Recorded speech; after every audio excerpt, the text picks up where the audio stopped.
Welcome, dear friends, and thank you for joining us by the cozy fireplace tonight. We're so grateful for your time as we share this bedtime story with you.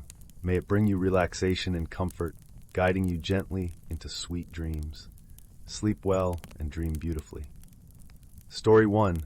In the heart of the evergreen valley, where the sky blushed with the colors of dawn and the air was filled with the sweet scent of wildflowers, lay the quaint village of Willowbrook. It was a place where cobblestone paths wound through lush gardens, and the laughter of children echoed through the hills. Yet, it was not only the charm of the village that made Willowbrook extraordinary. It was the magical beings who lived in harmony with its people. At the edge of Willowbrook, nestled beneath the ancient boughs of the whispering woods, lived a kind-hearted dragon named Ember. Unlike the fearsome beasts of old tales, Ember was a gentle soul with scales that shimmered like opals in the sunlight. His eyes, warm and wise, reflected the golden rays of the setting sun. He spent his days tending to the forest, nurturing the flora and fauna with a touch of his fiery breath, which brought warmth and life rather than destruction. Every evening, as the stars began to twinkle in the dusk sky, Ember would visit the village square. There, the townsfolk gathered to listen to his stories of olden times, tales of the forest's mysteries, and the adventures of the many creatures he had befriended. The children especially adored these tales, for they were filled with wonder and lessons of kindness and courage. One such evening, as the villagers settled around the fountain, Ember unfurled his wings and began his tale. Long ago, he rumbled softly, when the world was young and magic flowed through every stream and leaf, there was a mischievous spirit named Zephyr. Zephyr was a playful wind spirit who danced through the treetops, tickling the leaves and stirring the waters of the babbling brook. Though his antics often brought laughter, they sometimes caused trouble, as he would whisk away hats and scatter papers in his playful gusts. Yet, Zephyr's heart was pure, and he loved the valley and its people dearly. One day a great shadow fell over the valley. A storm, fierce and unforgiving, swept through the land, uprooting trees and casting darkness over the bright meadow. The villagers huddled in their homes, fearful of the raging winds and torrential rains.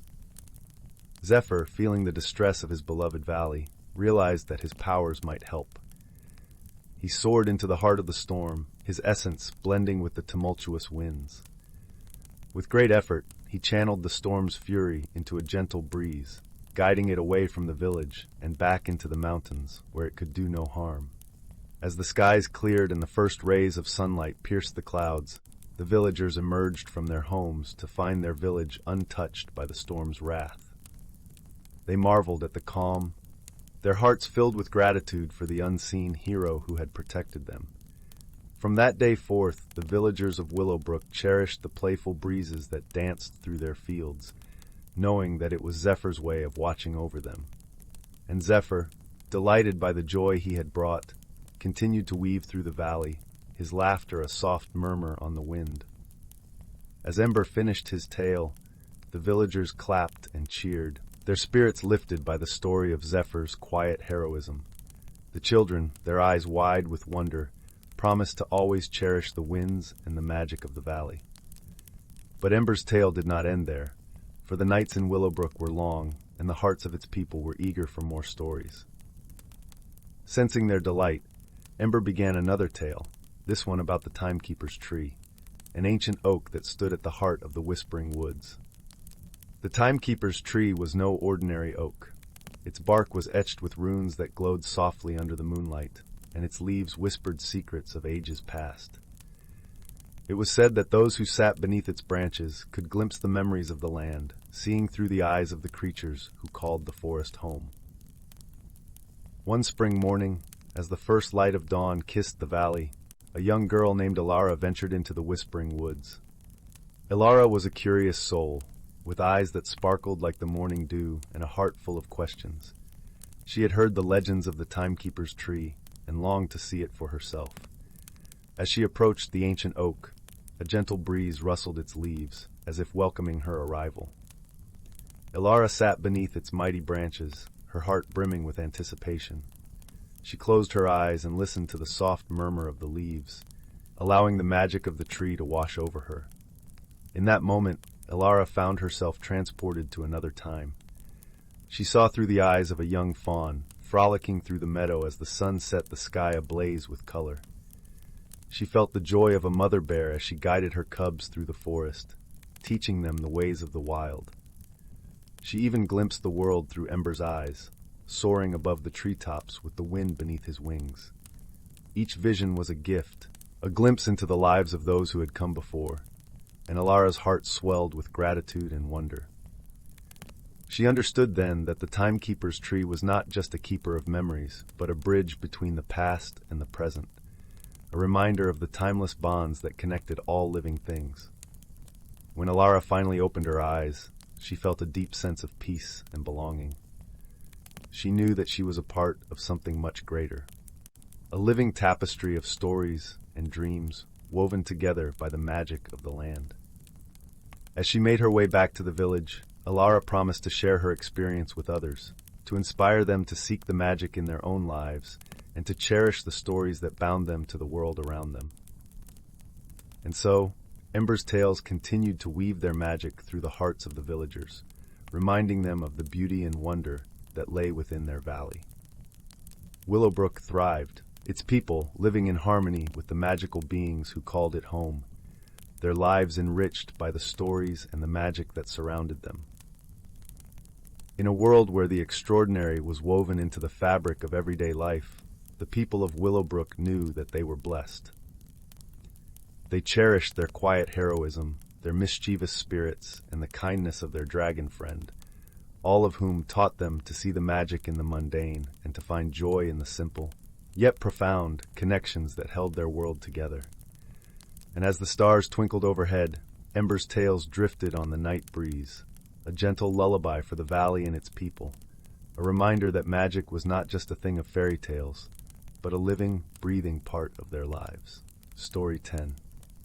Here is a cozy fantasy folklore tale filled with wonder, magic, and heartwarming themes around the harmony between magical beings and nature, coming in at around 364 tokens. The Emerald Grove. In the heart of an ancient forest, where sunlight danced through a verdant canopy and streams trickled with crystalline waters, there lay a hidden glade known as the Emerald Grove. This enchanted place was the realm of the Forest Guardians, a clan of kind-hearted dragons whose scales shimmered with every hue of green imaginable. The eldest and wisest among them was Aranther, a stately dragon whose bronze-tinged emerald scales had witnessed the passing of countless seasons. Her serene gaze held the wisdom of the ages, and her gentle voice could soothe even the most troubled souls. It was Aranther who maintained the delicate balance between the magical and natural realms, ensuring the forest thrived in harmony. One crisp autumn morning, as golden leaves drifted lazily to the forest floor, a small human child named Ayla found herself hopelessly lost among the towering trees. She had wandered too far from her village, following a trail of strange ethereal lights that had piqued her curiosity. Now, tired and frightened, she sobbed softly while clutching her tattered stuffed bear. Ayla's cries stirred the forest guardians, and soon the whispering of mighty wings filled the air. Aranther landed gracefully before the young girl, her massive form dwarfing the child, yet emanating a sense of profound gentleness. "Do not be afraid, little one," the great dragon spoke in a voice as warm as sunlight filtering through leaves. "You have found your way to the Emerald Grove, a sanctuary where magic and nature entwine as one." Ayla's eyes widened in awe as she beheld the magnificent creature before her. Despite Aranther's immense size, she felt strangely comforted by the dragon's presence. "I'm lost," Ayla whimpered, hugging her bear tightly. "I want to go home." "And home you shall go," Aranther assured her with a slight nod. "But first, let me show you the wonders of our realm. For those who come here with an open heart often leave with a deeper appreciation for the magic that surrounds us all." With a sweep of her powerful wings, Aranther took flight, guiding the enchanted child through the Emerald Grove.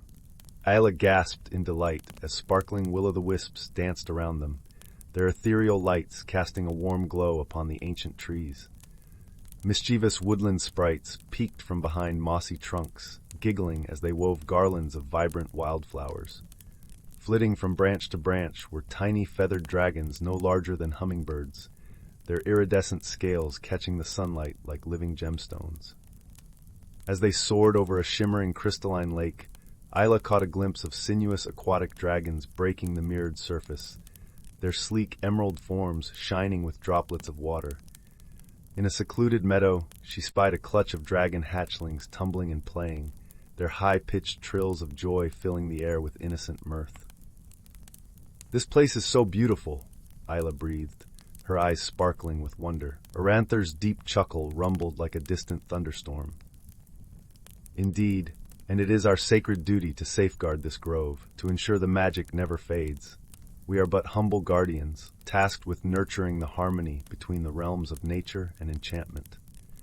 As the sun began to dip below the forest canopy, painting the sky in vibrant hues of orange and crimson, Aranther gently returned Isla to the edge of the grove, where the familiar sights of her village awaited. "I don't want to leave," Ayla confessed wistfully, clinging to the great dragon's scaled foreleg. Aranthyr bent her regal head, gazing into the child's eyes with profound understanding. "The magic of the Emerald Grove will forever remain within your heart, little one. Cherish the wonders you have witnessed this day, and let them inspire you to live in harmony with the natural world around you. For we are all connected, human and dragon, tree and sprite, bound together by the eternal dance of life." With those parting words of wisdom, Aranthyr extended her wings and took flight once more, disappearing among the ancient boughs as the first glimmers of starlight began to twinkle in the dusky sky. From that day forward, Ayla carried the memory of the Emerald Grove like a treasured talisman. Wherever her path led, she looked upon the world with fresh eyes, finding magic in the simplest of things, the flutter of a butterfly's wings, the whisper of a gentle breeze, the warmth of the sun's radiant embrace. And in her heart, she knew the forest guardians were ever vigilant, safeguarding the wonders of nature for all to behold. Story 11. Once upon a time, in a land where the misty mountains kissed the sky and emerald forests whispered ancient secrets, there lay the tranquil village of Elderglen. This village, nestled at the foot of the enchanted woods, was known far and wide for its harmony with magical creatures and the natural world. The villagers lived simple, content lives, tending to their gardens and sharing stories by the hearth, while the forest teemed with a myriad of mystical beings. Elderglen was a place where reality and fantasy wove seamlessly together, and where the line between the mundane and the magical was delightfully blurred.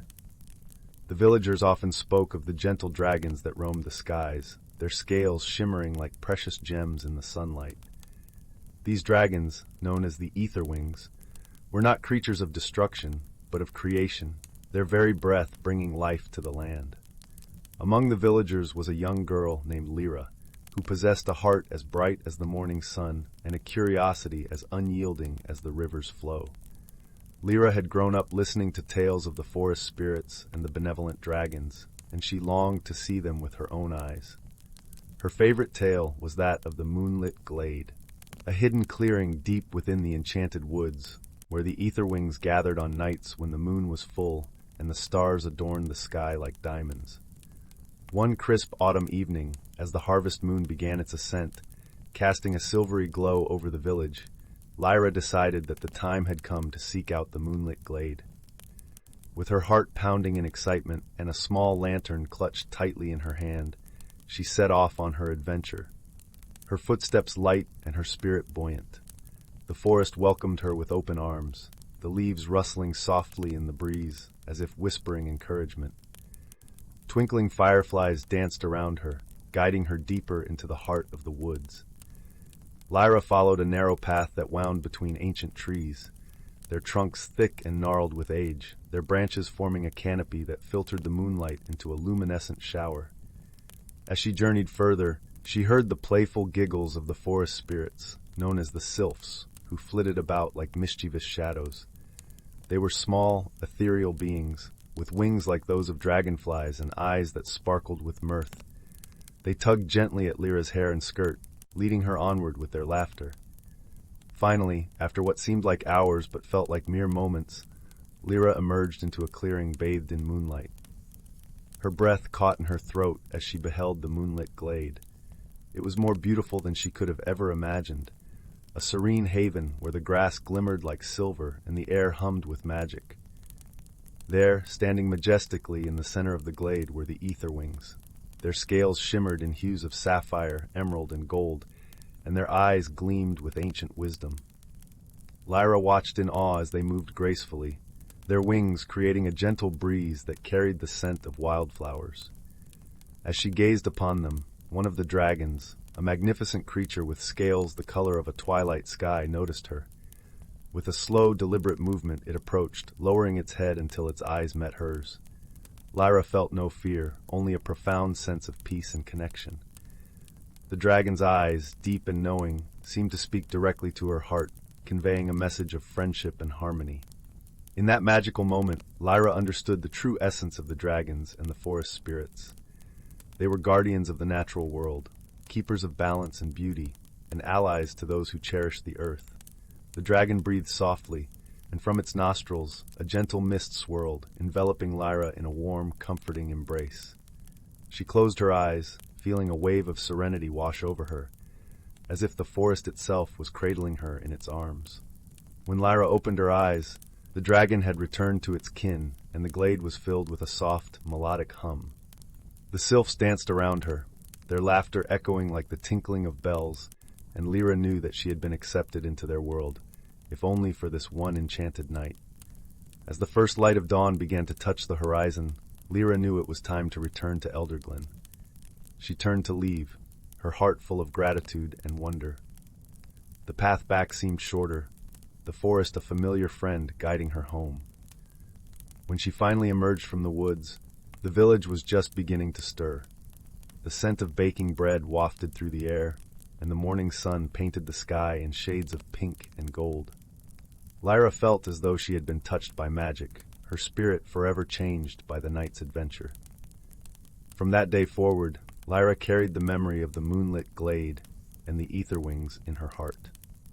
She shared her story with the villagers, who listened with rapt attention, their imaginations ignited by her tale. And though some were skeptical, many believed, for Elderglen was a place where magic and reality danced hand in hand. As the years passed, Lyra grew into a wise woman, her hair turning silver like the moonlight that had illuminated her path so many years ago. She became a storyteller, weaving tales of wonder and enchantment for the children of Elderglen, passing on the legacy of the forest and its magical inhabitants. And so, the story of the moonlit glade lived on, a cherished part of Elderglen's folklore, a reminder of the beauty and magic that lay just beyond the edge of the everyday world, waiting to be discovered by those with hearts open to wonder and eyes ready to see. In the end, Lyra's tale became more than just a story.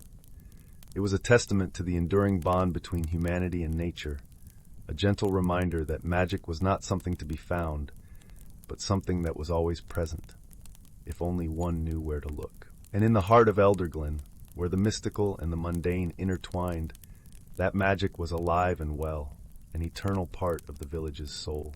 Once upon a time, in a realm where the mists of magic danced through the ancient forests, there lived a young girl named Willow.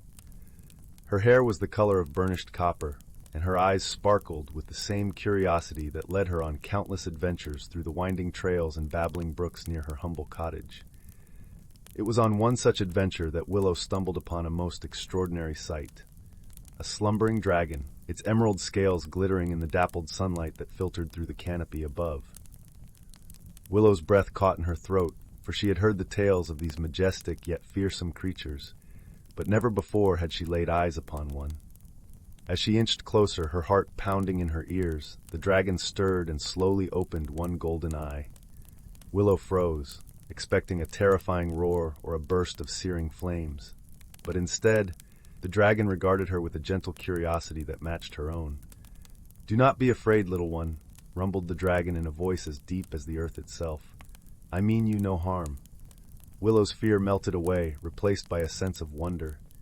"You speak our tongue?" The dragon chuckled, a sound like distant thunder. "We dragons are ancient beings, and we know many tongues. But tell me, what brings a child such as yourself so deep into these woods?" Willow felt a flush of embarrassment. "I was exploring, as I often do, but I never dreamed I would encounter a dragon." "Ah, a kindred spirit, then," said the dragon with a twinkle in its eye. "For I, too, am a wanderer and seeker of knowledge. Perhaps we can learn from one another." And so began an unlikely friendship between the young girl and the ancient dragon. Willow would bring the dragon offerings of sweet berries and fresh water, and in return, the dragon would regale her with tales of its travels across distant lands and its encounters with other magical beings. As the seasons changed and the years passed, Willow grew into a wise and compassionate young woman, her heart imbued with a deep reverence for the natural world and its secrets. And always by her side was her scaled companion, a gentle giant whose presence reminded her of the wonders that still lingered in the shadowed corners of the world. On a crisp autumn day, when the leaves were painted in hues of crimson and gold, Willow and the dragon set out on a journey to the highest peak in the realm. It was a treacherous climb, but the dragon's strength and Willow's determination saw them through. As they reached the summit and gazed out upon the vast rolling landscapes below, the dragon turned to Willow with a solemn expression. "My dear friend, the time has come for me to depart this realm. My wanderings must take me to distant shores, and I cannot say when or if I shall return." Willow's heart ached at the thought of parting ways with her dearest companion, but she knew better than to protest.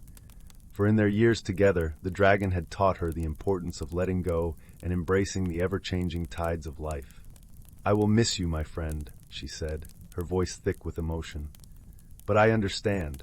The world is vast, and there are still so many wonders left to discover." The dragon bowed its great head. "You have grown into a remarkable woman, Willow. Never lose your sense of wonder, for it is a gift that will guide you through even the darkest of times." With a mighty beat of its wings, the dragon took to the skies, its emerald scales catching the last rays of the setting sun. Willow watched until her friend was but a speck on the horizon, a single tear tracing a path down her cheek. But even as the dragon departed, Willow knew that their bond would never truly be broken, for in her heart she carried the dragon's lessons of courage, curiosity, and respect for all living things, lessons that would guide her as she embarked on her own journey through the wondrous realm. And so, with a smile on her lips and a song in her heart, Willow turned her steps homeward, ready to share the tales of her adventures with all who would listen. For she knew that it was through such stories that the magic of the world would live on, passed down from one generation to the next, like embers fanned into an ever-burning flame. In a small village nestled at the edge of the enchanted wood, where the scent of wildflowers mingled with the earthy aroma of the forest, there lived a young girl named Alara.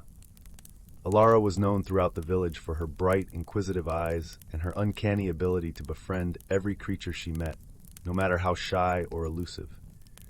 The enchanted wood was a place of wonder and mystery, where ancient trees whispered secrets in the wind, and streams sang melodies as they wound their way through the forest floor. The villagers often spoke of the magical beings that lived within its depths, benevolent spirits, wise old owls, and most intriguing of all, the kind-hearted dragon named Thalor. Thalor was a creature of legend, with scales that shimmered like emeralds in the sunlight, and eyes that glinted with the wisdom of ages. Unlike the fearsome dragons of old tales, Thalor was gentle and protective of the forest and its inhabitants. It was said that he could speak with the trees and understand the language of the stars. Ilara had always been fascinated by the stories of Thalor. Ever since she was a little girl, she had dreamed of meeting the dragon and learning the secrets of the enchanted wood. Her grandmother, who was the village's storyteller, often recounted the tales of Thalor's kindness, how he once saved the village from a terrible drought by calling upon rain clouds to quench the parched land, or how he helped guide lost travelers back to safety using the glow of his scales. One crisp autumn morning, when the leaves were a riot of reds and golds, Alara decided it was finally time to meet Thalor. She packed a small satchel with bread, cheese, and a flask of warm tea, and set off towards the heart of the enchanted wood. The path through the forest was dappled with sunlight filtering through the canopy. As Alara walked, the forest seemed to come alive. Birds flitted from branch to branch, singing cheerful songs, while squirrels chattered and darted along the trunks of the trees. Alara greeted each creature she met, exchanging smiles and gentle words. Deeper into the forest, the air grew cooler, and a soft mist began to curl around Alara's feet. She followed a winding trail that led to a secluded glade, where a clear pond mirrored the sky above. It was here that she hoped to find Thalor, for the pond was said to be one of his favorite resting places. Alara settled herself on a mossy rock by the pond's edge and waited. She watched as dragonflies danced over the water and listened to the gentle rustle of the leaves. Time seemed to slow, and for a moment, Alara wondered if she had been foolish to think she could meet a dragon. Just as doubt began to creep into her thoughts, a soft rustling came from the other side of the glade. Alara's heart leapt with excitement as she turned towards the sound. Emerging from the trees was Thalor, his scales glinting softly in the diffused light. The dragon paused at the edge of the glade, his head tilted in curiosity as he regarded Alara with eyes that seemed to hold galaxies within them. Alara stood, her heart pounding with a mix of awe and joy. She bowed respectfully, just as her grandmother had taught her. "Greetings, Thalor," she said, her voice steady and clear. "I am Alara. I've longed to meet you and learn from you, if you would allow it." Thalor regarded her for a moment longer before dipping his head in a gesture of welcome. His voice, when it came, was deep and resonant, like the gentle rumble of distant thunder. "Greetings, young one. It is rare for a human to seek me with such sincerity. What is it you wish to learn?" Alara's eyes shone with excitement. "I wish to learn about the magic of the forest, the stories of the stars, and how to help my village as you have." Thalor nodded, a soft smile touching his lips. "Very well, Alara. I shall teach you what I can. The first lesson is to listen, to the forest, to the creatures, and to your own heart. The magic of this world is woven into the very fabric of life." For the next few hours, Alara sat with Thalor by the pond. He taught her how to listen to the whispers of the trees, how to understand the language of the wind, and how to find guidance in the constellations. Alara absorbed each lesson eagerly, her heart swelling with gratitude and wonder. As the sun began to dip below the horizon, painting the sky in hues of pink and orange, Thalor rose to leave.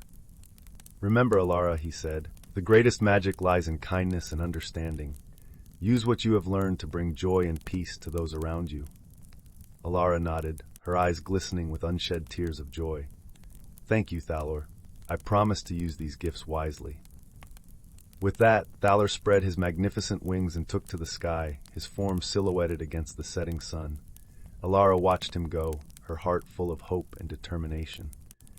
As she made her way back to the village, the forest seemed even more alive than before. The trees whispered encouragement, and the stars began to twinkle in approval. Alara knew that her journey with Thalor was just the beginning, and that she would carry the lessons of the enchanted wood with her always. From that day forward, Alara became a bridge between the village and the magic of the forest. She used her newfound knowledge to help her neighbors, whether by predicting the weather with the stars or by calming stormy skies with a gentle word. And every so often she would return to the glade by the pond to sit and listen, always open to the wisdom of the forest and her dear friend, Thalor the dragon. The village flourished under Alara's gentle guidance, and the bond between the people and the magical beings of the enchanted wood grew ever stronger. In the years that followed, Alara became a celebrated storyteller, sharing tales of her adventures with Thalor and the wonders of the forest with children and adults alike. Each story she told was filled with the warmth of her friendship with the dragon and the lessons she had learned about harmony, kindness, and the interconnectedness of all living things. And so the legend of Alara and Thalor lived on, a cherished part of the village's folklore. The villagers would often gather around the fire on chilly nights, wrapped in blankets and sipping warm tea as Alara spun her tales. Her stories reminded them of the magic that lay just beyond their doorsteps, and of the quiet heroism that resided in every heart. As Alara grew older, she continued to visit the enchanted wood, always finding new wonders to behold and new friends to meet. Her bond with Thalor deepened with each encounter, and together they nurtured the delicate balance between the human world and the magical realm. In time, Alara became a wise elder, guiding a new generation of villagers in the ways of the forest. She was beloved by all, her spirit a beacon of hope and joy. And though she eventually passed from this world, her legacy lived on in the hearts of those she had touched. The enchanted wood remained a place of mystery and magic, a sanctuary for those who sought to understand the world and their place within it. And Thalor, the kind-hearted dragon, continued to watch over the forest and its inhabitants, ever vigilant and ever wise. To this day, if you listen closely as you walk through the forest, you might just hear the gentle rustle of wings or the soft murmur of a dragon's voice carried on the wind. And if you're truly lucky, you might catch a glimpse of emerald scales shimmering in the sunlight, a reminder of the timeless bond between a girl named Alara and her dragon friend Thalor. Story 14. Once upon a time, in a land where the whispers of the wind carried the secrets of ancient trees, there lived a young girl named Willow. Her hair was the color of autumn leaves, and her eyes sparkled with the wonder of 1,000 starry nights. Willow's home was a cozy cottage nestled deep within the evergreen forest, a place where magic and nature intertwined in a harmonious dance. The trees towered above her like gentle giants, their branches swaying in the breeze, and the soft moss beneath her feet felt like a plush carpet woven by the earth itself. One crisp autumn morning, as Willow ventured into the forest to gather wild berries, she heard a faint whisper carried by the wind. Curiosity piqued. She followed the sound, her footsteps crunching on fallen leaves. Deeper and deeper she wandered, until she found herself in a clearing, bathed in golden sunlight. In the center of the clearing stood a magnificent oak tree, its trunk as wide as a castle's tower, and its branches stretching out like welcoming arms. Willow's breath caught in her throat as she noticed a small, glowing creature perched on one of the lower branches. "Hello, little one," the creature said, its voice like the tinkling of bells. "I am Zephyr, a forest sprite." Willow's eyes widened in amazement. She had heard tales of sprites and their mischievous ways, but never had she imagined encountering one herself. "Why do you seem so sad, dear Zephyr?" Willow asked, noticing the sprite's drooping wings and downcast expression. Zephyr heaved a tiny sigh. "The balance of the forest is shifting, and the ancient magic that sustains us is waning. The trees whisper of an encroaching darkness, and I fear for the safety of our woodland home." Willow's heart ached for the sprite's plight. She knew in her soul that the forest was a sacred place, a sanctuary for all creatures, great and small. "What can I do to help?" she asked, determination shining in her eyes. Zephyr smiled, and a glimmer of hope flickered in their tiny form. "Deep within the heart of the evergreen forest lives a wise and kind-hearted dragon named Azurine. She is the guardian of these ancient lands and the keeper of the forest's magic. If anyone can restore the balance, it is her." Without hesitation, Willow agreed to seek out Azurine. She gathered her courage and set off deeper into the forest, guided by Zephyr's whispered directions and the gentle nudges of the wind. As she journeyed through the verdant expanse, Willow encountered wondrous sights and magical beings. She met a family of playful pixies who danced among the wildflowers, painting the petals with vibrant hues. She stumbled upon a babbling brook where water nymphs frolicked, their laughter like the tinkling of crystal bells. At last, after traversing misty glades and crossing a sparkling river, Willow found herself at the entrance of a vast cavern nestled at the base of a towering mountain. Zephyr had told her that this was the lair of Azurine, the dragon guardian. With a deep breath, Willow stepped inside, her heart pounding with a mixture of excitement and trepidation. The cavern was dimly lit by glowing crystals that lined the walls, casting an ethereal glow upon the winding tunnels.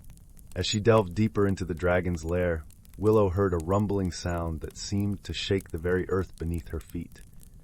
Rounding a corner, she found herself in a vast chamber, and there, coiled before her, was the most magnificent creature she had ever laid eyes upon. Azurine, the dragon guardian, was a majestic being of shimmering azure scales and wings that spanned the length of the chamber.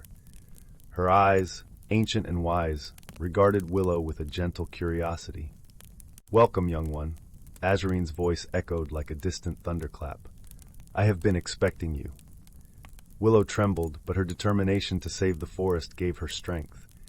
She recounted her encounter with Zephyr and the plight of the evergreen forest, beseeching Azurine for her aid. The dragon listened intently, her gaze softening with each word.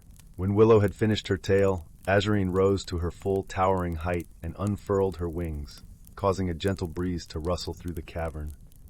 The darkness you speak of is an ancient force, a remnant of a time when greed and ignorance threatened to consume the land, Azurine explained. But fear not, for the magic of the forest is strong, and its guardians remain vigilant. With a sweep of her mighty tail, Azurine revealed a glowing crystal, pulsing with the very essence of the forest's magic. This is the heart of the evergreen, she said. Its power is what sustains the balance and harmony of these lands. Willow gazed upon the crystal in awe, its radiant glow filling her with a sense of hope and wonder. Take this heart, dear child, and carry it deep into the heart of the forest, Azurine instructed. There you will find a sacred glade where the ancient trees gather in council. Place the heart there, and its power will be renewed, banishing the encroaching darkness and restoring the balance. Willow nodded, her eyes shining with determination. She carefully cradled the heart of the evergreen in her hands, feeling its warmth and the thrum of its ancient magic. With Azurine's guidance and the blessings of the forest spirits, Willow embarked on her quest to find the sacred glade. Her journey was filled with wonders and challenges, but her unwavering spirit and the strength she found in the magic of the forest carried her through. At last, after traversing misty glades and crossing treacherous ravines, Willow found herself in a clearing unlike any she had ever seen. The ancient trees stood tall and proud, their branches intertwined in a magnificent canopy above. In the center of the glade, a circle of moss-covered stones radiated a gentle, inviting energy. With reverence, Willow approached the circle and placed the heart of the evergreen upon the moss-covered altar. The crystal began to pulse and glow, its light spreading outward like ripples on a still pond. Suddenly, the trees seemed to come alive, their branches swaying in a celestial dance. The air was filled with the whispers of the ancients, and Willow felt a deep connection to the very essence of the forest. As the heart's magic reached its crescendo, a wave of energy swept through the land, banishing the encroaching darkness and restoring the balance that had been disrupted. The forest seemed to sigh with relief, and a sense of peace and harmony settled over the glade. Willow stood in awe, her heart filled with wonder and gratitude. She had played her part in preserving the magic of the evergreen forest, and in doing so had forged an unbreakable bond with the land and its guardians. From that day forward, Willow became a protector of the forest, working in harmony with the sprites, nymphs, and Azurine herself to ensure that the ancient magic would never fade. And whenever she walked among the towering trees, she could hear the whispers of gratitude carried on the gentle breeze, a reminder of the profound connection between all living things. In the years that followed, Willow's tale became a beloved bedtime story, passed down from generation to generation. It was a tale of courage, wonder, and the enduring power of nature's magic. And on nights when the moon was full and the forest seemed to come alive with whispers, one could almost glimpse the ethereal forms of sprites dancing among the trees, celebrating the harmony that Willow had helped to restore. Story 15. In the heart of the enchanted wood, where the trees whispered ancient secrets and the brooks sang melodious lullabies, there existed a village known as Elderglen. This quaint settlement, nestled at the edge of a vast, shimmering lake, was home to both humans and magical creatures who lived together in harmony, nurturing a bond as old as the forest itself.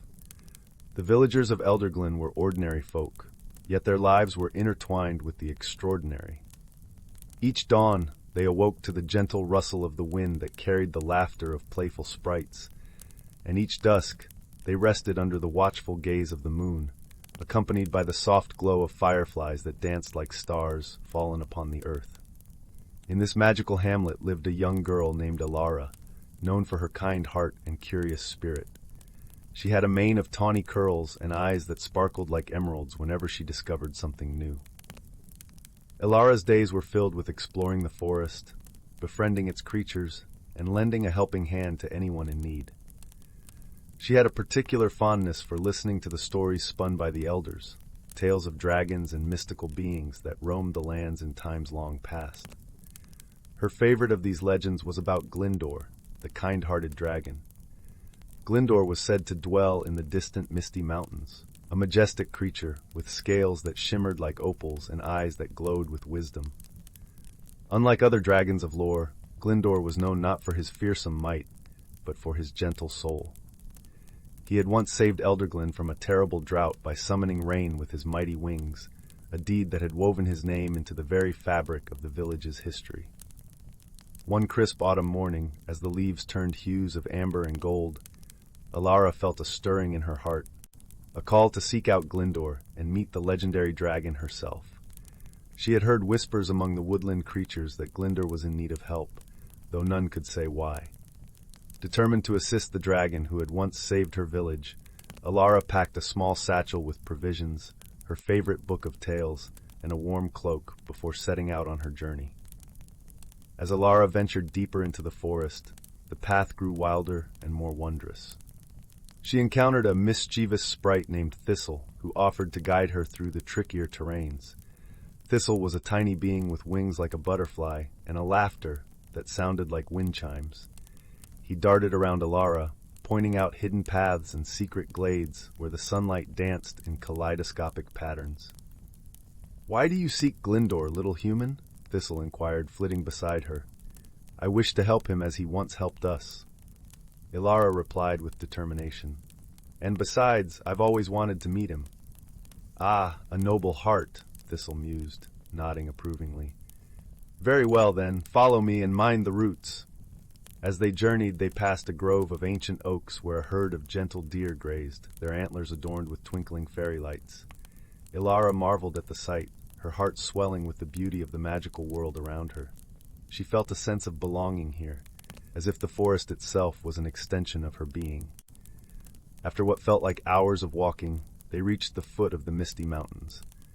The peaks loomed above, shrouded in a veil of clouds that seemed to whisper secrets of their own. Thistle paused, his wings shimmering in the soft light. "This is as far as I go," he said, his voice tinged with a hint of mischief. "The path to Glyndor lies through the Valley of Echoes. Listen well, for it is said that the echoes can guide or mislead, depending on the purity of your heart." Alara thanked Thistle, who vanished into the forest with a twinkling wink, and bravely stepped into the valley. The air here was different, infused with an ancient, resonant magic. As she walked, her footsteps created ripples of sound that bounced off the rocky walls, forming a symphony of echoes. "Alara! Alara!" The echoes sang back to her, and she smiled, feeling a strange comfort in their company. Guided by the echoes, Alara soon found herself standing before a great cavern entrance, its mouth framed by cascading vines and wildflowers. The air was warm and inviting, carrying the scent of earth and rain. She took a deep breath and entered, her heart pounding with excitement and a touch of apprehension. Inside, the cavern was vast and filled with a soft, luminescent glow. Pools of crystal-clear water reflected the light, casting shimmering patterns on the stone walls. And there, at the center, lay Glyndor, the kind-hearted dragon. He was even more magnificent than the stories had described, his scales a tapestry of iridescent colors that shifted and changed with every breath. Alara approached cautiously, her voice trembling slightly as she spoke. "Glyndor, I am Alara from Elderglen. I've come to offer my help, if you should need it." Glyndor's great eyes opened, and he regarded her with a gentle curiosity.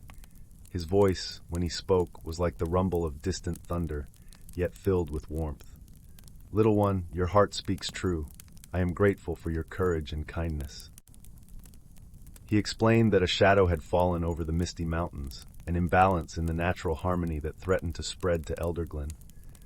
The source was a forgotten spring deep within the mountain, once a wellspring of life, now tainted and in need of purification. "I am not as strong as I once was," Glyndor admitted, a hint of melancholy in his voice, "but perhaps with your help we can restore the balance." Without hesitation, Alara agreed to help. Together, they delved deeper into the mountain, through twisting tunnels and caverns that glowed with an ethereal light. Glyndor guided her with his knowledge of the ancient paths, while Alara, with her keen senses and quick wit, found ways through narrow passages and across treacherous terrain. At last, they reached the heart of the mountain where the spring lay, its waters dark and troubled. Alara could feel the discord in the air, like a dissonant chord that grated against her very soul. She knelt by the spring, her heart full of compassion for the ailing land. With Glyndor's guidance, she began to sing a song her grandmother had taught her, a melody of healing and renewal. The notes echoed through the chamber, mingling with the dragon's deep, resonant hum, and together they wove a tapestry of sound that resonated with the essence of the mountain itself. Slowly the waters began to clear, their dark hue lifting to reveal a shimmering pool of vibrant blue. The air filled with the scent of fresh rain, and a gentle warmth spread through the cavern, as if the mountain had awoken from a long and troubled sleep. Glyndor watched with pride as the spring was restored, his eyes gleaming with gratitude. "You have done well, Alara," he rumbled, his voice filled with warmth. "The balance is restored, and Elder Glen is safe once more." Alara beamed, her heart full of joy and a deep sense of fulfillment. She had not only met the legendary dragon, but had also played a part in preserving the harmony of their world. As they made their way back to the cavern's entrance, Glyndor offered her a gift, a single scale from his magnificent form. "Keep this as a token of our friendship," he said. "It will glow whenever you are in need, a reminder that you are never alone." Alara thanked him, her eyes shining with gratitude. She knew that this adventure would remain etched in her heart forever, a tale she would one day share with the children of Elderglen, just as the elders had shared with her. With a final farewell, Alara made her way back through the Valley of Echoes, her spirit buoyed by the knowledge that she had made a difference. The echoes now sang a triumphant song, celebrating the harmony restored to their world. When she returned to Elderglen, the villagers welcomed her with open arms, eager to hear her tale. As she recounted her adventure, the children gathered around, their eyes wide with wonder, imagining the great dragon and the magical spring. And so the story of Alara and Glyndor became another cherished legend, a reminder of the quiet heroism that dwelled in the heart of a young girl, and the enduring bond between humans and the magical world around them. As the villagers settled in for the night, lulled by Alara's gentle voice, the enchanted woods sighed contentedly, knowing its secrets were safe in the hands of those who cherished them. Story 16. Here's a cozy fantasy folklore tale filled with wonder, magic, and heartwarming themes, exploring the harmony between magical beings and the natural world. The Dragon's Golden Harvest. In a secluded valley nestled deep within the ancient evergreen forest, a magnificent dragon made her home among the towering pines and silent mountain streams. Aralina's scales shimmered like sunlight dancing upon an autumn wheat field, and her serpentine body could encircle the trunk of the oldest oak with ease. To the outside world, she was a fearsome legend, a dragon of incomparable power and wisdom. But to the inhabitants of the valley, she was a benevolent guardian and a cherished friend. Every autumn, when the first crisp breezes whispered through the valley, beckoning the turning of the leaves, Aralina would spread her grand wings and take to the skies. The woodland creatures delighted in her arrival, for it meant the harvest had begun. With a mighty exhalation, Aralina would bathe the endless acres of wheat and barley in an enchanted golden mist. The crops seemed to shimmer and glow in her presence, drinking in the magical essence to swell their stalks and plump their grains. All autumn long, the ancient dragon soared over the valley, ensuring a bountiful harvest from her celestial ministrations. The villagers lived in harmony with Aralina and the lands she graced. They never took more from the fertile soils than they needed, carefully setting aside a share of the harvest for the forest creatures to enjoy through the winter months. In return, the gentle beasts of the wood offered their aid, tidying the winter orchards and tilling the gardens for spring planting. All understood the importance of respecting nature's balance. It was on one such crisp autumn eve that a young farm boy named Lorik found himself in the company of the legendary dragon. His family's crop had fallen victim to an unseasonable drought, leaving their humble wheat fields parched and withered, while all around them the neighbors' harvests flourished. Lorik's father grew despondent watching the barren stalks sway hopelessly in the arid fields, fearing a harsh winter with no grain stores to see them through to spring. As the sun began to dip behind the forest canopy, bathing the valley in rich golds and crimsons, Lorik heard the unmistakable sound of mighty wing beats thrumming in the distance. He raced outside just in time to see Aralina's lithe form crest the western ridge, her scales and wings glinting like jewels in the fading light.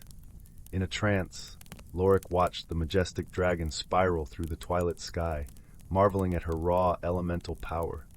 He must have stood there gaping for an eternity, enraptured by the ethereal sight, for when next Lorik blinked, Aralina was hovering a mere stone's throw away. Her radiant eyes seemed to peer directly into his soul.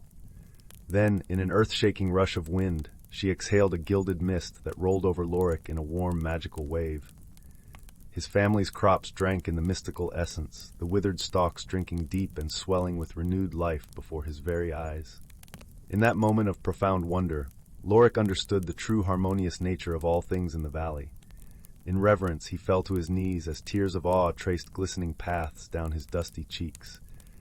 Aralina regarded him tenderly, a benevolent smile spreading across her ageless visage. She gave a contented rumble, deep and resonant as an earthquake, then launched herself skywards on wings of sunfire. Lorik dashed back inside, calling for his family to come witness the miracle taking place in their fields. They emerged tentatively at first, fearing some cruel jest, but soon erupted in jubilant cheers at the sight of their lusty golden crop, swaying and shimmering in the fading rays of dusk. For you see, the prosperity of one was a cause for celebration for all in that blessed valley, where a harmony reigned between human, beast, and spirit, where a dragon's benevolent harvest ensured no one went hungry, and every life form was forever intertwined in nature's eternal tapestry of life. Story 17. The forest was a place of wonder and mystery, its towering trees forming a canopy that filtered sunlight into dappled patterns upon the forest floor. Every leaf, every blade of grass seemed to hum with life, a symphony orchestrated by the unseen spirits that called this place home. These ethereal beings, known only to those with the purest of hearts, dedicated themselves to preserving the harmony of their world. They moved with the winds, whispered with the leaves, and danced with the waters, their presence as gentle as a soft breeze. For centuries, the spirits had maintained the delicate balance of the forest, ensuring that every creature and plant thrived in an intricate web of life. They were the guardians of growth, the custodians of seasons, and the keepers of secrets long forgotten by humankind. Yet, they were content to remain in the shadows, their work unnoticed by the bustling world beyond the forest's edge. But on one fateful day, a disturbance rippled through their serene realm, threatening to unravel the harmony they had so carefully woven. A dark cloud of unease settled over the forest, its origins unknown even to the spirits. The vibrant colors of the trees dulled, the cheerful songs of birds fell silent, and the air grew heavy with a sense of foreboding. The spirits, usually calm and composed, felt a rare stir of urgency. They knew they needed help, and it arrived in the most unexpected form, a wandering traveler. The traveler was not like the others who occasionally ventured near the forest, drawn by tales of its beauty and mystery. This traveler had a gentle soul, one attuned to the whispers of nature. They had always felt a pull towards the forest, a sense of belonging they couldn't quite explain. On this particular journey, they found themselves veering off the beaten path, guided by an invisible hand into the heart of the enchanted woods. As they walked, the traveler marveled at the sights and sounds around them. The air was filled with the sweet scent of blooming flowers, and the ground beneath their feet was soft and inviting. Yet, there was an underlying tension that they couldn't ignore, a feeling that something was amiss. It was then that the spirits decided to reveal themselves, stepping out of the shadows with an ethereal glow. At first, the traveler was startled by the appearance of these otherworldly beings. The spirits shimmered like morning dew in the sun, their forms ever shifting and translucent. Despite their initial surprise, the traveler felt no fear. Instead, they were filled with a sense of awe and wonder, as if they were meeting old friends for the first time. The spirits spoke without words, their thoughts and emotions flowing effortlessly into the traveler's mind. They conveyed the urgency of their situation, the need to restore the balance that had been disrupted. The traveler listened intently, their heart resonating with the spirit's plea for help. They understood that this was no ordinary journey. It was a quest that would test their strength, wisdom, and compassion. Seeing the resolve in the traveler's eyes, the spirits guided them deeper into the forest, where the source of the disturbance lay hidden. Together, they embarked on a journey through enchanted landscapes, each step revealing the beauty and complexity of the world they were striving to protect. Their first challenge was to navigate the Whispering Grove, a place where the trees spoke in hushed tones, sharing secrets of the forest. Here, the traveler learned the importance of listening, not just with their ears, but with their heart.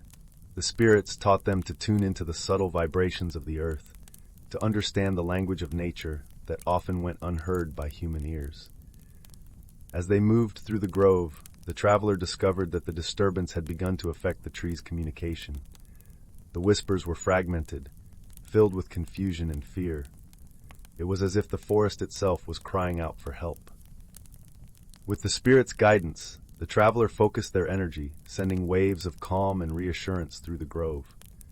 Slowly, the trees began to respond, their voices growing clearer and more harmonious. It was a small victory, but a significant step towards restoring balance. Next, the traveler and the spirits ventured to the crystal springs, where water flowed with a magical luminescence, casting rainbows in the air. The springs were the lifeblood of the forest, nourishing every plant and creature that depended on them. Yet the waters had grown turbulent, their once clear depths clouded by an unseen force. Here the traveler learned about the power of unity and cooperation. To calm the restless waters, they had to work in harmony with the spirits, combining their strengths to create a soothing energy that could penetrate the depths of the springs. It was a delicate dance, requiring patience and trust. As they stood by the water's edge, the traveler felt the spirits' presence more keenly than ever, their energies intertwining like a symphony of light. Together they channeled their collective force into the springs, watching as the waters gradually settled, their clarity restored. The traveler realized that, just as the forest relied on the springs, every living being was interconnected, part of a grand tapestry that required cooperation to thrive. Their journey continued to the Valley of Echoes, a place where every sound was magnified, creating a chorus of echoes that resonated through the landscape. Here, the traveler was reminded of the power of their own voice and the impact it could have on the world around them. The disturbance had caused the echoes to clash and distort, creating a cacophony that drowned out the natural symphony of the valley. The spirits encouraged the traveler to find their own voice, one that could bring harmony to the chaos. With a deep breath, the traveler began to sing, their voice rising above the discordant echoes. The song was simple, a melody from their childhood that spoke of hope and renewal. As their voice filled the valley, the echoes began to align, each note finding its place in the greater harmony. The traveler understood that courage was not the absence of fear, but the ability to stand firm and make a difference. Even when faced with uncertainty, their song became a beacon of light, guiding the echoes back to their natural rhythm. Finally, the traveler and the spirits reached the heart of the forest, a sacred place where the essence of life pulsed with a vibrant energy. It was here that the source of the disturbance was revealed. A dark shadow, a manifestation of imbalance and neglect that had taken root at the very core of the forest. The traveler felt a moment of doubt, unsure if they could confront such a formidable force. But the spirits surrounded them, their presence a reassuring embrace. They reminded the traveler of all they had learned on their journey, the importance of listening, the power of unity, the strength of their own voice. Armed with these lessons, the traveler stepped forward to face the shadow. In a final act of courage, the traveler reached deep within themselves, drawing upon the connection they felt with the spirits in the forest. They focused their energy on the shadow, envisioning it dissolving into light. The spirits joined them, their combined force a brilliant beacon that pierced through the darkness. Slowly, the shadow began to dissipate, its hold on the forest weakening. The traveler and the spirits watched as the light spread, filling the heart of the forest with warmth and vitality. The disturbance was vanquished, the balance restored. The forest came alive once more, its colors vibrant and its sounds harmonious.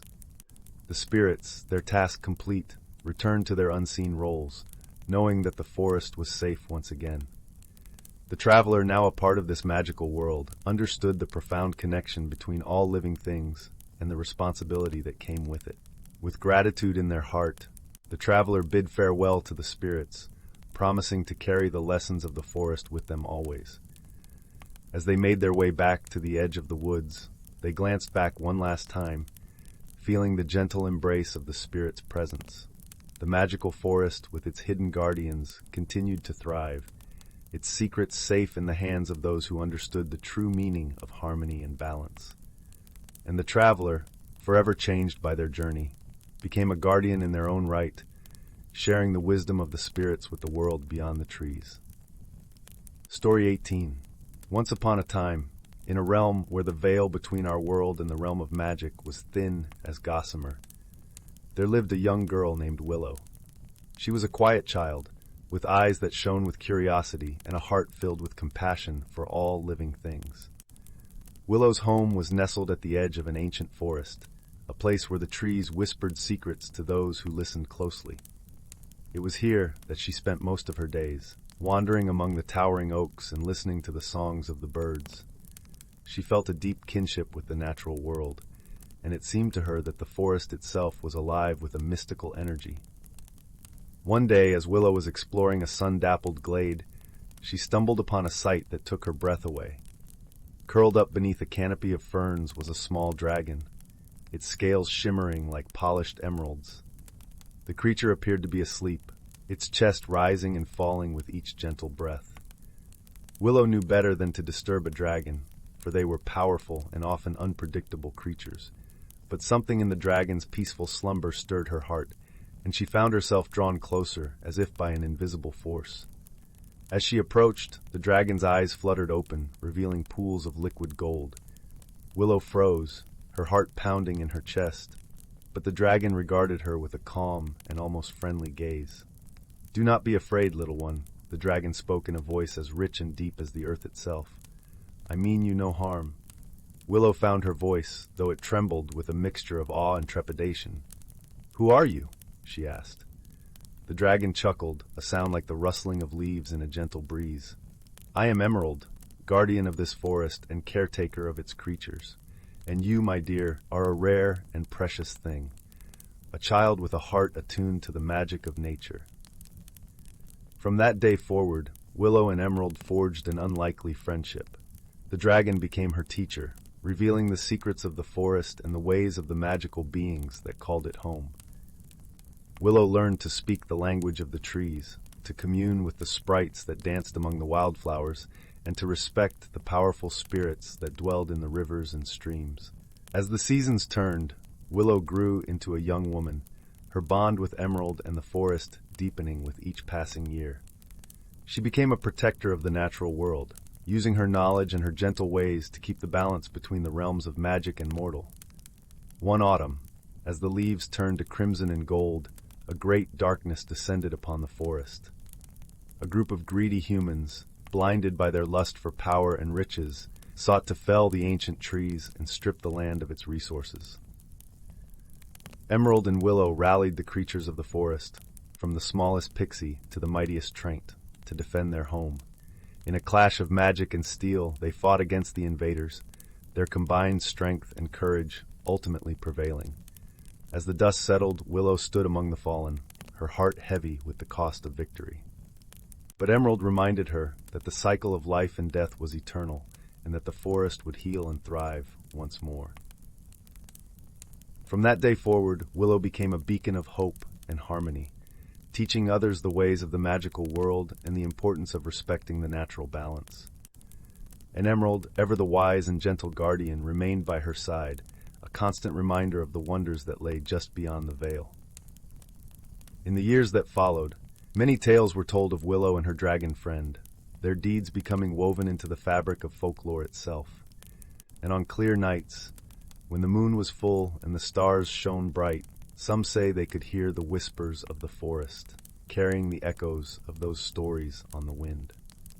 In the heart of the whispering woods, where the golden light of the setting sun dappled the forest floor, there lay a village called Elder Grove. This village was unlike any other, for it nestled at the edge of the enchanted glade, a place where the lines between the mundane world and the realm of magic blurred into a dance of color and song. Eldergrove's inhabitants lived in harmony with the magical creatures that called the glade their home. From the timid fairies that flittered about like sparks of light to the wise old traints whose roots stretched deep into the earth, every creature was woven into the fabric of life in Eldergrove. Among these beings was a gentle dragon named Ember. Ember was not a creature of fire and fury, as tales often tell. Instead, she was a dragon of warmth and light, her scales shimmering like the autumn leaves that blanketed the forest paths. She had lived for centuries, gathering stories and secrets from both the human and magical realms. Her presence was a comfort to the villagers, and her laughter, soft and musical, was said to heal the deepest of sorrows. One crisp autumn evening, as the harvest moon began to rise, a peculiar event unfolded. The villagers noticed a strange mist creeping through the glade, swirling with an iridescent sheen. It was unlike the usual mist that rolled in with the morning dew. This was a mist spun from magic, whispering secrets in a language only the heart could understand. The village's elder, a kind man named Oswin, who had hair as white as the first winter snow and eyes that twinkled with the wisdom of ages, called upon Ember to investigate. Together, they ventured into the forest, following the mist as it wound through the ancient trees. As they walked, Ember hummed a melody that resonated with the very soul of the forest. It was a song of peace and curiosity, and it seemed to soften the mist, allowing them to pass through it without fear. Deeper into the woods, they found the source of the mist, an old, forgotten well, overgrown with ivy and the soft glow of moonflowers. Perched on the edge of the well was a water spirit, her form shimmering like liquid moonlight. Her name was Lyra, and her face was drawn with worry. "Dear Lyra," Ember spoke, her voice as warm as the hearth fire, "what troubles you so?" Lyra looked up, her eyes reflecting the stars above. "Oh, Ember, I am afraid. The balance of magic is shifting, and I cannot find my sister Mira. We are bound to the waters of this glade, and without her the balance will tip." Oswin stepped forward, his voice gentle and reassuring. "We shall help you find Mira. The village owes much to the spirits of this land, and it is only right that we aid you in your time of need." Ember nodded, her scales catching the moonlight. "Lyra, where was Mira last seen?" "She often dances at the edge of the lake, where the willow trees dip their branches into the water," Lyra replied, her voice a soft ripple in the night. With a shared look of determination, Ember, Oswin, and Lyra set off towards the lake. The path was lit by the glow of the harvest moon, and the forest seemed to hold its breath, listening to the tale that was unfolding. As they approached the lake, they heard a gentle song, soft and mournful, like the wind through the reeds. It was Mira, her form barely visible beneath the surface of the water, caught in a spell of sleep and sorrow. Lyra rushed forward, calling out to her sister, "Mira, wake! The moon is high and the night calls for your dance." But Mira did not stir. Her spirit was trapped in a web of enchantment spun by a mischievous creature of the forest, a sprite named Thistle, known for his pranks and playful nature. Understanding the nature of the enchantment, Ember began to sing a song of awakening, her voice weaving through the air like threads of golden light. Oswin, with his knowledge of the old ways, gathered herbs and whispered words of ancient power, casting them into the lake. The waters began to shimmer, the spell unraveling like a tapestry undone. Slowly, Mira's eyes fluttered open, her form rising from the depths with a breath of relief. Lyra embraced her sister, their joy a radiant glow that lit the night. Thistle, watching from the shadows, emerged with a sheepish grin. "I meant no harm," he said, his voice like the rustle of leaves. "I only wished to see the dance of the water spirits, and I got carried away." Oswin chuckled, his laughter a gentle rumble. "Ah, Thistle, your heart is playful, but remember that magic is a delicate thing. It must be respected as much as it is cherished." Ember smiled, her eyes soft with understanding. "Perhaps next time, Thistle, you might ask for a dance rather than steal one?" The sprite nodded, his cheeks flushed with the glow of the moon. "I shall remember, kind dragon, and I thank you for your forgiveness." With harmony restored, the night unfolded with the dance of the water spirits, their forms twirling beneath the moonlit sky. The villagers, drawn by the music and the light, gathered at the lake's edge, their hearts lifted by the magic of the moment. As dawn approached, Ember and Oswin returned to Eldergrove, their spirits warmed by the adventure and the bonds forged anew. The mist had faded, leaving behind a world where the mundane and the magical were intertwined, each lending beauty and wonder to the other. In the weeks that followed, the tale of the water spirits and the playful sprite became a cherished story, told by the fireside as the nights grew longer and the first snows dusted the forest. And in the heart of the whispering woods, the magic of Eldergrove continued to thrive, a testament to the gentle heroism of its people and the enchanting creatures with whom they shared their lives.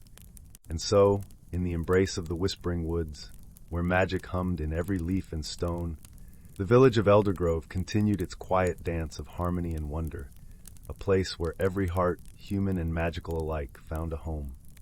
Story 2. Once upon a time, nestled deep in an ancient forest, there lived a community of tree sprites. These whimsical beings were no bigger than a child's hand, and their gossamer wings shimmered like dewdrops in the morning sun. They made their homes among the twisted roots and hollow trunks of the ancient oaks and towering redwoods, living in perfect harmony with the forest around them.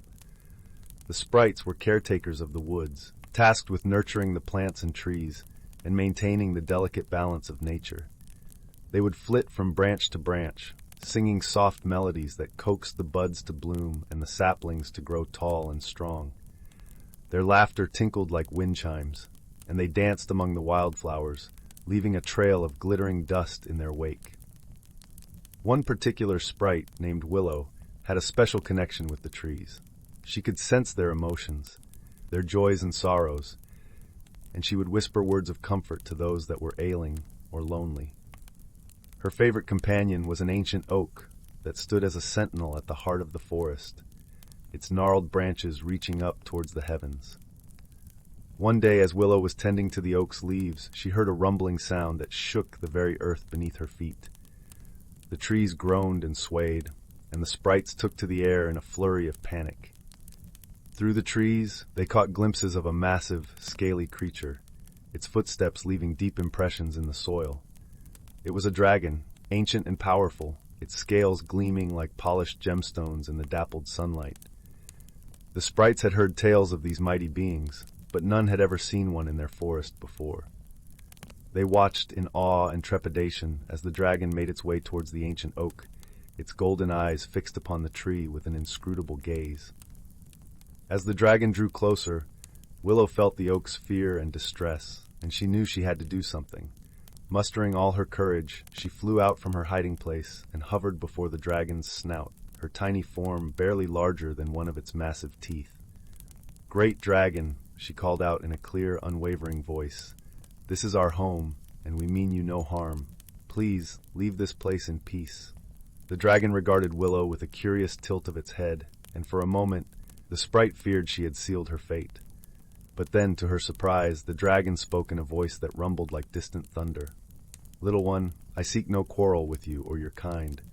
I have come to this ancient oak to rest, for it is a place of great power and tranquility. If you will allow me to take shelter here, I promise to cause no harm to your forest or its inhabitants." Willow was taken aback by the dragon's gentle words and the sincerity in its eyes. She realized then that this was no ordinary beast, but a creature of great wisdom and nobility. After conferring with the other sprites, she returned to the dragon and bowed her head in respect. "Noble dragon, you are most welcome here. May the oak's embrace provide you with the peace and respite you seek." And so, the dragon made its home among the roots of the ancient oak, its massive form curled protectively around the tree's trunk. The sprites, over time, came to see the dragon not as a threat, but as a guardian of the forest, a protector of nature's delicate balance. In the years that followed, Willow and the dragon formed an unlikely bond. The sprite would often perch upon the dragon's snout, sharing stories of the forest and its inhabitants, while the dragon would regale her with tales of its travels and the wonders it had seen across the lands. The dragon, in turn, became a source of wisdom and guidance for the sprites, teaching them about the ancient ways of magic and the importance of respecting the natural world. Its mere presence seemed to imbue the forest with a renewed sense of vitality, and the trees grew taller and stronger than ever before. And so, the tale of the dragon and the sprites became a cherished legend, passed down through generations. It was a story of friendship, understanding, and the unexpected bonds that can form between the most unlikely of beings. It reminded all who heard it that even in the face of fear and uncertainty, kindness and an open heart can overcome any obstacle, and that true harmony can be found in the most surprising of places. Here is a 4052 token story about a kind dragon guardian and its quest to solve an unusual problem threatening the village and surrounding land. In a secluded valley surrounded by towering mountains, the quaint village of Willowgrove thrived under the watchful eye of its mystical guardian, a magnificent dragon named Aranath. Unlike the fearsome beasts of myth, Aranath was a gentle soul, using her ancient magic to nurture and protect the villagers. Her scales shimmered like molten gold in the sunlight as she soared over the thatched cottages and winding streams. With a sweep of her wings, Aranath could part the storm clouds to bring sunshine after weeks of relentless rain. A touch of her talons upon the soil rejuvenated withering crops. When sickness or injury befell a villager, Aranath's soothing breath could alleviate their suffering. For generations, the people of Willowgrove had lived in harmony with their draconic benefactor. On this particular summer day, Aranath lazily circled over the village green, watching the children frolic amidst wildflowers waving in the gentle breeze. Their innocent laughter tinkled like tiny bells, bringing a warm smile to the dragon's reptilian features. A sudden cry shattered the tranquil scene. Aranath's head whipped around to locate the source of distress. An ashen-faced farmer stumbled into the clearing, clutching a lifeless sapling taken from his orchard. "Aranath, you must help!" The man fell to his knees, anguish written across his leathery features. "Some foul sorcery has gripped my fruit trees. Overnight, their full bloom withered to husks as if drained of all life force." Dread coiled in Aranath's belly. This was no natural blight or drought behind such rapid desolation. She unfurled her wings and glided down beside the distraught farmer, scales glittering with an inner radiance. "Show me these trees," Aranath's voice rumbled with the weight of centuries of wisdom. The farmer could only nod shakily as he rose and led the dragon toward his precious orchard. Aranath's jaundiced eyes widened at the macabre sight awaiting them. What had been an ocean of pink and white petals mere yesterdays was now a skeletal boneyard of twisted branches and shriveled gray remnants clinging to brittle boughs. Even the grass beneath the trees had turned to ash, the once vibrant greenery reduced to soot, blackening the rich soil. "By the 5 moons," Aranath murmured, her tail lashing in agitation as she padded between the grotesque skeletons of once flourishing arbors. A profound sense of anguish and wrongness permeated the air like a sickness. So focused was the dragon on unraveling the source of this malignant magic, she failed to notice the farmer's young daughter trailing along behind. Small and slender, Alia possessed the same sun-kissed complexion and russet curls as her father. Yet her inquisitive hazel eyes glinted with an intellect belying her 9 years of age.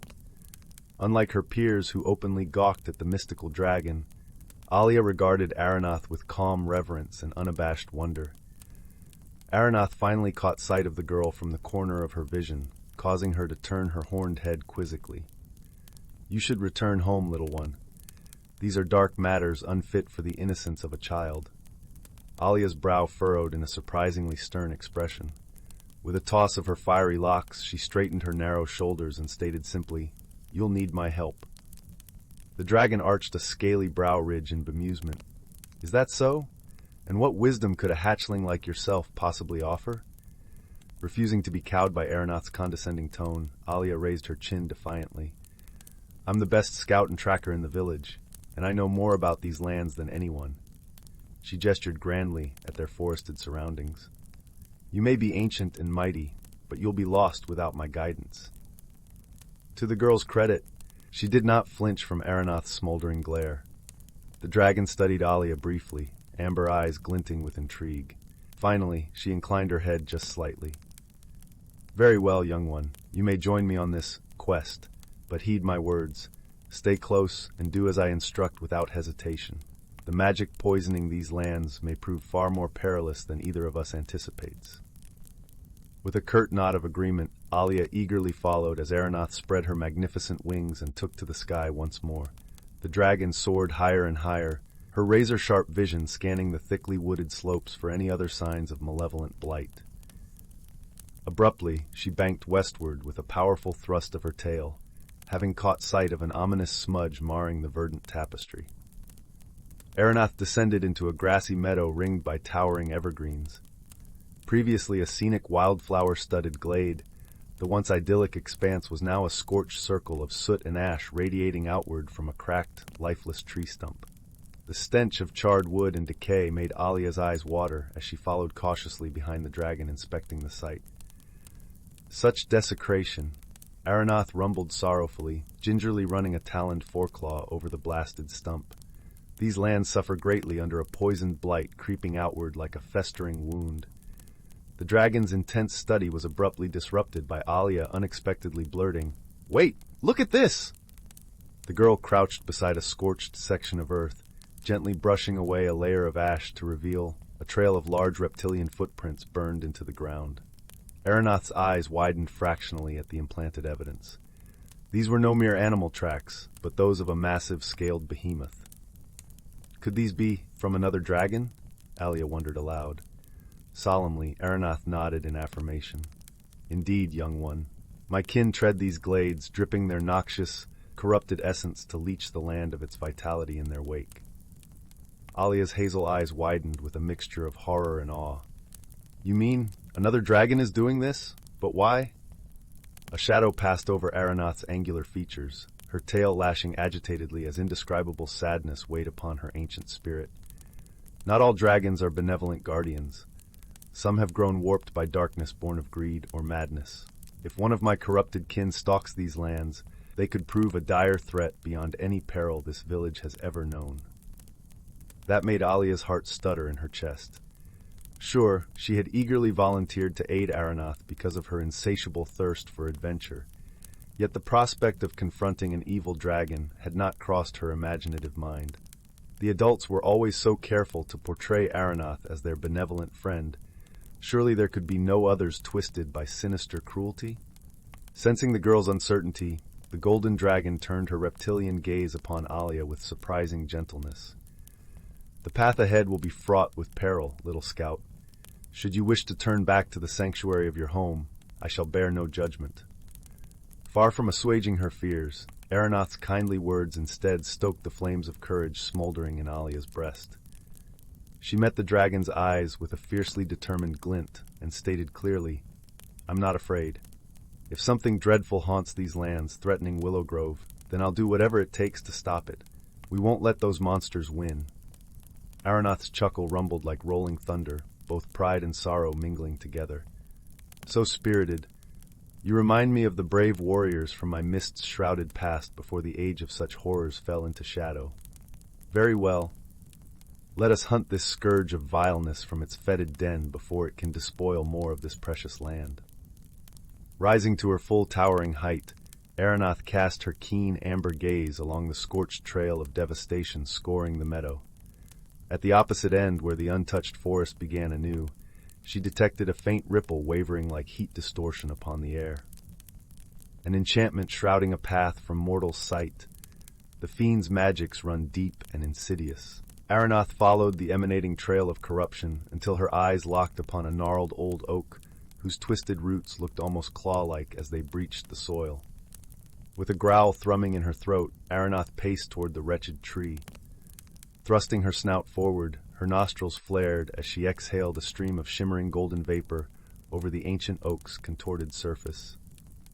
Reality seemed to shimmer and warp in Aeronath's mystical breath, gradually revealing a gaping chasm where the tree's base had appeared mere moments ago.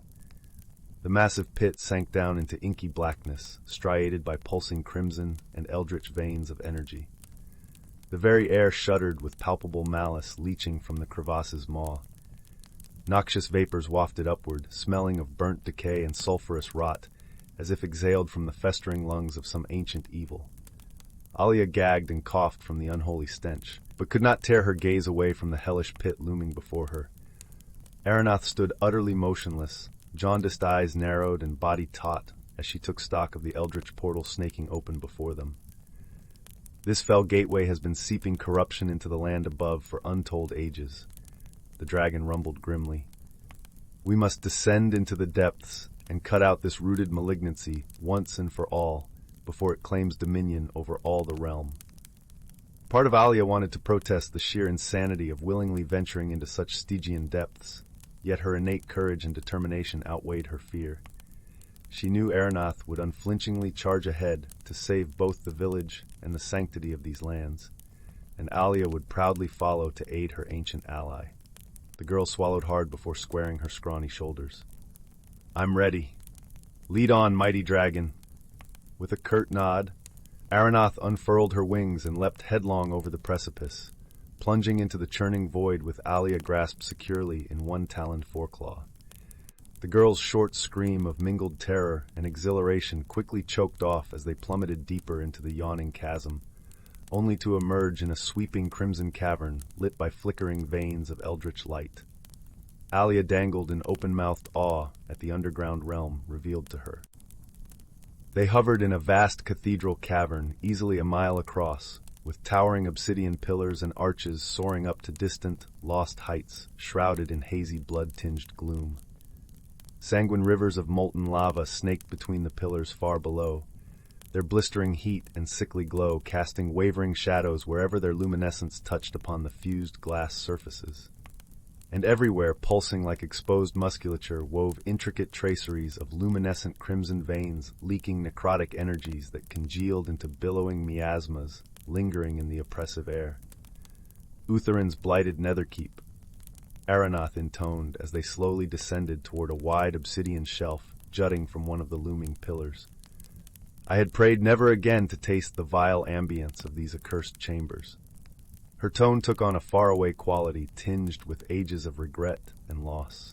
Once Alia's feet found solid purchase upon the glassy shelf, she mutely padded alongside Aronoth, fixated by her surroundings, as the lava rivers churned and burbled in a deafening torrent. The sweltering heat seared their lungs like smoke each time the girl gasped for breath. Alia was deeply regretting her choice of adventures. After a lengthy, ominous silence, the young scout finally dared to softly inquire. Aronoth, Story 21 title, The Whispering Woods and the Lantern of Luminara. In the heart of the Whispering Woods, where the trees sang soft lullabies in the breeze and the moonlight danced upon the leaves, there lived a small village named Elderglen. Elderglen was no ordinary village. It nestled in a world where magic hummed through the air, and every creature had a story to tell. The villagers, wise in the ways of the woods, lived in harmony with the magical beings who called the forest home. Among the village dwellers was a humble candlemaker named Alara. She was known for crafting the most exquisite candles, infused with herbs and flowers that she gathered from the forest. But more than her craft, Alara was cherished for her kindness and her gentle spirit that seemed to bring warmth wherever she went. Every year, as autumn painted the woods in hues of gold and crimson, Elderglen celebrated the Festival of Lights. It was a time when villagers and forest creatures alike gathered to honor Luminara, the spirit of light who watched over the woods. The festival culminated in a grand procession, where lanterns were lit and released into the night sky, carrying hopes and dreams with them. As the festival approached, an unusual visitor arrived at Alara's cottage, a tiny dragon named Neri. Unlike the fearsome dragons of legend, Neri was no larger than a house cat, with iridescent scales that shimmered like moonlit water. Neri, Alara exclaimed, delighted by the visit. What brings you here, little friend? Neri, with eyes as bright as stars, chirped a melodic tune, which Alara understood as a plea for help. It seemed that the Lantern of Luminara, an ancient artifact that illuminated the forest during the festival, had gone missing. Without it, the festival could not proceed, and the balance of light and dark in the woods would be disrupted. Alara knew the importance of the lantern to both the village and the forest. It was said to have been crafted by Luminara herself, imbued with her magic to protect and guide. Determined to help, Alara decided to seek the lantern, guided by Neri and the whispers of the woods. Their journey began at dawn, with the first light of day filtering through the canopy. As they walked, Neri fluttered beside Alara, occasionally perching on her shoulder to chirp directions. The woods were alive with the rustle of leaves and the calls of enchanted creatures, each offering a nod of encouragement as they passed. The path led them deeper into the heart of the forest, where ancient trees loomed like guardians of time. Here, the air was thick with magic, and Alara could feel the gentle pulse of the earth beneath her feet. They soon arrived at the Glade of Echoes, a place known for its reflective pools and the spirits who dwelled within. In the center of the glade stood a great oak, its branches stretching wide like welcoming arms. Beneath it, nestled among the roots, was a pool that shimmered with an otherworldly light. As Alara approached, the water began to ripple, and from its depths emerged a vision, a memory of Luminara crafting the lantern with love and care. The vision revealed a mischievous wood sprite, known for his playful tricks, who had taken the lantern, intending to hide it as part of a game. Realizing the gravity of his actions, the sprite was now trapped by his own guilt, unable to return the lantern without guidance. Alara, with Neri by her side, called upon the sprite, her voice gentle yet firm. "Dear sprite, we seek the lantern not for ourselves, but for the light it brings to all. Will you guide us to it, so we may restore the balance?" From behind a tree appeared the sprite, his eyes wide with remorse. "I meant no harm," he confessed, his voice as soft as a breeze. "I only wished to share in the joy of the festival, but now I fear I have caused trouble." Alara knelt beside the sprite, her hand extended in friendship. "Join us in setting things right. The festival is a time for all beings to come together in harmony." Moved by her kindness, the sprite agreed, leading them through a hidden path known only to the forest's denizens. The journey was filled with wonder, as they passed through groves where the trees whispered tales of old and crossed streams that sang in crystal notes. Finally, they reached a clearing bathed in golden light. In its center was the lantern of Luminara, glowing with an inner brilliance that seemed to pulse with the heartbeat of the forest itself. Alara approached reverently, feeling the warmth of its magic envelop her. With the sprite's help, they carried the lantern back to Elderglen. As they entered the village, a cheer rose from the villagers and creatures who had gathered. The lantern was restored, and the festival could proceed. That evening, as the sun dipped below the horizon, the village was aglow with the light of countless lanterns. Alara, joined by Neri, the sprite, and the villagers, watched as the lantern of Luminara was placed at the heart of the celebration. Its light spread throughout the woods, a beacon of hope and unity. As the lanterns were released into the night sky, carrying with them the dreams of all who watched, Alara felt a deep sense of peace. She knew that the magic of the Whispering Woods lay not just in its wonders, but in the harmony shared between its people and the spirit of kindness that bound them together. And so, under the watchful eyes of the stars, the Festival of Lights shone brighter than ever, a testament to the enduring bond between humans and the magical world they cherished. Story 22. Here is a heartwarming fantasy tale filled with magic, wonder, and a celebration of the natural world and the harmony between magical beings and everyday people. I've aimed to create a cozy bedtime story with gentle adventure, whimsy, and mystery. Word count 3259 tokens. The Crystal Pool. Deep in the heart of the ancient Willowmere forest, where towering oak trees swayed in the breeze and sunbeams danced through the emerald canopy, there lived a young girl named Alina.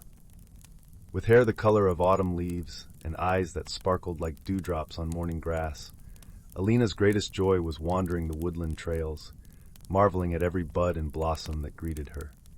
One golden summer's day, Alina was humming softly to herself as she followed a narrow deer path deeper into the forest than she'd ever ventured before.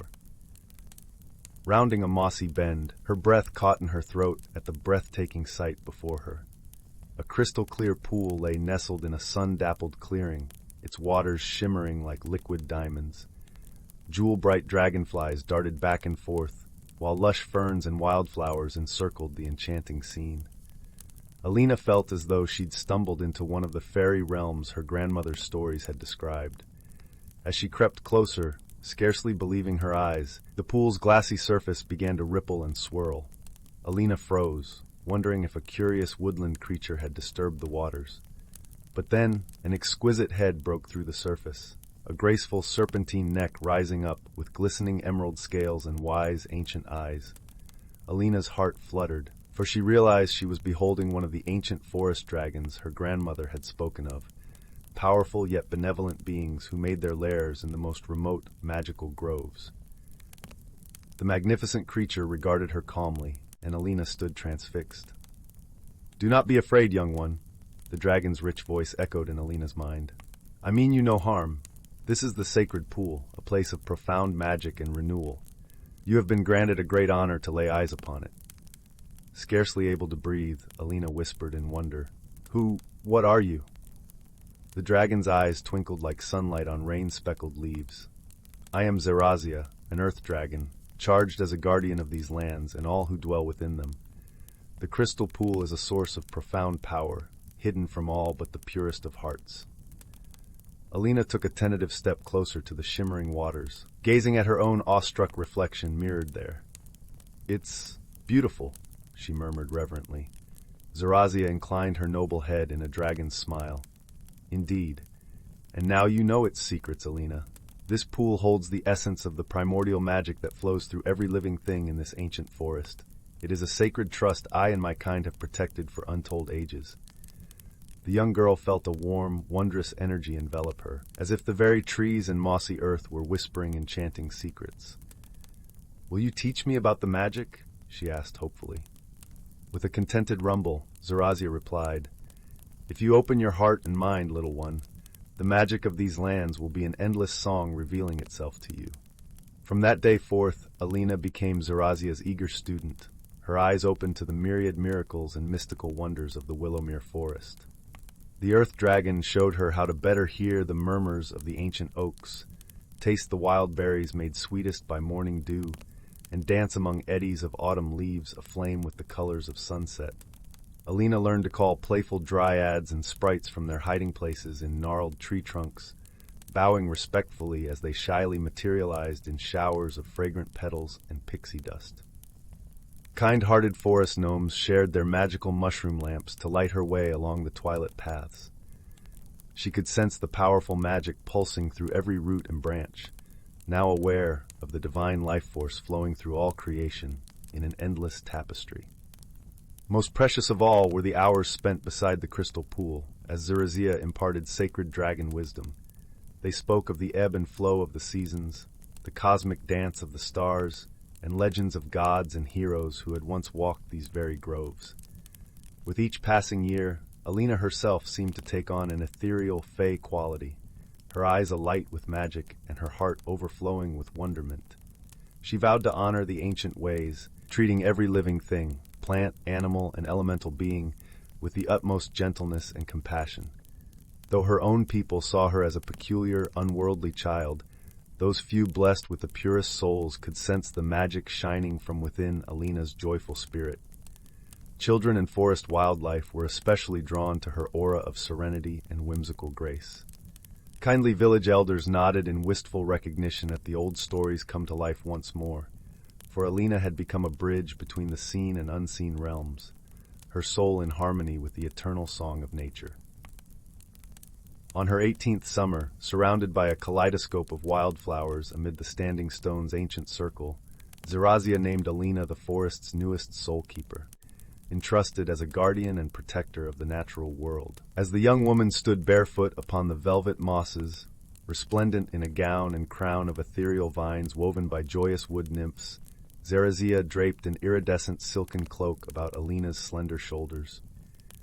"You are one with the heartbeat of this sacred land and all who dwell within its borders," the stately dragon proclaimed in her mind. "Never forget the magic you have glimpsed and been gifted to share. Your spirit shall keep the path open between our realms, a bright bridge between humankind and the oldest enchantments." From that day forward, Willowmere's ethereal soul-keeper was beloved by human and magical kind alike. Children were delighted by Alina's wondrous stories spun amid hollows and riverbanks. Farmers and woodcutters found their tools guided by unseen hands, their homes and crops blessed with abundance. Any showing respect for the living earth found themselves under Alina's beneficent protection. For in that remote, primordial forest, where the veils still parted to reveal glimpses of magic, Alina walked as one woven into the great thrumming tapestry of nature's rhythms. Her footfalls were light as thistledown, every presence a whisper of wonder and grace. At the sacred crystal pool, Alina and Zarazia would meet season after season, communing and sharing secrets of the eternal song. The mists of time may rise and ancient covenants be forgotten, but the enchanted groves of Willowmere would ever know its gentle soul keeper, embracing all hearts and souls within nature's shining circle of life. Story 23, title, The Whispering Woods and the Dragon's Gift.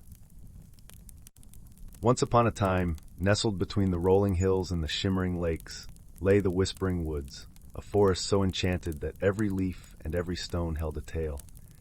It was said that the woods were home to many wondrous creatures, both seen and unseen, who lived in harmony with nature and each other. In the heart of these woods, there was a clearing known as Dragon's Hearth, a sacred place where the elder creatures gathered to celebrate the changing of the seasons. At the center of Dragon's Hearth stood an ancient oak tree, its branches stretching high into the sky, a living testament to the forest's enduring magic. The Whispering Woods had a guardian, a gentle dragon named Eldrin, who had watched over the land for centuries. Eldrin was not the fearsome creature that legends often told of, but rather a wise and kind-hearted friend to all who knew him. His scales shimmered with every color of the forest, reflecting the hues of the leaves, the sky, and the earth itself.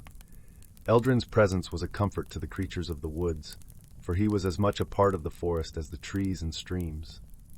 One brisk autumn morning, as the leaves danced in the crisp air, a young girl named Lila wandered into the Whispering Woods. She was a curious soul, with eyes as bright as the morning sun and a heart full of wonder. Lila was known for her adventurous spirit, often exploring the boundaries of her small village, which nestled at the edge of the woods.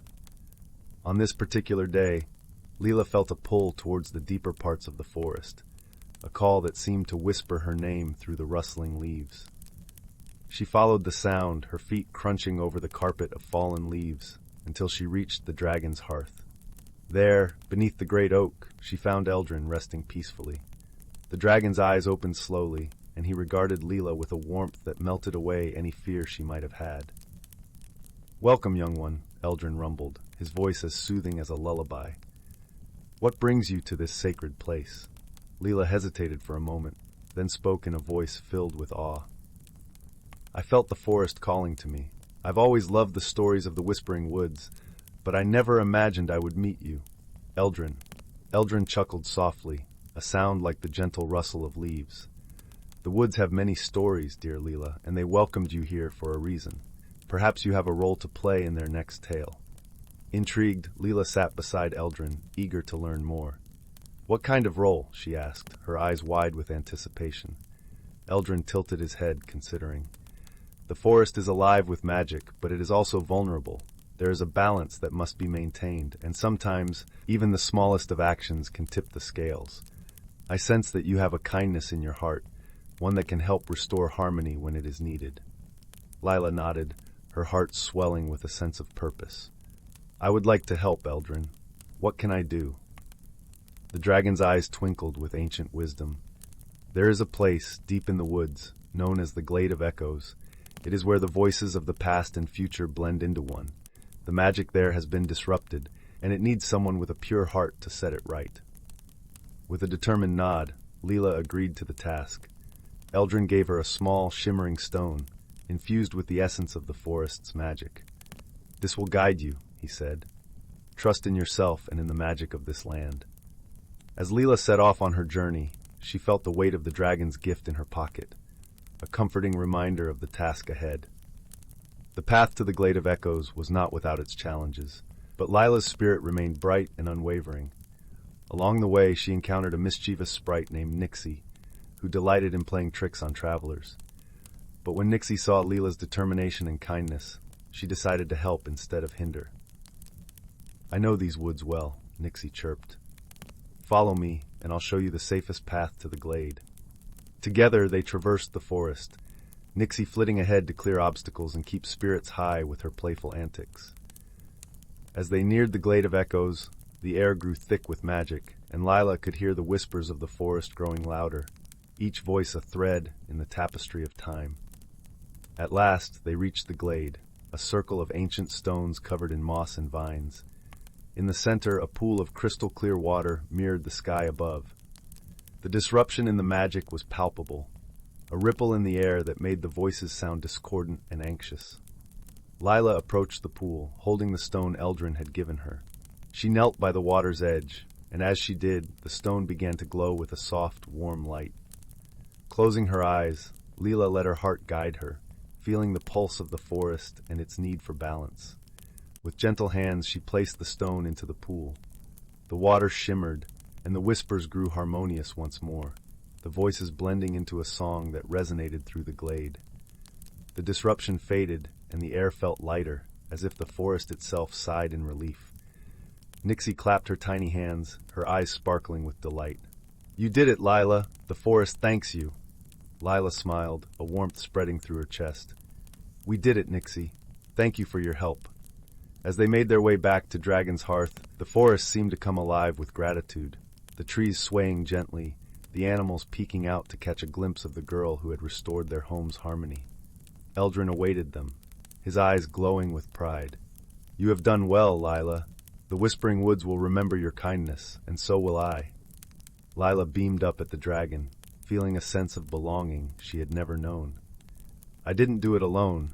Nixie was a wonderful friend and guide." Nixie giggled, flitting around Eldrin's head. "Oh, it was nothing. Just a bit of fun." Eldrin chuckled, his laughter a gentle rumble. "Even the smallest of creatures can leave the largest impact. Remember that, young ones."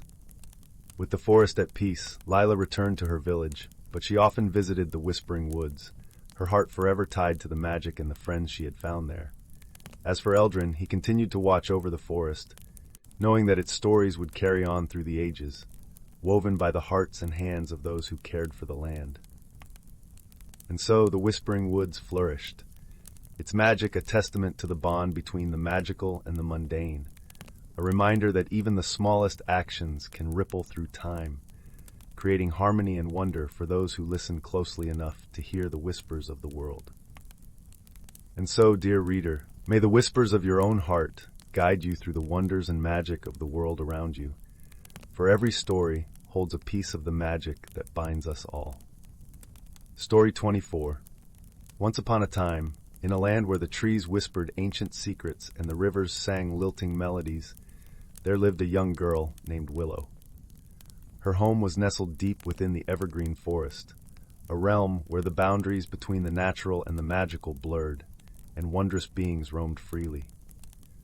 Willow's days were filled with the simple joys of exploring the forest's winding paths, listening to the chatter of the woodland creatures, and marveling at the vibrant wildflowers that bloomed in every sunlit glade. Her closest friend was a mischievous sprite named Zephyr, who delighted in leading her on whimsical adventures through the tangled undergrowth. One crisp autumn morning, as Willow and Zephyr were gathering ripe berries by the riverbank, they stumbled upon a most peculiar sight. Amidst the fallen leaves and dappled sunlight, a majestic creature lay curled up, its scales shimmering like 1,000 gemstones.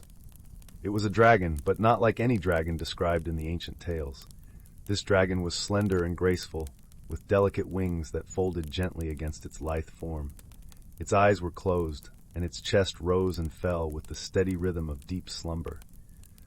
Willow and Zephyr approached cautiously, their hearts pounding with a mix of wonder and trepidation. As they drew nearer, the dragon stirred, its long lashes fluttering open to reveal eyes the color of the summer sky. Willow and Zephyr froze, uncertain whether to flee or stay rooted to the spot. But the dragon regarded them with a warm, gentle gaze, and a soft rumble emanated from its throat like the purr of a contented cat. "Fear not, little ones," the dragon spoke in a voice that seemed to blend with the whispers of the wind. "I mean you no harm. My name is Aura, and I am a guardian of these ancient woods." Willow and Zephyr exchanged a glance, their apprehension slowly melting away. They introduced themselves, and before long, they found themselves engaged in a lively conversation with the dragon, learning about the intricate web of life that sustained the evergreen forest. Aura explained that dragons were not the fierce, fire-breathing beasts of legend, but rather benevolent protectors of the natural world. Their magic was intertwined with the cycles of the seasons, and their very existence was a testament to the delicate balance that governed all living things. From that day forth, Willow and Zephyr became fast friends with Aura, accompanying her on her rounds through the forest. They learned to communicate with the trees, to listen to the whispers of the wind, and to understand the language of the animals that called the evergreen forest home. Together, they explored hidden glades where fairies danced beneath the moonlight, and ancient groves where the spirits of the forest gathered to share their wisdom. Aura taught them the secrets of the plants and how to harness their healing properties, and in return, Willow and Zephyr shared their own knowledge of the human world. As the seasons turned and Willow grew from a child into a young woman, her bond with Aura and Zephyr only deepened. They faced challenges together, from raging storms that threatened to uproot the ancient trees to mischievous spirits who disrupted the delicate balance of the forest. Through it all, Willow learned the true meaning of courage and compassion, and she discovered that even the smallest acts of kindness could have a rippling effect, spreading like the gentle waves on a still pond. One autumn evening, as the leaves were turning crimson and gold, Willow sat by the riverbank, listening to the soothing murmurs of the water. Aura settled beside her, her scales reflecting the warm hues of the sunset. "Willow," the dragon said softly, "your time in the evergreen forest is drawing to a close. The human world beckons, and you must heed its call." Willow felt a pang of sadness at the thought of leaving her beloved forest and her dear friends. But she knew that Aura spoke the truth, and that her destiny lay beyond the boundaries of this enchanted realm. With a heavy heart, she said her goodbyes to Zephyr and the other woodland creatures, promising to carry the lessons of the forest with her always. And as she embraced Aura for the last time, the dragon whispered a final piece of wisdom in her ear. "Remember, Willow, that magic resides not only in wondrous beings like myself, but also in the everyday miracles that surround us. It is found in the beauty of a wildflower, the laughter of a child, and the simple act of kindness shared between friends. Carry this magic with you, and you will never be alone." With those words etched upon her heart, Willow stepped out of the evergreen forest and into the wider world beyond. But wherever her journey took her, she never forgot the enchanting tales of the dragon, the sprite, and the quiet heroism that dwelled within the natural world. And on starry nights, when the wind whispered through the trees, she could almost hear the faint echoes of Aura's gentle purr, reminding her that the magic of the evergreen forest was always with her, a constant companion on her life's adventure. Story 25. In the heart of the whispering woods, where the trees hummed ancient lullabies and the stars danced on the softest of winds, there lay a small village named Elderglen. Elderglen was a place untouched by the troubles of the world, nestled between the Silver River and the misty mountains. The villagers lived in harmony with the magical creatures of the forest, a bond forged generations ago through kindness and respect.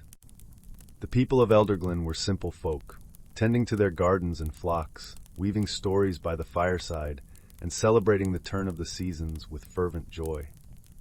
But what set this village apart was not its quaint charm or idyllic setting, but the ancient pact with the forest guardians, an alliance as old as time itself. In the heart of the forest, beyond the reach of the sun's rays, lay the grove of Lirel, where the forest spirits gathered. These spirits were gentle beings, woven from the essence of the forest itself, with eyes like moonlit pools and laughter like the tinkling of brook water over stones. At the center of the grove stood the great tree Lirel, a colossal oak whose branches stretched out like welcoming arms. It was said that Lirel's roots reached into the very soul of the earth, connecting the forest to the pulse of life itself. Once every decade, the villagers of Elderglen would hold a grand celebration to honor the pact. They called it the Festival of Lights, a time when lanterns of every color were hung from the eaves, and the fragrant scent of blooming flowers filled the air. It was during this festival that the boundary between the human world and the realm of magic grew thin, allowing the villagers and the forest spirits to mingle freely. As the festival approached, anticipation blossomed in every heart.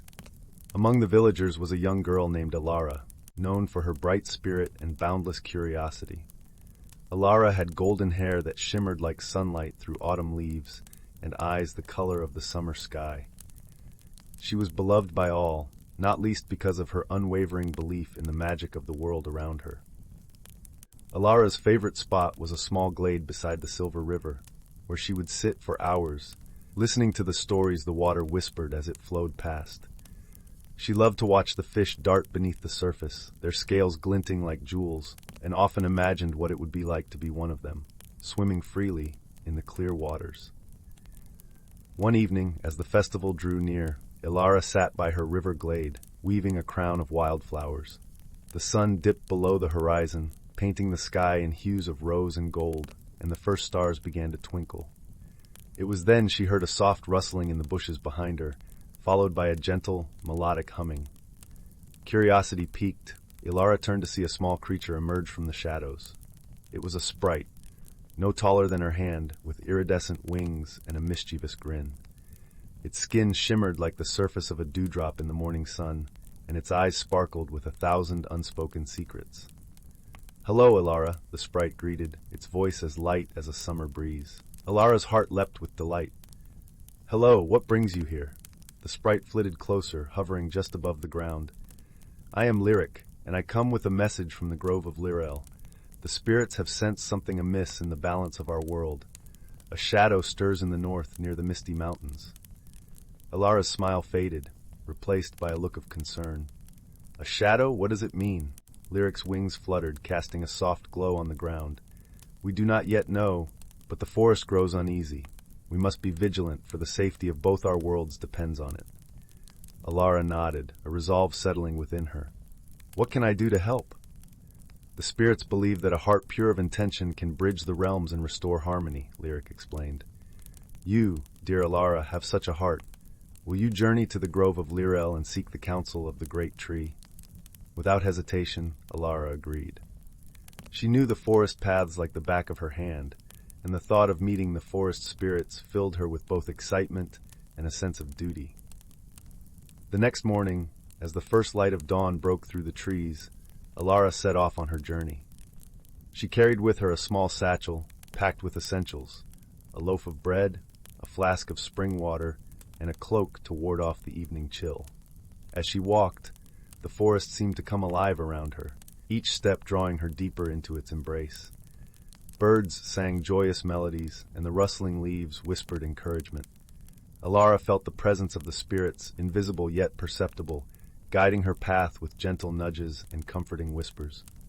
As the sun reached its zenith, she arrived at the Grove of Lyrel. The air was cool and fragrant, filled with the scent of pine and earth. The spirits greeted her with warm smiles and twinkling eyes, their forms flickering like candle flames in the dappled light. At the center of the grove stood Lyrel, majestic and ancient. Its bark was etched with runes of age-old wisdom, and its branches swayed gracefully as if acknowledging Alara's presence. With a deep breath, she approached the great tree, feeling a sense of awe and reverence. Lyrel's voice resonated through the grove, deep and melodious, like the rumble of distant thunder. "Welcome, Alara of Elderglen. You have come in a time of need." Alara bowed her head respectfully. "Great tree, I seek your guidance. The spirits speak of a shadow near the misty mountains." The great tree's leaves rustled in contemplation. "Indeed, a shadow grows born of forgotten grievances and untended wounds. It is a rift in the harmony that binds our worlds." Alara listened intently, her heart aching at the thought of such discord. How can it be healed? "The answer lies in understanding and compassion," Lyrel replied. "You must journey to the misty mountains, to the source of the shadow. There you will find a creature in pain, its heart burdened by sorrow. Your kindness can mend what has been broken." Though the task seemed daunting, Alara felt a surge of determination. "I will do whatever I can to help." Lyrel's branches swayed in approval. "You are brave and kind, Alara. Take with you the blessings of the forest, and know that you are never alone." With a renewed sense of purpose, Alara bid farewell to the Grove of Lyrel and began her journey north. The path to the misty mountains was long and winding, but she was not afraid. The spirits watched over her, and the forest itself seemed to guide her steps. Days passed, marked by the rising and setting sun. Alara encountered many wonders along the way. Fields of wildflowers that sang in the wind, streams that gleamed like silver threads, and animals that regarded her with curious eyes. Each night she rested beneath the stars, comforted by the gentle lullaby of the forest. At last, she reached the base of the misty mountains. The peaks loomed high above, shrouded in veils of cloud and mist. It was here, in the shadow of the mountains, that Alara sensed the presence of the creature Lirael had spoken of. The air was thick with tension, and the forest grew silent, as if holding its breath. Alara followed her instincts, moving carefully through the underbrush until she reached a secluded glen. There she found a dragon. The dragon was unlike any she had ever imagined. Its scales were a deep, iridescent blue, shimmering like the surface of a midnight lake. But its eyes, usually so full of fire and life, were clouded with sadness. The creature lay curled upon the ground, its massive wings folded protectively around itself. Alara approached cautiously, her heart filled with empathy. "Hello," she called softly, her voice gentle as a summer breeze. The dragon lifted its head, regarding her with wary eyes. "Who are you, little one, to come to a place such as this?" "I am Alara, from the village of Elderglen," she replied. "I've come to help. The spirits of the forest spoke of your sorrow." The dragon's eyes softened, a flicker of hope igniting within their depths. "You are brave to come here, Alara. Few would dare approach a creature such as I." "I believe that everyone deserves a chance to be heard," Alara said earnestly. "Will you tell me your story?" The dragon sighed, a sound like the rustling of leaves in an autumn breeze. "Long ago, I was a guardian of these mountains, revered and respected. But time and neglect turned admiration to fear, and fear to hostility. The people forgot the old ways, and I was left alone, my heart heavy with loneliness and longing." Alara listened, her heart aching with compassion. "I am sorry for your pain, but you are not alone anymore. The forest and its people remember. We can work together to heal the rift." The dragon's eyes glistened with unshed tears. "You are kind, Alara. Perhaps with your help, the world can remember the harmony that once was." Alara smiled, her heart light with hope. "I promise to do all that I can." Together, they spoke long into the night, sharing stories and dreams beneath the watchful gaze of the stars. As dawn broke, the dragon unfurled its wings, inviting Alara to climb onto its back. With a mighty leap, they soared into the sky, the wind rushing past them in a joyous symphony. As they flew over the forest, Alara felt a sense of freedom and unity, a bond that transcended the boundaries of their worlds. In time, the people of Elderglen and the creatures of the forest came together, guided by Alara and the dragon. They rebuilt the bridges of trust and understanding, celebrating the Festival of Lights with renewed purpose and joy. And so, the shadow that had threatened the harmony of their world was dispelled, replaced by a light that shone brighter than ever before. Alara returned to her village, her heart full of the magic and wonder of the journey she had undertaken.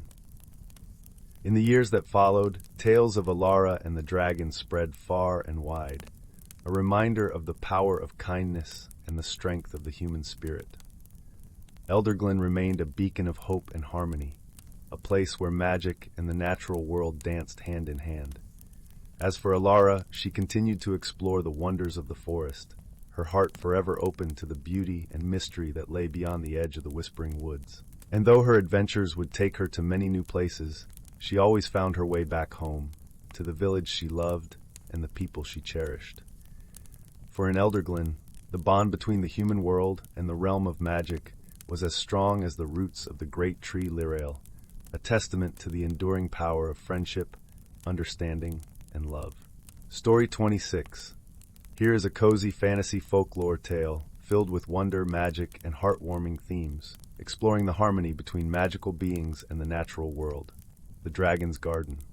In a secluded valley, deep in the ancient woodland realm, where towering pine trees swayed in the mountain breeze, there lived a magnificent dragon named Amaryllis. Her scales shimmered like polished emeralds, and her great wings could stir the clouds with a single powerful beat. Yet despite her fearsome visage, Amaryllis was among the gentlest of creatures. For you see, Amaryllis did not spend her days hunting or guarding treasures, as some dragons were known to do. Instead, her true passion lay in tending her breathtaking garden that blanketed the valley floor. Vibrant flowers of every imaginable hue bloomed in winding patterns around bubbling streams and mossy grottos. Delicate vines bearing plump fruits twined up gnarled tree trunks, while fragrant herbs released their earthy perfume with each cool mountain zephyr. The dragon's garden was not merely a sight to behold, but a living harmony between the magic of the natural world and the benevolent power of Amaryllis herself. For the heat of her gentle breath could accelerate seed germination and growth, while her scales shed just the right glimmering essence to nourish and sustain the most exotic botanicals. In this verdant paradise, all sorts of charming woodland creatures made their homes, moving about in peaceful concert with the wise old dragon. Squirrels and chipmunks scampered through the wildflowers, deftly gathering nuts and seeds in their cheeks. Songbirds flitted from bough to bough, filling the air with joyous melodies and gratitude for the sanctuary. Even timid deer ventured here to graze, unafraid of Amaryllis's ancient presence watching over them. Though the dragon kept mostly to herself, enjoying the tranquil beauty she had cultivated over centuries upon centuries of tender care, she did indeed have some very special friends. Chief among them were the forest sprites, mischievous but kind-hearted little beings with gossamer wings and glowing smiles. Invisible to most, the sprites had long been Amaryllis's partners in maintaining the garden's remarkable splendor. On this particular summer eve, their lilting laughter and the twinkle of their fairy lanterns could be seen dancing amid the petals and vines as dusk fell over the valley. For this was the summer circle, the sprites' most joyous festival, when they would renew their bonds with the sacred growth of Amaryllis's garden and give thanks for her benevolence. Amaryllis gazed upon the merriment through half-closed eyes, a faint smile upon her mighty jaws. The sprites' revelries were a happy reminder of the cycles of life she had borne witness to, an endless seasonal rhythm as sure as the turning of the earth. As the lantern-lit swirls of the sprites dancing gradually faded into night, a tiny cloaked figure, no taller than a dandelion puff, alit upon the dragon's foreleg. It was Elaine, the eldest and wisest of the sprites, an old friend of Amaryllis. With a warm chuckle, the dragon inclined her great head, bringing her shimmering turquoise eye level with her minuscule visitor. "Well met, dear Elaine," rumbled Amaryllis in a voice like warm earth and rustling pine boughs. "What tale of summer magic and mirth have you and your kin to share this evening?" The elderly sprite tugged her pointed hat in a respectful bow, her rosy cheeks briefly glowing brighter like little sunset moons. "Dearest Amaryllis, your wondrous garden has never looked more sublime. Each year, there are more jewel-toned blossoms to delight our eyes and scents to gladden our hearts. Our celebrations tonight were made all the richer by the splendor you have wrought."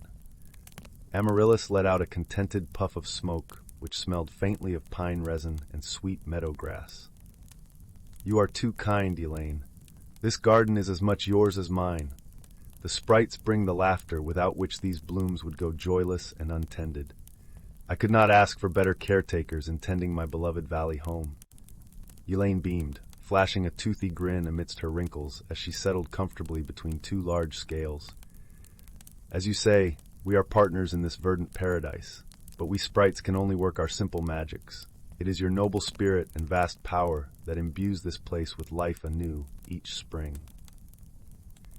Stretching her wings to better bask in the light of the rising full moon, Amaryllis sighed wistfully. "Such is the gift of dragonkind. I need only look upon a seedling to set it flourishing, but you sprites bring a different magic, the magic of joy, playfulness, and finding hidden delights in the humblest wildflower or dew-kissed spiderweb.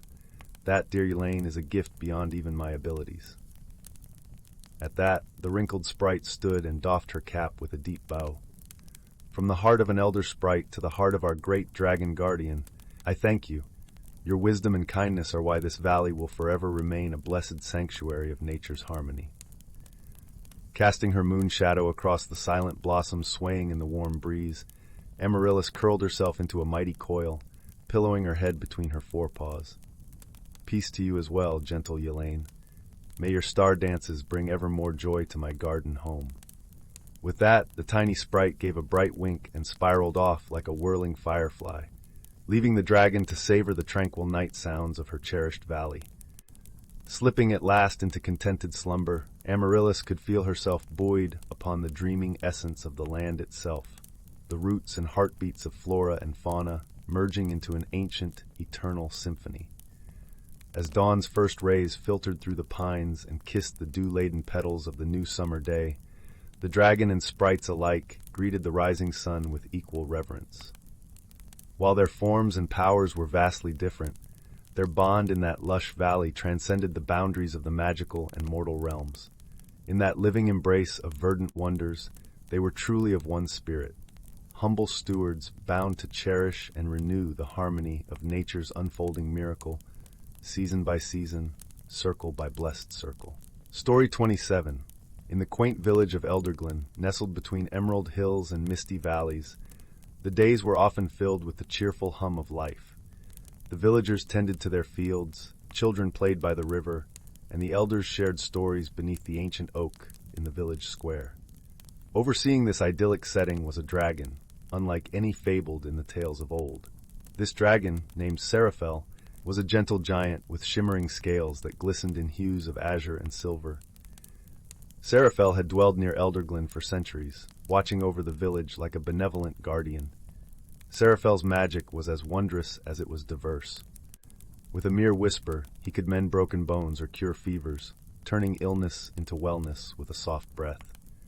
When storms threatened to ravage the fields, Seraphel would rise into the skies, his wings unfurling like vast sails, calming the tempest with a soothing song that echoed through the clouds. The villagers revered him not out of fear, but out of deep respect and gratitude for the peace he brought to their lives. One crisp autumn morning, as the leaves began to rustle in shades of gold and crimson, the village awoke to an eerie silence. The usual chatter of birds was absent, and a strange chill hung in the air. The river, which usually babbled merrily over its pebbles, had slowed to a sluggish trickle. The villagers gathered in the square, their faces etched with concern, and it wasn't long before Seraphel was summoned. "It is as if the land itself is holding its breath," remarked Elara, the village healer, as she stood before the dragon. Her eyes, wise and gentle, met Seraphel's with a silent plea for help. Seraphel rumbled a low, thoughtful hum. "There is a disturbance," he acknowledged, his voice deep and resonant. "Something has disrupted the natural flow of life here. I must discover its source." As Seraphel prepared to embark on his quest, a young traveler stepped forward from the crowd. His name was Alaric, a wanderer whose journeys had brought him to Elderglen only a few days prior. He was a man of modest stature, with sharp eyes that seemed to see more than what lay before him. "May I accompany you, Seraphel?" Alaric asked, his voice steady and sincere. "I have traveled far and wide, and perhaps my experiences might be of some aid." Seraphel studied Alaric for a moment, sensing honesty and a spirit of adventure within him. "Very well," the dragon nodded. "Together we shall uncover the truth." Thus the unlikely pair set forth, leaving the comforting boundaries of Elderglen and venturing into the wilds beyond. They traversed ancient forests where the trees whispered secrets of the past, and crossed fields where the earth seemed to pulse with a hidden energy. As they journeyed, Seraphel and Alaric spoke of many things. Alaric shared tales of distant lands and the wisdom he had gleaned from the people he had met. In turn, Seraphel recounted the history of the land, of forgotten times when dragons and humans lived in closer harmony. Their path eventually led them to a glen, shrouded in a peculiar mist that seemed to pulse with an unnatural life of its own. Here, the land was eerily quiet, and the air felt heavy with tension. At the center of the glen lay a stone altar, ancient and weathered, covered in runes that glowed faintly in the dim light. "This place is the heart of the disturbance," Seraphel murmured, his gaze fixed on the altar. Alaric knelt beside the stone, tracing the runes with his fingers. "These symbols, they speak of a bond between the elements, a pact that keeps the balance of nature intact," he observed. Suddenly the runes flared brightly, and a shadowy figure emerged from the mist, a spirit of the land, its form shifting and ethereal. "Who disturbs my slumber?" it demanded, its voice echoing like a distant storm. "We seek to restore the harmony that has been disrupted," Seraphel replied, his tone respectful yet firm. "What has caused this imbalance?" The spirit sighed. a sound like wind through the trees. Long ago, a pact was made between the dragons and the guardians of the land. But as time passed, the memories of this bond faded, and the magic that sustained it weakened. Alaric's eyes widened with understanding. The people of the land have forgotten their connection to it, he realized. Without that bond, the balance cannot be maintained. Seraphel nodded, his heart heavy with the weight of the truth. We must rekindle the pact, he declared, and remind the people of their role as stewards of the earth. Together, Seraphel and Alaric worked to restore the ancient bond. Seraphel called upon his magic to weave a tapestry of light and sound, a reminder of the harmony that once existed. Alaric, with his gift for storytelling, spread the tale of their journey and the importance of living in harmony with the land. As the days passed, the villagers of Elderglen and those from far beyond began to listen and learn. Slowly, the land began to heal. The river swelled with life once more, the birds returned to their songs, and the chill in the air dissipated, replaced by a warmth that spoke of renewal. Through their journey, Seraphel and Alaric uncovered not just the source of the disturbance, but a deeper understanding of what it truly means to help others. It was not enough to merely fix problems as they arose. True guardianship required fostering a connection to the world and nurturing it with care and respect. The bond between the villagers and the land was renewed, and with it, the pact with the dragons. Seraphel continued to watch over Elderglen, his heart filled with a profound sense of purpose. Alaric, having found a home in the village, continued to share stories that inspired others to cherish and protect the world around them. And so, in the heart of Elderglen, peace reigned once more, under the watchful gaze of a dragon who had learned that the greatest magic of all was the power of unity and understanding. Once upon a time, in a realm where the boundaries between the natural and the enchanted blurred, there lived a young girl named Willow. With eyes that sparkled like dew on wild flowers and hair the color of autumn leaves, Willow seemed to possess a natural affinity for the wonders of the forest that surrounded her humble cottage. One crisp morning, as Willow ventured into the woods to gather herbs for her mother's remedies, she stumbled upon a most peculiar sight. Nestled among the gnarled roots of an ancient oak tree lay a small, glittering object. As she drew closer, her breath caught in her throat. It was a beautiful dragon scale, shimmering with hues of emerald and sapphire. Willow's heart raced with excitement, for the tales of dragons had been passed down through generations in her village. These majestic creatures were said to be the guardians of the forest, protectors of all living things that called the woodlands home. With trembling hands, she carefully cradled the precious scale, sensing the magic that pulsed within it. As the sun began to set, painting the sky in vibrant hues of orange and pink, Willow hurried back to her cottage, clutching the scale tightly. Her mother, a wise woman deeply attuned to the rhythms of nature, immediately recognized the significance of her daughter's find. "My child," she said, her voice filled with wonder, "you have been chosen by the ancient guardians. This scale holds within it a connection to the great dragons that dwell among us, unseen but ever watchful." Willow's eyes widened with awe, and she listened intently as her mother recounted the legends of old. It was said that when a pure-hearted soul discovered a dragon's scale, they were granted the ability to commune with these mystical beings, forging a bond that transcended the boundaries between their realms. From that day forward, Willow's life was forever changed. As she wandered the forest paths, she began to sense the presence of the dragons, their powerful yet gentle spirits intertwined with the very essence of the woodlands. She learned to speak their ancient tongue, a language woven from the whispers of the wind and the murmurs of the streams. In turn, the dragons revealed to Willow the secrets of the forest, teaching her the intricate dance of life that sustained all living creatures, from the tallest trees to the smallest insects. They showed her how to coax the earth to yield its bounty, how to coax the rains to nourish the thirsty soil, and how to heal the wounds inflicted upon the land. As the years passed, Willow grew into a guardian in her own right, her connection to the dragons strengthening with each passing season. She became a bridge between the human and magical realms, sharing the wisdom of the ancient guardians with her fellow villagers and ensuring that the delicate balance of nature was preserved.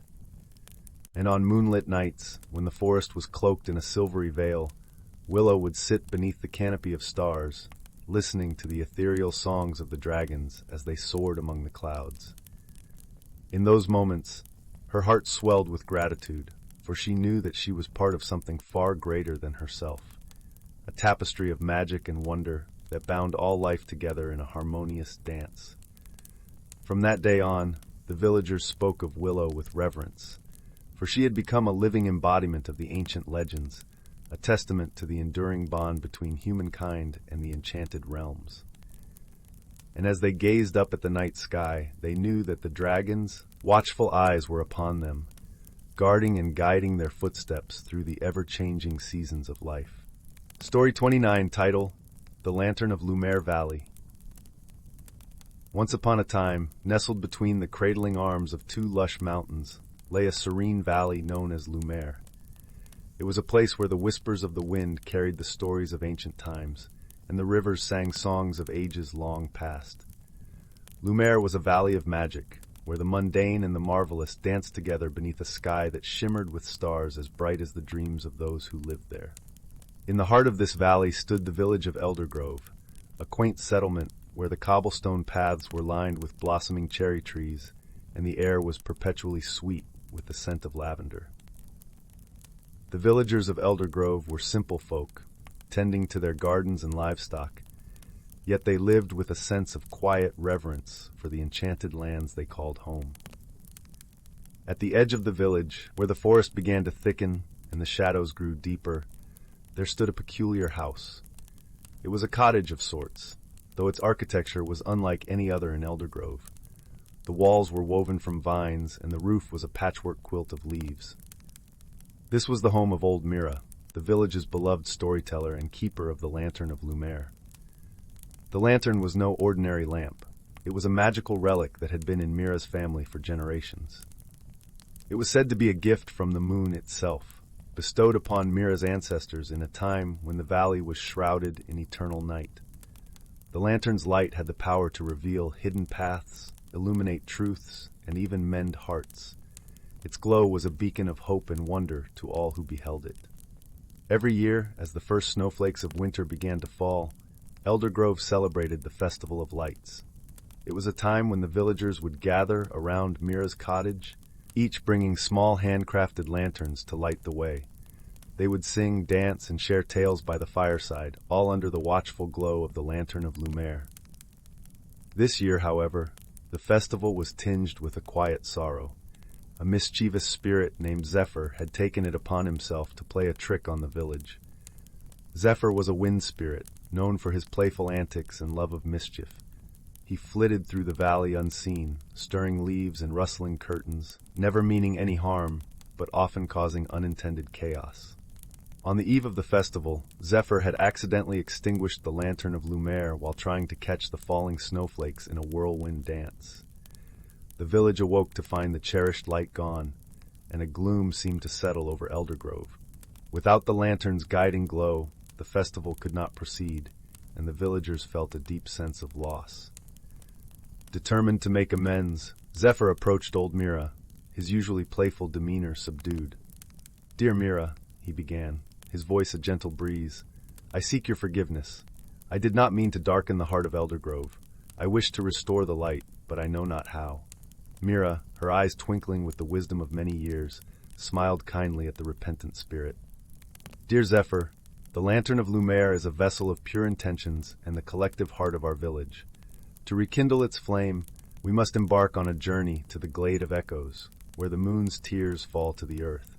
There we shall find the moonstone, the only thing that can relight the lantern."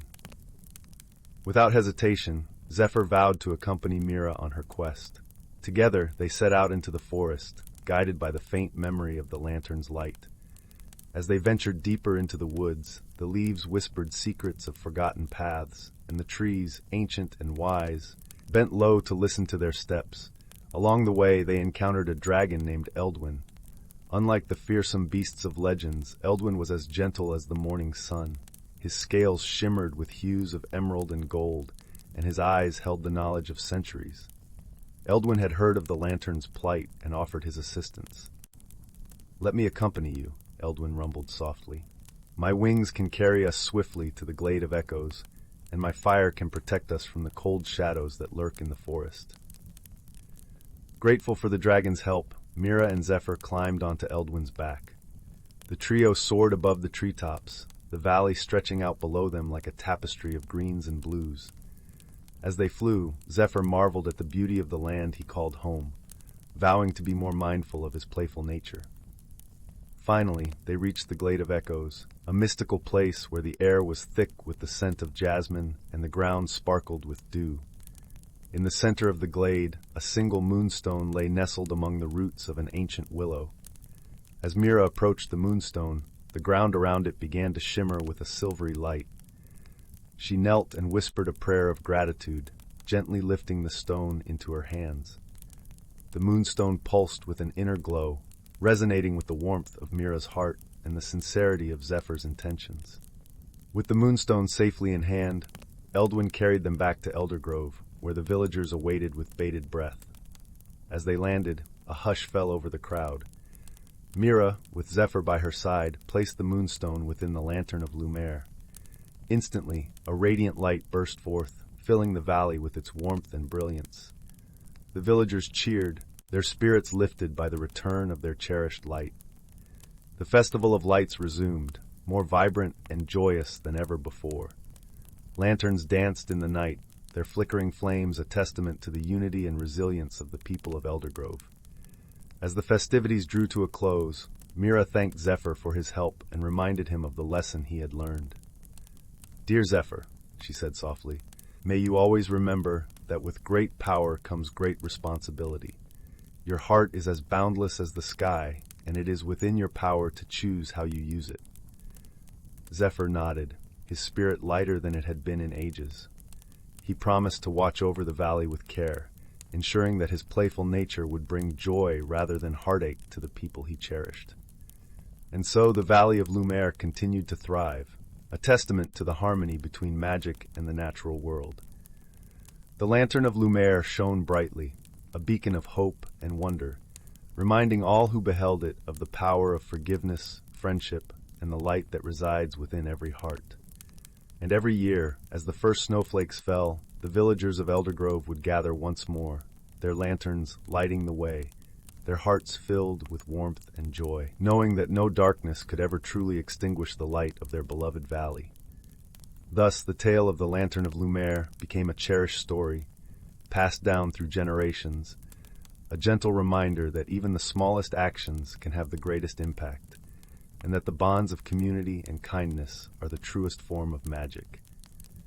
And so, dear listener, as you drift into dreams, may the light of Lumiere guide your heart, and may you find magic in the world around you, in every whisper of the wind, and in the gentle glow of a lantern's flame. Story 3. Once upon a time, in the heart of the verdant valley, there lay a village called Eldergrove, where every dawn was painted with the soft hues of enchantment, and every dusk whispered with tales of old magic. Eldergrove was cradled by the emerald woods, a forest so ancient that even the oldest of oaks remembered when dragons roamed the skies freely. In this peaceful village lived a young girl named Lyra, who had a heart as vibrant as the wildflowers that danced in the meadows. Lyra was known for her curiosity and kindness, traits she had inherited from her grandmother Elda, the village storyteller. Elda filled Lyra's nights with stories of the magical creatures that lived just beyond the tree line, stories of talking foxes, gentle giants, and most captivating of all, the guardian of the woods, a dragon named Felorian. Felorian was no ordinary dragon. His scales shimmered with the colors of 1,000 sunsets, and his eyes held the wisdom of centuries. He was said to be a dragon who cherished peace over power, a guardian who nurtured the harmony between the magical and mortal realms. It was said he could weave the wind and shape the rain, nurturing the forest and protecting it from harm. Lyra often wandered to the edge of the forest, her imagination alight with dreams of meeting Felorian. She would sit beneath the great willow, her favorite tree, and listen to the rustling leaves, hoping they would speak to her in the dragon's voice. The villagers, though fond of their stories, always warned her to be cautious, for the woods were vast and held secrets that were not meant for human eyes. One golden afternoon, as autumn leaves began to fall like gentle whispers from the sky, Lyra noticed something peculiar. A trail of soft, shimmering light flickered between the trees like the tail of a star brushing against the earth. Intrigued, she followed the trail deeper into the forest than she had ever dared venture before. The light danced ahead of her, playful and inviting, leading her to a hidden glen where the sunlight seemed to sing with life. In the center of this glen stood Felorian, majestic and serene. His presence was a symphony of warmth and wonder, and Lyra felt as though she had stepped into one of her grandmother's stories. The dragon's eyes met hers, and she felt a gentle nudge of welcome in her heart. "Greetings, young one." Felorian's voice rumbled softly, a sound like distant thunder wrapped in velvet. "You have the spirit of a dreamer and the courage of a seeker." Lyra, though awed, found her voice. "I've always wanted to meet you, guardian of the woods. I love the stories about you and the magic you protect." Felorian lowered his great head, his breath a warm breeze that ruffled her hair. "Stories are the threads that weave our worlds together, young Lyra. They remind us of who we are and what we can become. But tell me, why have you come into the heart of the forest?" Lyra felt the weight of her own curiosity, her desire to understand the magic that lay beyond the tales. "I wanted to see for myself if the stories were true. I wanted to know if magic still exists in our world, or if it's just a memory."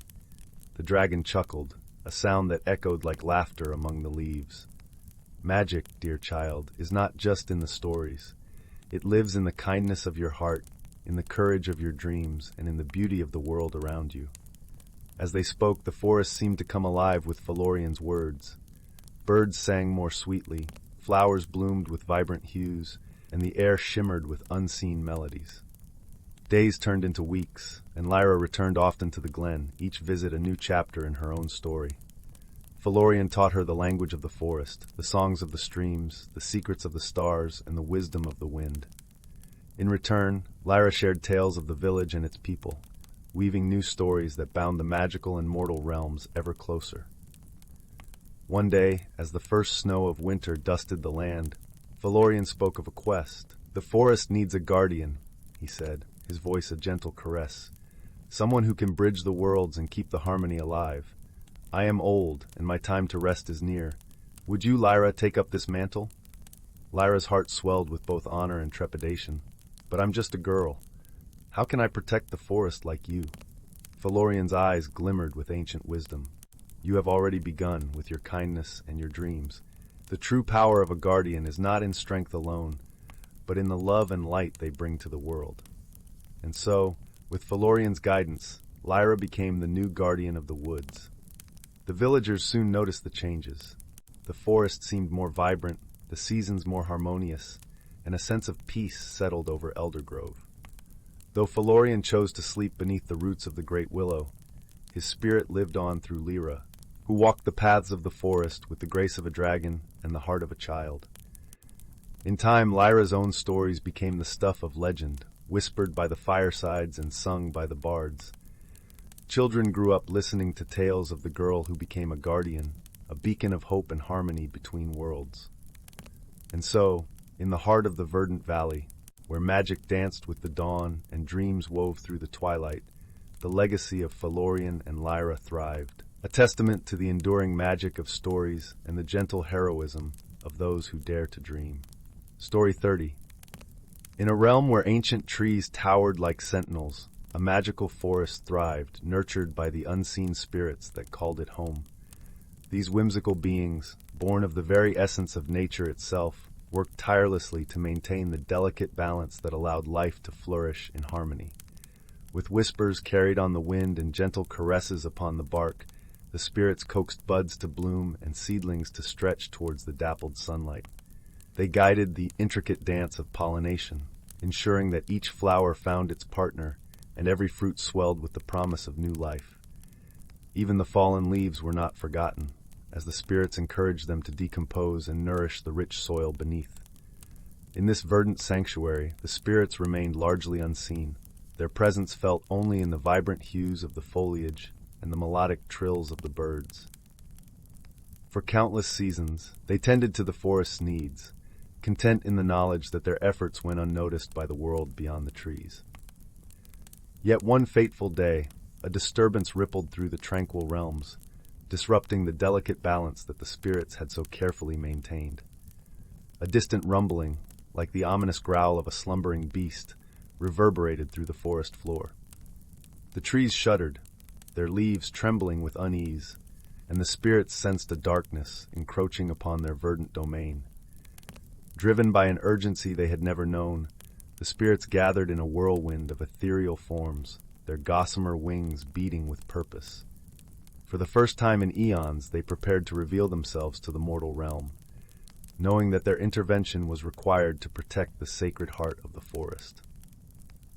It was then that a solitary figure emerged from the shadows of the ancient boughs, a traveler whose wandering steps had led them inadvertently into the enchanted realm. The spirits paused, their luminous forms flickering with curiosity as they studied this newcomer. The traveler, wide-eyed and breathless, gazed upon the ethereal beings with a mixture of awe and trepidation. Never before had they encountered such otherworldly creatures, and yet there was a sense of familiarity in their presence, as if the spirits were kindred souls, born of the same earthly essence. One by one, the spirits approached, their voices like the gentle rustling of leaves in the breeze. They spoke of the disturbance that threatened to unravel the delicate tapestry of life, and they pleaded for the traveler's aid in restoring the balance. At first, the traveler hesitated, uncertain of their ability to assist beings so clearly imbued with magic. But as they listened to the spirits, tales of the forest's wonders, of the interconnectedness of all living things, a spark of determination ignited within them. With a nod of resolve, the traveler agreed to embark on a journey unlike any they had undertaken before. Hand in hand with the spirits, they ventured forth, their path winding through enchanted landscapes that defied the boundaries of imagination. In the heart of a crystalline glade, where sunbeams danced upon the faceted surfaces, the spirits taught the traveler the importance of courage. For it was here that a towering oak, its bark etched with ancient runes, stood guard over a sacred wellspring. To restore the flow of life-giving water, the traveler had to confront their deepest fears, for the wellspring responded only to those who embraced their truest selves. As the traveler delved into the depths of their soul, the spirits surrounded them with a radiant aura of encouragement, their whispers carrying the wisdom of ages past. And when the wellspring finally erupted in a jubilant torrent, the traveler emerged renewed, their spirit fortified by the knowledge that they possessed the strength to overcome any obstacle. Their journey then led them to a verdant meadow where wildflowers swayed in a kaleidoscope of colors, each petal a brushstroke upon nature's canvas. Here, the spirits imparted the essence of teamwork, for in this realm, the very existence of the blooms depended upon the harmonious collaboration of all living creatures. The traveler watched in wonder as bees danced from blossom to blossom, their buzzing a symphony of pollination. Butterflies alighted upon the petals, their delicate wings carrying the precious cargo of pollen from one flower to the next. Even the smallest insects played their part, tilling the soil and ensuring that the cycle of life continued unbroken. As the traveler joined the spirits in tending to the meadow, they learned that true strength lies not in solitary struggle, but in the unity of purpose.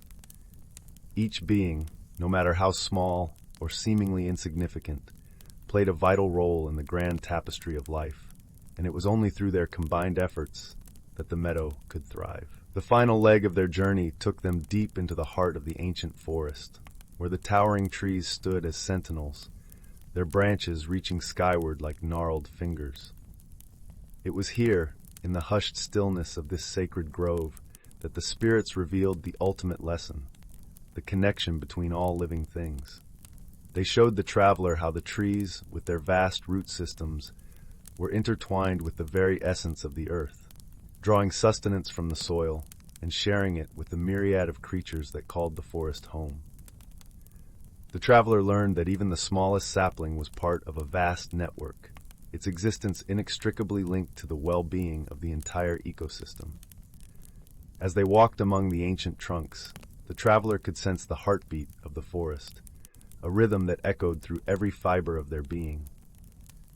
They understood then that all life was connected by an invisible thread, a tapestry woven from the very fabric of existence. And it was in this moment of profound realization that the traveler finally grasped the true nature of their quest. They were not merely restoring balance to a magical forest, but to the very essence of life itself. With renewed determination, they joined the spirits in a final ritual, their voices raised in a harmonious chant that resonated through the trees and across the enchanted landscapes they had traversed. As the last echoes faded, the traveler felt a profound sense of peace settle over them. The disturbance that had once threatened the forest had been quelled, the balance restored, and the spirits could once again tend to their sacred duties, unseen but ever-present guardians of nature's delicate equilibrium. With a grateful heart, the traveler bid farewell to their ethereal companions, carrying within them the lessons they had learned and the profound understanding that all life was interconnected, a tapestry woven from the same threads. As they emerged from the forest, the traveler knew that their journey had forever changed them. They had glimpsed the magic that pulsed through the veins of the natural world, and they vowed to carry that knowledge forward, to be a steward of the delicate balance that sustained all life. For in that enchanted realm, the traveler had not only encountered whimsical spirits, but had also rediscovered the wonder and reverence that dwelled within their own soul, a connection to the living tapestry that bound all beings, seen and unseen, in a harmonious dance of existence. Story 31. In the quaint village of Willowbrook, nestled between rolling emerald hills and a shimmering, winding river, lay the heart of 1,000 tales. Willowbrook was no ordinary village. It was a place where the veil between the mundane and the magical was thin, and where fantastical creatures lived in harmony with the villagers. The village was known for its ancient willow tree, a towering sentinel whose branches danced with the whispers of the wind and whose roots cradled the very soul of the land. It was said that the tree was older than the oldest star, and its stories were as numerous as its leaves. On a particularly crisp autumn evening, when the air was filled with the sweet scent of ripe apples and the world was bathed in the golden glow of twilight, a young girl named Alara found herself drawn to the willow tree. She had heard tales of its magic from the elders, but she longed to discover its secrets for herself. Alara was a curious soul, with bright eyes that sparkled like the river under the moonlight, and a heart filled with dreams. She was known in Willowbrook for her kindness and her knack for befriending creatures both ordinary and extraordinary. Her best friend was a small, mischievous sprite named Thistle, who often accompanied her on her adventures. As Alara approached the willow tree, she noticed that its leaves shimmered with an unusual luminescence, casting a soft, ethereal glow over the surrounding meadow. She felt a gentle tug at her heart, as if the tree was calling to her. "Thistle," she whispered to the sprite perched on her shoulder, "do you feel that?" Thistle, with his tiny gossamer wings fluttering in excitement, nodded enthusiastically. "Oh yes, Alara, the tree is singing tonight. It's a special kind of magic." With a deep breath, Alara reached out and touched the smooth bark of the willow. Instantly, a warm wave of energy enveloped her, and she felt herself being gently pulled into a world between worlds, where time seemed to slow, and the air hummed with possibility. In this magical realm, the willow tree stood as a towering guardian, its branches weaving stories made of light and shadow. Creatures of all kinds gathered beneath its boughs, wise old owls with eyes like molten gold, shimmering fairies with laughter like tinkling bells, and gentle woodland creatures who watched with curiosity.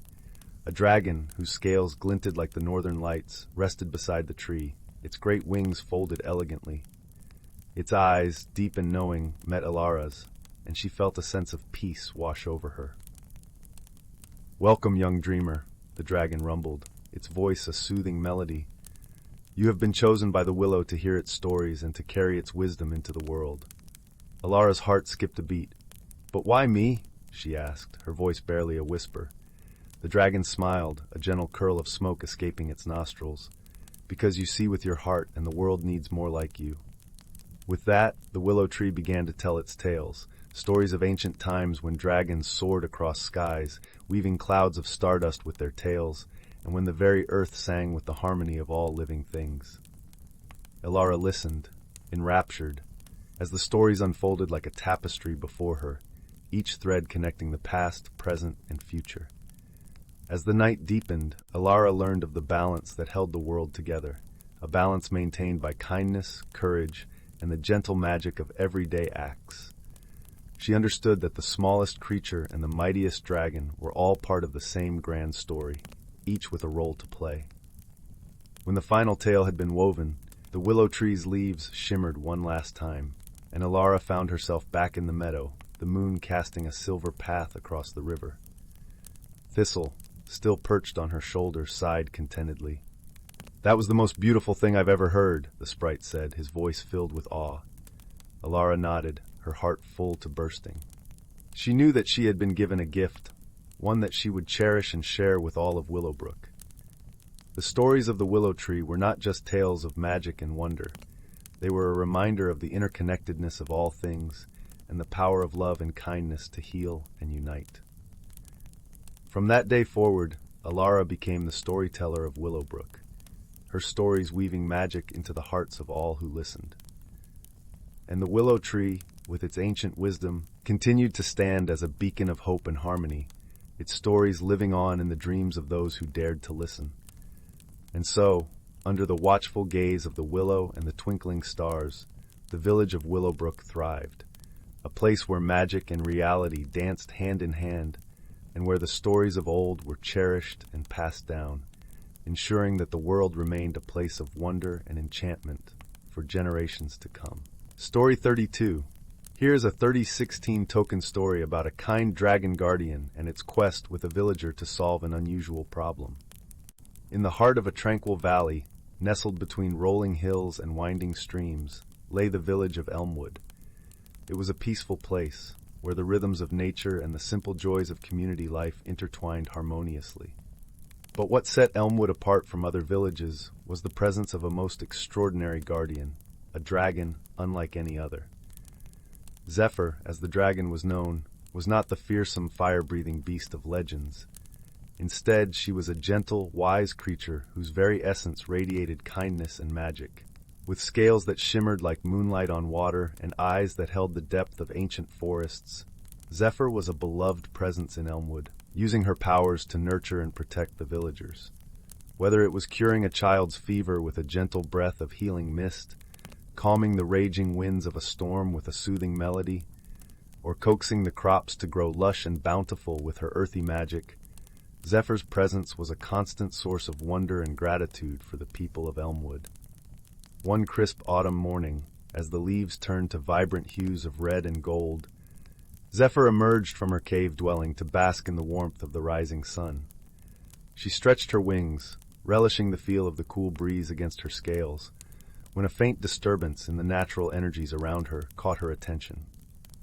It was a subtle shift, like a discordant note in a harmonious symphony, but Zephyr's heightened senses could perceive it clearly.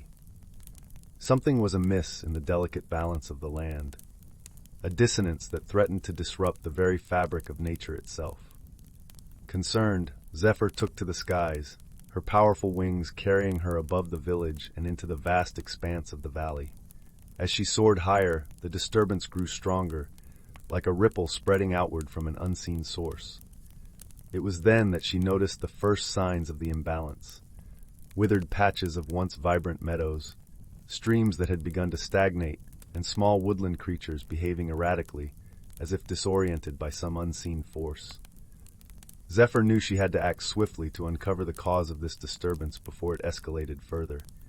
But as she pondered her next move, a familiar voice called out from below. "Zephyr, is everything all right?"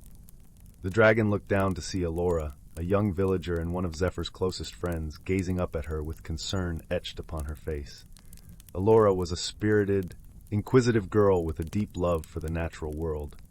Ever since she was a child, she had shared a special bond with Zephyr, often accompanying the dragon on her journeys through the valley and learning the ancient ways of honoring and preserving the delicate balance of nature.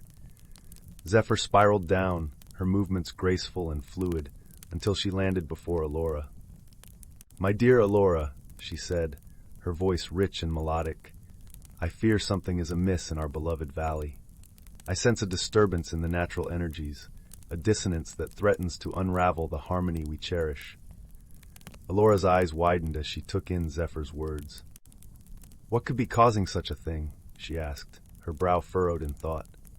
Zephyr shook her head, her scales shimmering in the morning light. I know not the source, but we must investigate further before the imbalance grows worse. Will you accompany me on this quest, Alora? Your keen mind and deep connection to the land may prove invaluable in uncovering the truth. Without hesitation, Alora nodded. Of course, Zephyr. Our valley is my home, and I will do whatever it takes to protect it. Lead the way. And so, the dragon and the young villager set forth on their quest, venturing deeper into the heart of the valley, where the signs of imbalance grew more pronounced with every step. As they journeyed, they encountered wondrous and terrifying sights. Ancient trees twisted and gnarled as if in agony, once vibrant meadows turned to dust, and the very air charged with an unsettling energy that seemed to sap the life from all it touched. Yet, through it all, Zephyr and Alora pressed on, driven by their shared love for the land and their unwavering determination to restore the balance. In the depths of a forgotten glade, they stumbled upon a clue that would set them on a path they could never have foreseen.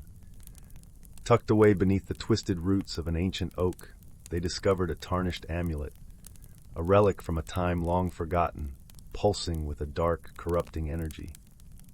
As Alora's fingers brushed against the amulet's surface, a vision flashed before her eyes, a glimpse into a distant past when a powerful sorcerer, consumed by greed and a lust for dominion over nature itself, had harnessed the amulet's dark magic to bend the land to his will. But his hubris had been his undoing, for the amulet's corrupting influence had ultimately turned against him, unleashing a force too great for even him to control. In a desperate act, the sorcerer had banished the amulet, sealing it away in the hopes that its malign power would never again see the light of day. Centuries had passed, and the amulet's resting place had been all but forgotten, until now. Zephyr, Alora whispered, her voice heavy with realization. This amulet, it's the source of the imbalance. Its dark magic is seeping into the land, poisoning it from within. The dragon's eyes narrowed as she studied the ancient relic. Then we must act swiftly to contain its power before it consumes the entire valley, she said, her voice resolute. Together, they devised a plan to harness the amulet's energy, using Zephyr's ancient magic and Alora's deep connection to the land as a conduit. It would be a perilous endeavor, for the amulet's corrupting influence was insidious, seeking to twist and manipulate all who came into contact with it. But Zephyr and Alora were undaunted, their bond of friendship and their shared love for the valley giving them the strength to persevere. In a sacred grove where the energy of the land was at its most potent, they began the ritual. Alora, her hands caressed by the earth itself, channeled the pure, life-giving essence of nature, while Zephyr wove her powerful magic into an intricate weave of light and sound. As their energies intertwined, the amulet pulsed and writhed, its dark tendrils lashing out in a desperate attempt to corrupt and control. But Zephyr and Alora stood firm, their wills indomitable, their spirits shining like beacons in the darkness. With a final, thunderous clash of magic and nature's might, the amulet's malign power was contained, its corruption sealed away once more, this time within a vessel crafted from the very essence of the land itself. As the last echoes of the ritual faded, Zephyr and Alora collapsed to the ground, their bodies spent but their spirits soaring with triumph. Around them, the land seemed to breathe a collective sigh of relief, as if a great weight had been lifted from its shoulders. In the days and weeks that followed, the valley began to heal, its vibrant colors and teeming life returning with renewed vigor. The villagers of Elmwood marveled at the transformation, celebrating the restoration of the natural balance they held so dear. And at the heart of it all stood Zephyr and Alora, their bond stronger than ever, united in their unwavering commitment to protecting the land they loved and upholding the sacred harmony that had been entrusted to their care. For in that moment, they had learned a profound truth, that true guardianship was not merely about wielding power, but about understanding the intricate web of life that bound all things together. and it was a lesson they would carry with them for the rest of their days, guiding them as they continued to safeguard the harmony of the valley, ensuring that its beauty and wonder would endure for generations to come. Story 33. Title: The Whispering Grove and the Lantern Dragon. Once upon a time, nestled between the emerald folds of the great evergreen forest and the shimmering banks of the Silverstream River, lay a quaint village known as Willowbrook.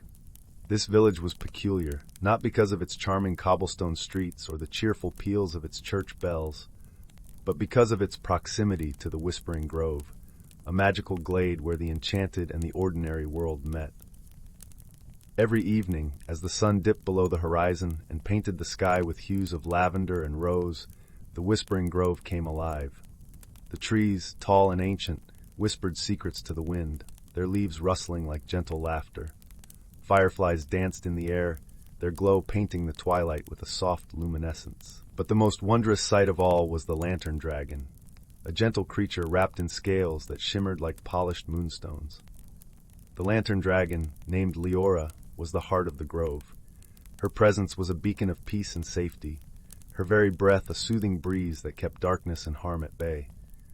Unlike her more fearsome kin, Leora was a dragon of light and warmth, her spirit entwined with the harmony of the forest. Each night, she would weave through the trees, her lantern-like tail casting a comforting glow that allowed the creatures of the forest to see through the deepest shadows. In Willowbrook, the villagers cherished the stories of Leora, though few had ever seen her. They spoke of her in hushed tones, sharing tales of her kindness and the way she whispered to the stars. Elders would recount how, once every decade, the lantern dragon would choose a child to walk with her through the Whispering Grove, blessing them with the gift of understanding the language of nature. As the time for the next blessing approached, excitement fluttered through the village like the wings of 1,000 butterflies. Children whispered to one another, each hoping to be chosen, their dreams filled with visions of magical adventures and moonlit strolls through the forest. Among these children was a young girl named Alara. With eyes as bright as polished sapphires and a heart as kind as the summer sun, Alara was known for her love of nature and her gentle spirit. She spent her days wandering the edge of the forest, speaking softly to the animals and tending to the flowers that grew wild along the riverbank. One evening, as Alara sat by the river watching the sun set, she heard a soft rustle behind her. Turning, she found herself face to face with a glowing pair of eyes, warm and wise. It was Leora, the lantern dragon, her scales shimmering in the twilight. "Alara," the dragon spoke, her voice a melody of wind and water. "I have watched you, child of the earth, and seen the kindness in your heart. Would you walk with me tonight through the Whispering Grove?" Alara's heart leapt with joy, her dreams turning into reality. She nodded eagerly, her words caught in her throat by the sheer wonder of the moment. Hand in claw, they ventured into the heart of the grove, where the air was perfumed with the scent of blooming night flowers, and the whispers of the trees wove a tapestry of ancient stories. As they walked, Leora shared tales of the forest, of spirits that danced in the moonlight and rivers that sang to the stars. Alara listened with rapt attention, her heart swelling with a newfound understanding of the world around her. The grove seemed to breathe with life, each step revealing a hidden secret, each shadow a story waiting to be told.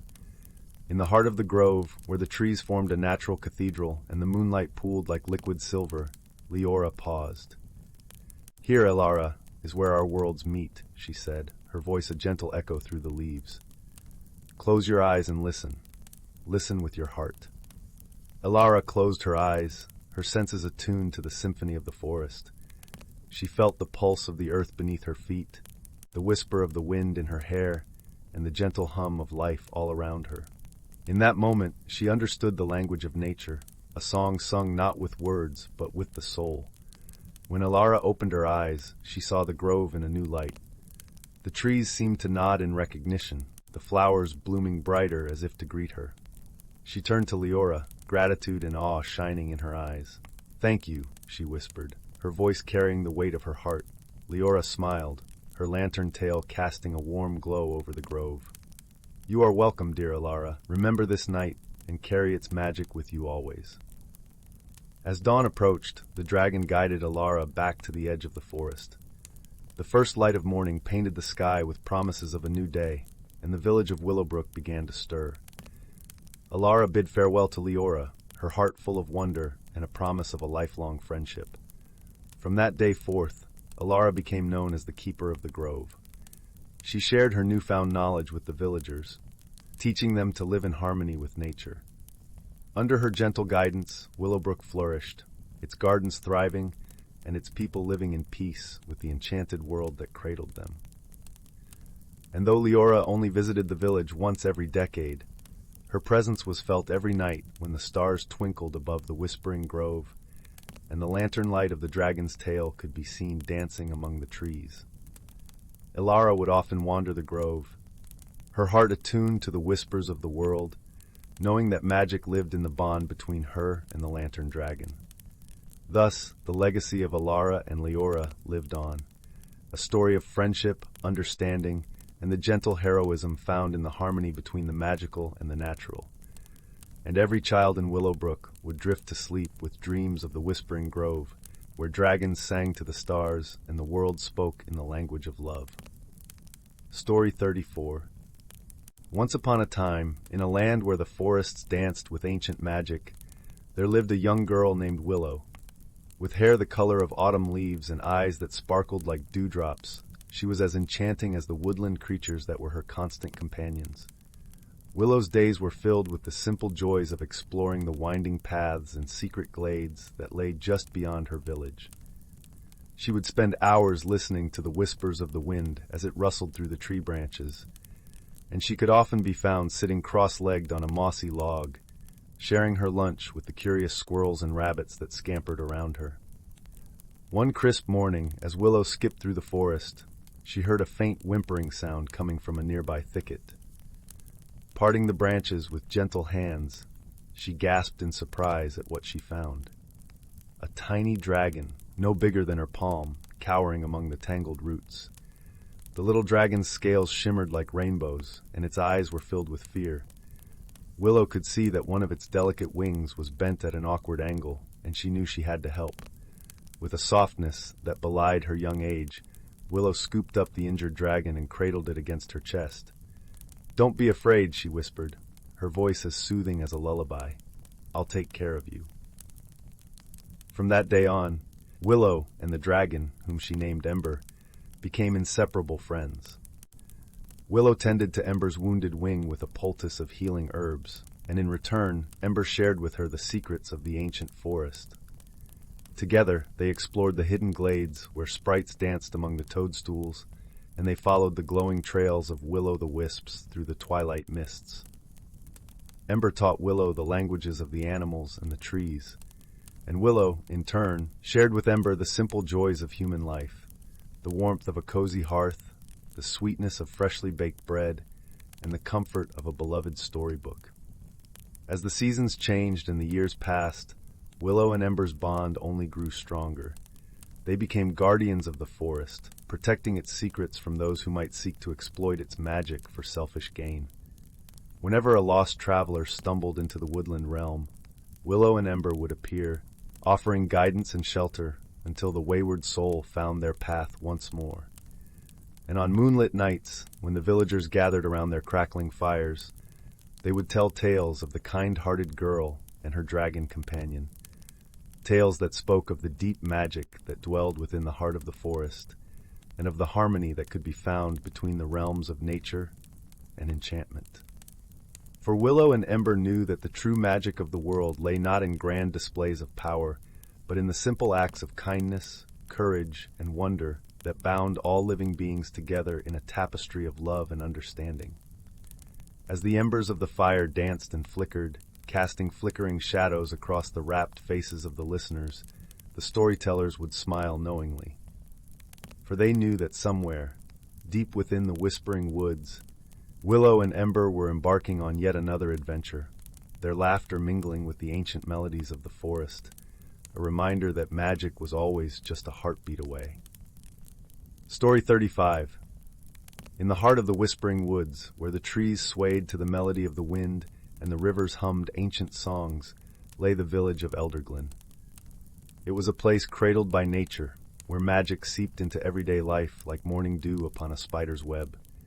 Elderglen was renowned for its harmonious coexistence with magical creatures. It was not uncommon to see a gentle dragon sunning itself by the pond, or a family of talking squirrels chattering about the latest forest gossip. The villagers cherished these interactions, believing them to be gifts from the forest itself. Our tale begins with a young girl named Leora. With hair the color of autumn leaves and eyes as bright as the summer sky, Leora was known for her curiosity and her kind heart. She lived with her grandmother, Elda, who was the village's wise woman. Elda was revered for her knowledge of herbs and her ability to speak with the spirits of the forest. One morning, as the sun painted the sky with hues of pink and gold, Leora set off into the woods. She carried a wicker basket, her mind full of thoughts about the upcoming harvest festival. She wanted to gather the finest herbs and berries to make her grandmother's famous elderberry pie. As she wandered deeper into the forest, she hummed a soft tune, her voice mingling with the whispers of the trees. Suddenly, she noticed a flicker of light dancing among the shadows. Curiosity piqued. Leora followed the glow, her heart thrumming with excitement. The light led her to a glade she had never seen before. In the center stood a grand oak tree, its trunk wide and ancient, and its branches stretched high into the heavens. Nestled within its roots was a pool of crystal-clear water. The light she had followed emanated from a small, luminescent creature perched on a stone by the water's edge. The creature was a forest sprite, no taller than Leora's hand, with wings shimmering like the surface of a moonlit lake. It was a rare sight, for sprites were known to be shy and elusive. "Hello," Leora greeted softly, kneeling down to the sprite's level. The sprite tilted its head, its eyes sparkling. "Greetings, young one. I am Elowin. What brings you to our sacred glade?" Leora explained her quest for herbs and berries, her voice gentle and respectful. Elowin listened intently, nodding with understanding. "The forest has indeed blessed us with bountiful gifts this season," the sprite said. "But there is something of greater importance I must share with you." Intrigued, Leora leaned closer. Elowin fluttered her wings, casting a soft glow around them. "The balance of our world is shifting. A shadow has crept into the forest, disturbing the harmony we hold dear." Concern flickered in Leora's eyes. "What can we do?" Elowin smiled, a twinkle of mischief lighting up her face. "There is a way to restore balance, but it requires a heart as pure as yours. Follow me." The sprite took to the air, leading Leora through a hidden path that wound deeper into the woods. They passed beneath arches of entwined branches and beside streams that sang of days long past. Eventually, they arrived at a clearing where a circle of ancient stones stood. In the center was a stone pedestal upon which rested an ornate silver chalice. The air around it shimmered with enchantment. "This is the chalice of harmony," Elowin explained. "It holds the essence of balance and peace. To restore the forest, you must fill it with water from the heart spring, which lies at the forest's center. But beware, for the shadow will try to stop you." Leora nodded, determination shining in her eyes. She accepted the chalice, feeling its weight and the responsibility it carried. Elowin gave her a small vial of glowing nectar. "This will guide you to the heart spring and protect you from the shadow's influence." With a grateful heart, Leora set off once more, the chalice cradled in her arms. As she journeyed, the forest seemed to come alive around her. Birds sang encouragement from the treetops, and the wind whispered tales of courage and hope. The path was not an easy one. The shadow, a dark, swirling mist, tried to ensnare her with whispers of doubt and fear. But Leora's heart remained steadfast, her spirit bolstered by the forest's support. Finally, she reached the heart spring. It was a serene pool, its waters glowing with a gentle, otherworldly light. Leora knelt by its edge, dipping the chalice into the water. As the chalice filled, a warmth spread through her, a sense of unity with the world around her. Just as she turned to leave, the shadow surged forward, desperate to claim the chalice. Leora stood firm, recalling the lessons her grandmother had taught her, that love and kindness were the strongest forces of all. Holding the chalice high, she spoke words of peace and friendship, her voice resonating with the forest's magic. The shadow hesitated, its dark form wavering before it dissolved into the earth, leaving only a whisper of regret behind. Triumphant, Leora returned to the circle of stones, where Elowin awaited her. The sprite's eyes shone with pride as Leora poured the water from the chalice onto the ground. The earth drank it eagerly, and from that spot a golden light spread outward, restoring balance and harmony to the forest. "You have done well, Leora," Elowin praised. "The forest is in your debt." Leora smiled, her heart full of joy. "I'm just glad I could help." With the task complete, Leora bid farewell to Elowin and the magical glade, returning to Elderglen with the news of her adventure. The village celebrated her bravery and the restored harmony with a grand feast at the Harvest Festival. As the stars twinkled overhead and laughter filled the air, Leora realized that the true magic of the forest lay not in the creatures or the spells, but in the bonds of friendship and the courage to do what was right. And so, the Whispering Woods thrived, its stories carried on the wind, a testament to the quiet heroism of a young girl with a kind heart. Story 36. Here is a cozy fantasy story filled with wonder, magic, and heartwarming themes that explore the harmony between magical beings and the natural world. The Dragon's Meadow. In a secluded valley where wildflowers danced in the gentle breeze, there lived an ancient dragon named Emberlin. Unlike her fierce and fearsome kin, Emberlin's heart was as warm as the sun's golden rays. This valley had been her home for countless seasons, a sanctuary where she could bask in nature's tranquil beauty. One crisp autumn morning, Emberlin awoke from her slumber deep within a cavern nestled among the valley's misty peaks. As she stretched her crimson wings, a glimmer of magic twinkled in the air around her. You see, wherever Emberlin went, sprinkles of ethereal starlight would follow, a gift from the celestial beings who had befriended her long ago. With a contented rumble, the dragon emerged from her den and took flight, soaring over the valley blanketed in a tapestry of russet and amber leaves. Below, a young girl named Astra frolicked through the meadow, chasing butterflies and humming sweet melodies that danced alongside the woodland critters. Astra was no ordinary child. Born to a lineage of forest keepers, she possessed an extraordinary connection to all living things. The trees would whisper their secrets to her, the brooks would relay the gossip of the fish, and the very earth itself seemed to hum with joy whenever she danced across its wildflower carpets. As Emberlin's mighty shadow swept over the sun-dappled meadow, Astra gasped in delight.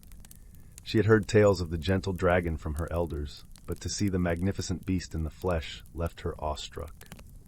Emberlin landed nearby with a gentle thump, sending up a cloud of crimson and gold leaves. "Do not be afraid, little one," Emberlin spoke in a voice as soothing as a summer rain. "I am friend to all who call this valley home." "Oh, but I could never fear such a wondrous creature," Astra exclaimed, her hazel eyes sparkling with excitement. "The forest has sung its praises of your kindness for seasons untold." A deep, melodic chuckle rumbled from the dragon's throat. "And I have heard many delightful stories of you as well, Astra. The birds cannot keep from tweeting about the celestial songs you weave." Astra beamed with pride before a playful gleam flickered across her face. "If the tales are true, then let me enchant you with a real song, O mighty dragon!" With that, the girl closed her eyes and began to hum an enchanting melody passed down through generations of forest keepers. Her voice entwined with the valley's natural chorus, the chirping birds, the gurgling brooks, and the whispers of wildflowers all joining in perfect harmony. As Astra sang, the most wondrous magic unfurled around them. Emberlin's starlight aura swirled and danced, mirroring the shimmer of dewdrops upon feathergrass leaves. Translucent woodland sprites peeked from the underbrush, their delicate wings aflutter. Nearby, a majestic stag raised its noble head towards the celestial music, its antlers seeming to glow with ethereal light. In that moment, Emberlin saw the true beauty of this world reflected in Astra's joyous melody, the magic of harmony and friendship thrumming within every living creature. The dragon's chest swelled with gratitude for her forest sanctuary and all its wondrous residents, both great and small. When Astra's song drifted to a hushed finale, the valley remained suspended in rapturous silence, as if the very trees and stones were holding their collective breath. Then the woodland erupted in a symphony of appreciative cheer-ups, coos, and refrains from every feathered and furred chorister imaginable. "Truly, your song is more precious than the rarest gemstone, little Astra," Emberlyn finally spoke in a voice hushed with reverence. For it weaves together the universal language of life itself. The magic of your melody shall forever grace my memories of this sublime forest home. Astra blushed at the high praise, ducking her head shyly. But the dragon merely winked one shimmering amber eye and stretched out her foreleg in an unmistakable invitation. Now, would you care to go for a flight among your winged friends and survey our valley from the clouds? I'll wager the view is even more breathtaking from Dragonback. The girl's face lit up with unabashed glee as she scampered forward and clambered onto Emberlyn's shoulders. With a powerful push of her wings, the dragon ascended in a whirlwind of scattered leaves, her starlight aura leaving blazing contrails across the azure sky. High above the valley, dragon and child soared among the clouds, reveling in their aerial dance as flocks of songbirds joined the wind-tossed revelry. They sang together once more, an eternal duet of scaly wonder and childlike joy, resounding through realms both natural and magical. For in that moment, Astra and Emberlyn's friendship sealed an ancient promise, that as long as the valley stood verdant and wild, its majestic beauty would forever be protected by the purest magic of all, love. Story 37, title, The Dragon of Willow Glen. In the heart of a verdant valley, where the wind whispered secrets through the leaves and the streams sang melodies to the stones, lay the village of Willow Glen. It was a place where magic lingered in the air, woven into the very fabric of the land. The villagers went about their lives with a quiet joy, tending to their gardens and sharing stories by the fireside as the stars twinkled above like scattered diamonds. At the edge of the village, where the forest embraced the mountains, there lived a dragon named Eldwin. Unlike the fearsome creatures of legend, Eldwin was a gentle soul, with scales that shimmered like the autumn sun and eyes that held the wisdom of ages. His lair was a cave draped in vines and wildflowers, a sanctuary where the birds sang and the gentle hum of bees filled the air. Eldwin was not like other dragons of old tales who hoarded gold and breathed fire. Instead, he cherished the simple pleasures of life, the taste of ripe berries, the laughter of children playing by the stream, and the rustling of leaves as the wind danced through the branches. He was a guardian of the forest, watching over the creatures that dwelled within and ensuring that the balance of nature remained undisturbed. The villagers of Willow Glen had long known of Eldwin's presence, and over time they came to see him as a friend. They would leave offerings of sweet honey and freshly baked bread at the entrance of his cave, and in return Eldwin would protect their crops from the blight and their homes from the harshness of the elements. It was a bond of mutual respect and kindness, one that had grown stronger with each passing season. One crisp autumn day, as the leaves blazed in hues of amber and gold, a young girl named Lila wandered into the forest. Lila was a curious soul, with a heart as big as the sky and a spirit as wild as the river. She had heard the tales of Eldwin from her grandmother, tales that spoke of his gentle nature and the magic that flowed from his very being. And so, with a basket of apples and a heart full of wonder, she set out to meet the dragon of Willow Glen. As Lila ventured deeper into the forest, she marveled at the beauty around her. The sunlight filtered through the canopy, casting dappled shadows on the forest floor, and the air was filled with the scent of pine and earth. She followed a winding path that led her to a clearing where the trees parted like curtains, revealing the entrance to Eldwin's cave. With a mixture of excitement and trepidation, Lila approached the cave. She set down her basket at the threshold and called out softly, her voice barely a whisper against the gentle breeze. "Eldwin, dragon of the forest, I have come to meet you." For a moment there was only silence, the world holding its breath in anticipation. Then slowly, a great shadow emerged from within the cave, and Eldwin appeared. His eyes, as deep and wise as the ocean, regarded Lila with curiosity and warmth. "Greetings, young one," Eldwin rumbled, his voice like the soft roll of distant thunder. "What brings you to my home on this fine day?" Lila smiled, her fear melting away like morning mist. "I wanted to meet you, Eldwin. I've heard so many stories about you, and I brought you some apples. They're from our orchard, the sweetest we have." Eldwin chuckled, a sound like the rustling of leaves. "You are kind, little Lila. I thank you for your gift." He reached out with a claw, gentle and careful, and took an apple from the basket. As he savored the fruit, Leela sat down on a moss-covered stone, her eyes wide with wonder. "Is it true, Eldwin, that you can make the flowers bloom even in winter?" she asked, her voice filled with awe. The dragon nodded, looking out over the forest with a serene expression. "Indeed, it is true. But it is not my magic alone. It is the magic of the earth, the sun, and the rain. I merely guide it, help it along its way." Lila listened intently, her heart full of admiration for the gentle dragon. She spent the afternoon in Eldwin's company, listening to his stories of ancient times and learning about the subtle magic that wove through their world. As the sun dipped low in the sky, painting the horizon in shades of pink and orange, she knew it was time to return home. "Will you come to visit me again, little Lila?" Eldwin asked as she rose to leave. "Of course," Leela replied, her voice bright with promise. "I'll bring more apples and maybe some stories of my own." Eldwin nodded, his heart warmed by the friendship of the brave young girl. "I would like that very much." And so, Lila returned to Willow Glen, her heart alight with the magic of the forest and the friendship of a dragon. She shared her stories with the villagers, and in turn they found new tales to tell by the fireside. The bond between Eldwin and the people of Willow Glen grew stronger, woven together by kindness, respect, and the simple joy of shared moments. As the seasons turned and the years passed, Lila continued to visit Eldwin, bringing with her the laughter of children and the warmth of human companionship. Together they watched over the forest, ensuring that its magic would endure for generations to come. And so, the tale of the Dragon of Willow Glen was passed down through the ages, a gentle reminder of the harmony that exists between nature and the magical creatures who dwell within it. It was a story of friendship and the quiet heroism of those who choose to care for the world around them, a story that would forever warm the hearts of all who heard it.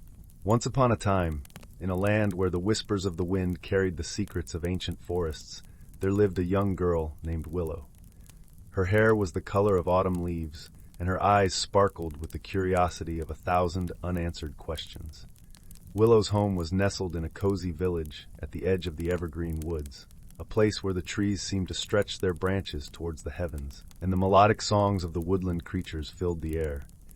It was a place of wonder, where the line between the natural and the magical blurred, and the boundaries of reality were constantly being tested. One crisp autumn morning, as Willow was skipping through the forest, she stumbled upon a peculiar sight.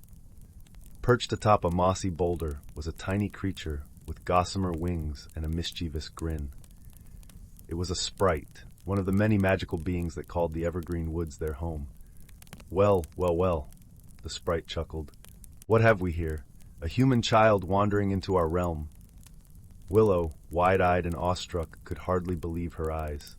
You can talk?" she stammered. The sprite let out a tinkling laugh. "Of course I can talk, dear child. We sprites are the keepers of these ancient woods, and we have many stories to tell." From that moment on, Willow's life was forever changed. The sprite, whose name was Puck, became her guide and companion, leading her deeper into the enchanted realms that existed just beyond the veil of the ordinary world. Together, they embarked on countless adventures, encountering the most extraordinary beings imaginable. There were the gentle giants, towering figures with hearts as big as the ancient oaks they called home. They spoke in rumbling voices that shook the very earth, but their words were filled with wisdom and kindness.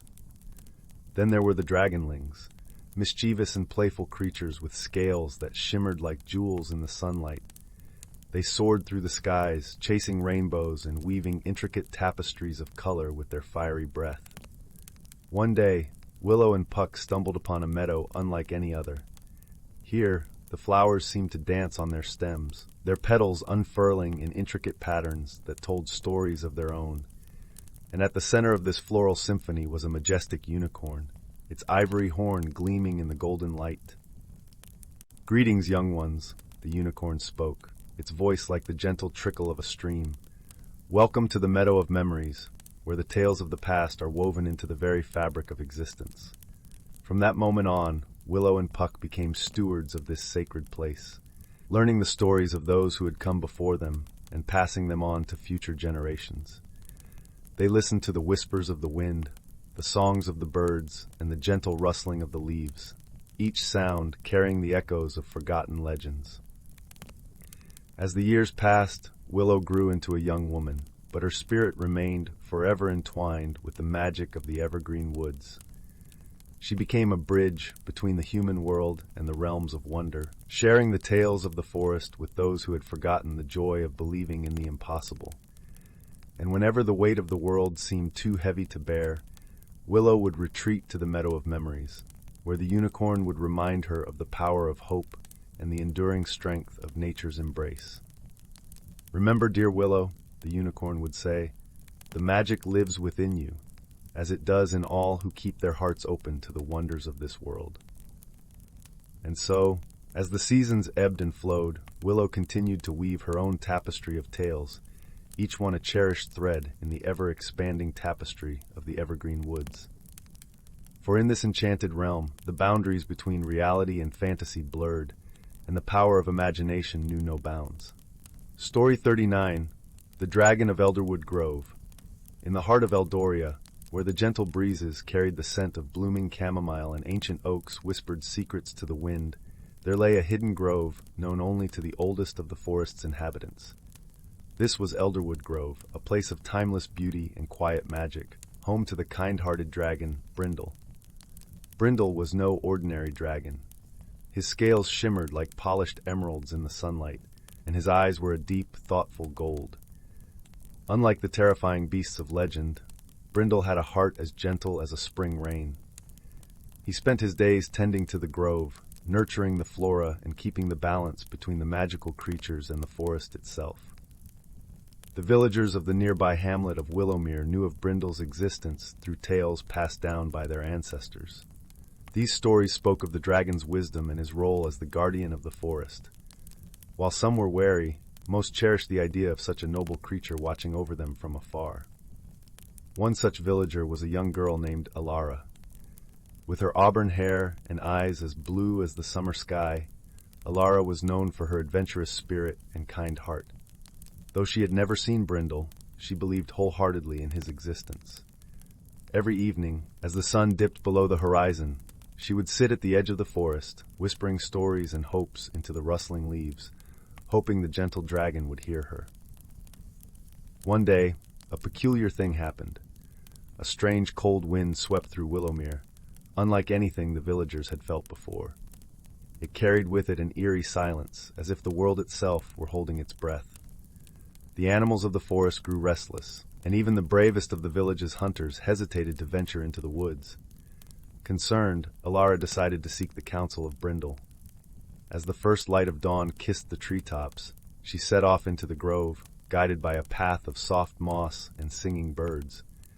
The forest welcomed her with open arms, the trees bending slightly as if bowing in recognition of her bravery. As Alara reached the heart of the grove, she found Brindle resting beneath the great elder tree, its broad branches creating a canopy of dappled sunlight. The dragon's eyes opened slowly, and upon seeing Alara he smiled, a warm, reassuring expression that melted away her fears. "Dear Alara," Brindle rumbled softly, his voice like the gentle roll of distant thunder, "what brings you to my grove on this fine morning?" Alara hesitated only a moment, then spoke of the strange wind and the unease that had settled over the village. Brindle listened intently, his brow furrowing with concern. "This is no ordinary wind," he mused, rising gracefully to his feet. "It carries the chill of the frost spirits, mischievous beings from the far north. They must be up to their old tricks, seeking to disrupt the harmony of our land."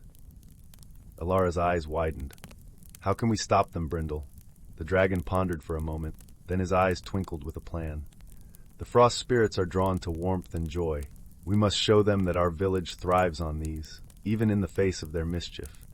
There is a festival that the spirits cannot resist, a celebration filled with laughter, music, and the light of 1,000 lanterns." With Alara's help, Brindle concocted a plan. They would hold the Festival of Warmth, inviting the frost spirits to join in the revelry and see for themselves the strength and unity of the villagers. Returning to Willowmere, Alara shared the plan with her fellow villagers. Though initially skeptical, their trust in Alara's judgment and the tales of Brindle's wisdom won them over. They set to work, preparing for the festival with fervor, decorating the village with colorful banners, stringing lanterns, and cooking feasts that filled the air with mouth-watering aromas. As twilight descended, the village square came alive with music and laughter. Children danced around bonfires, their faces painted with bright patterns, while elders shared stories of old. The atmosphere was one of pure joy, a beacon of warmth in the chilly night. True to Brindle's prediction, the frost spirits arrived, drawn by the celebration's light and sound. They were small, ethereal beings shimmering with a cold, silvery glow. Initially, they hovered at the edges, curious yet cautious. But as the villagers welcomed them with open arms, offering sweet treats and inviting them to dance, the spirits began to thaw. Amidst the merriment, Brindle appeared, his presence a gentle reassurance.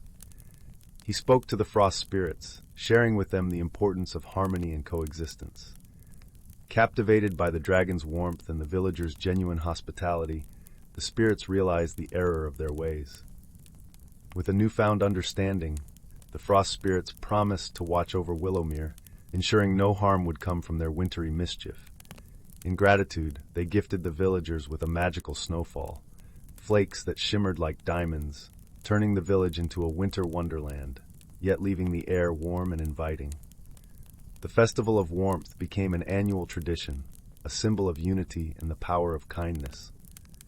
Brindle, from his grove, continued to watch over the village, his heart swelling with pride at the bonds forged between the magical and the mundane.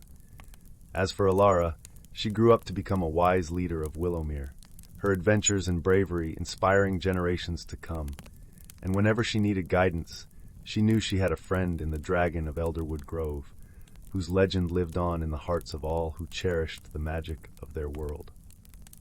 Story 4. Once upon a time, in a forest where the boundaries between reality and fantasy blurred, there lived a community of unseen spirits tasked with maintaining the delicate balance of nature.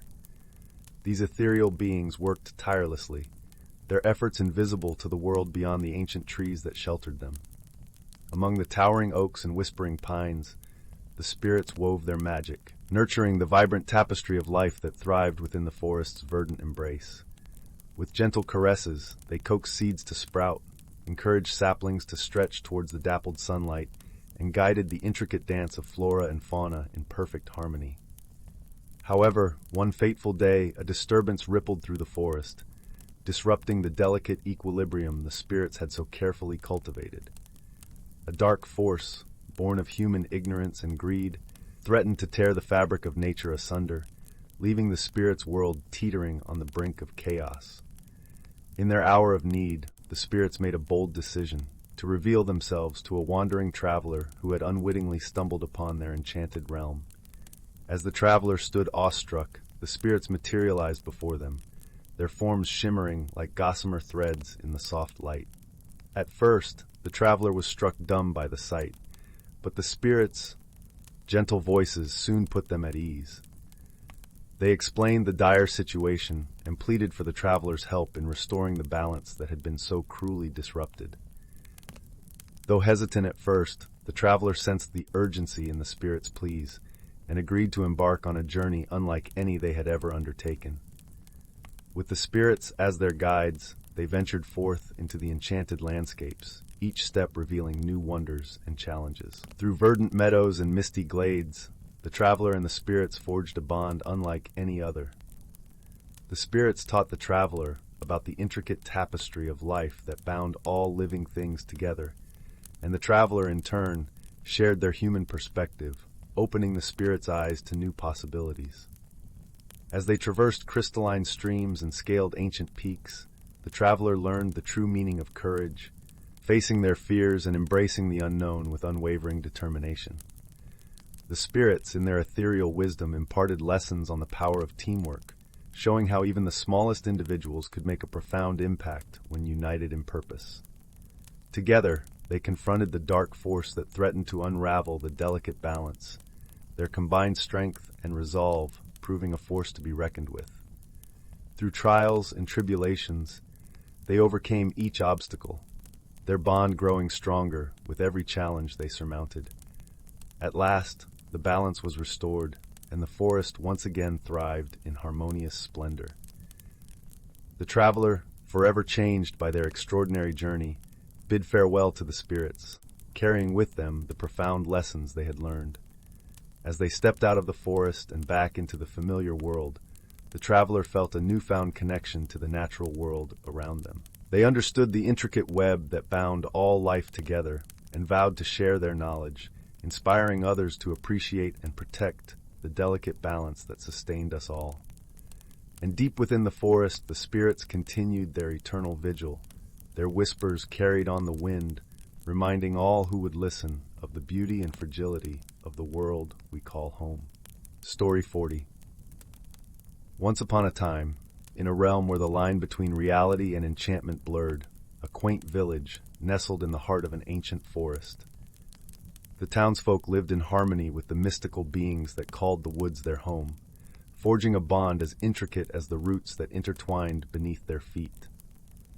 Among the villagers was a young girl named Willow, whose eyes sparkled with the same curiosity that drew fireflies to dance on warm summer nights. Her hair was the color of autumn leaves, and her smile could melt the frostiest of winter mornings. Willow had a special connection with the forest, for she could hear the whispers of the trees and understood the language of the creatures that dwelled within their embrace. One crisp autumn day, as Willow ventured into the forest to gather mushrooms and berries, she stumbled upon a peculiar sight. A small glowing orb hovered before her, bobbing and weaving through the air as if beckoning her to follow. Willow's heart raced with excitement, for she knew this was no ordinary light. It was a will-o'-the-wisp, a mischievous spirit known to lead unsuspecting travelers astray. However, Willow sensed no ill intent from this particular wisp. Its radiance was warm and inviting, and she felt a strange kinship with the ethereal being. Casting aside her initial hesitation, Willow followed the wisp deeper into the forest, her curiosity guiding her steps. The wisp led her through winding paths and over babbling brooks until they reached a clearing unlike any Willow had seen before. Towering trees with bark as smooth as polished marble surrounded a pristine pond, its waters so clear that she could see the pebbles lining the bottom. But what truly captivated Willow was the magnificent dragon slumbering at the water's edge. The dragon's scales shimmered like precious gems, reflecting the dappled sunlight that filtered through the canopy above. Its massive wings were folded neatly at its sides, and its deep, rhythmic breaths caused the surrounding foliage to sway gently.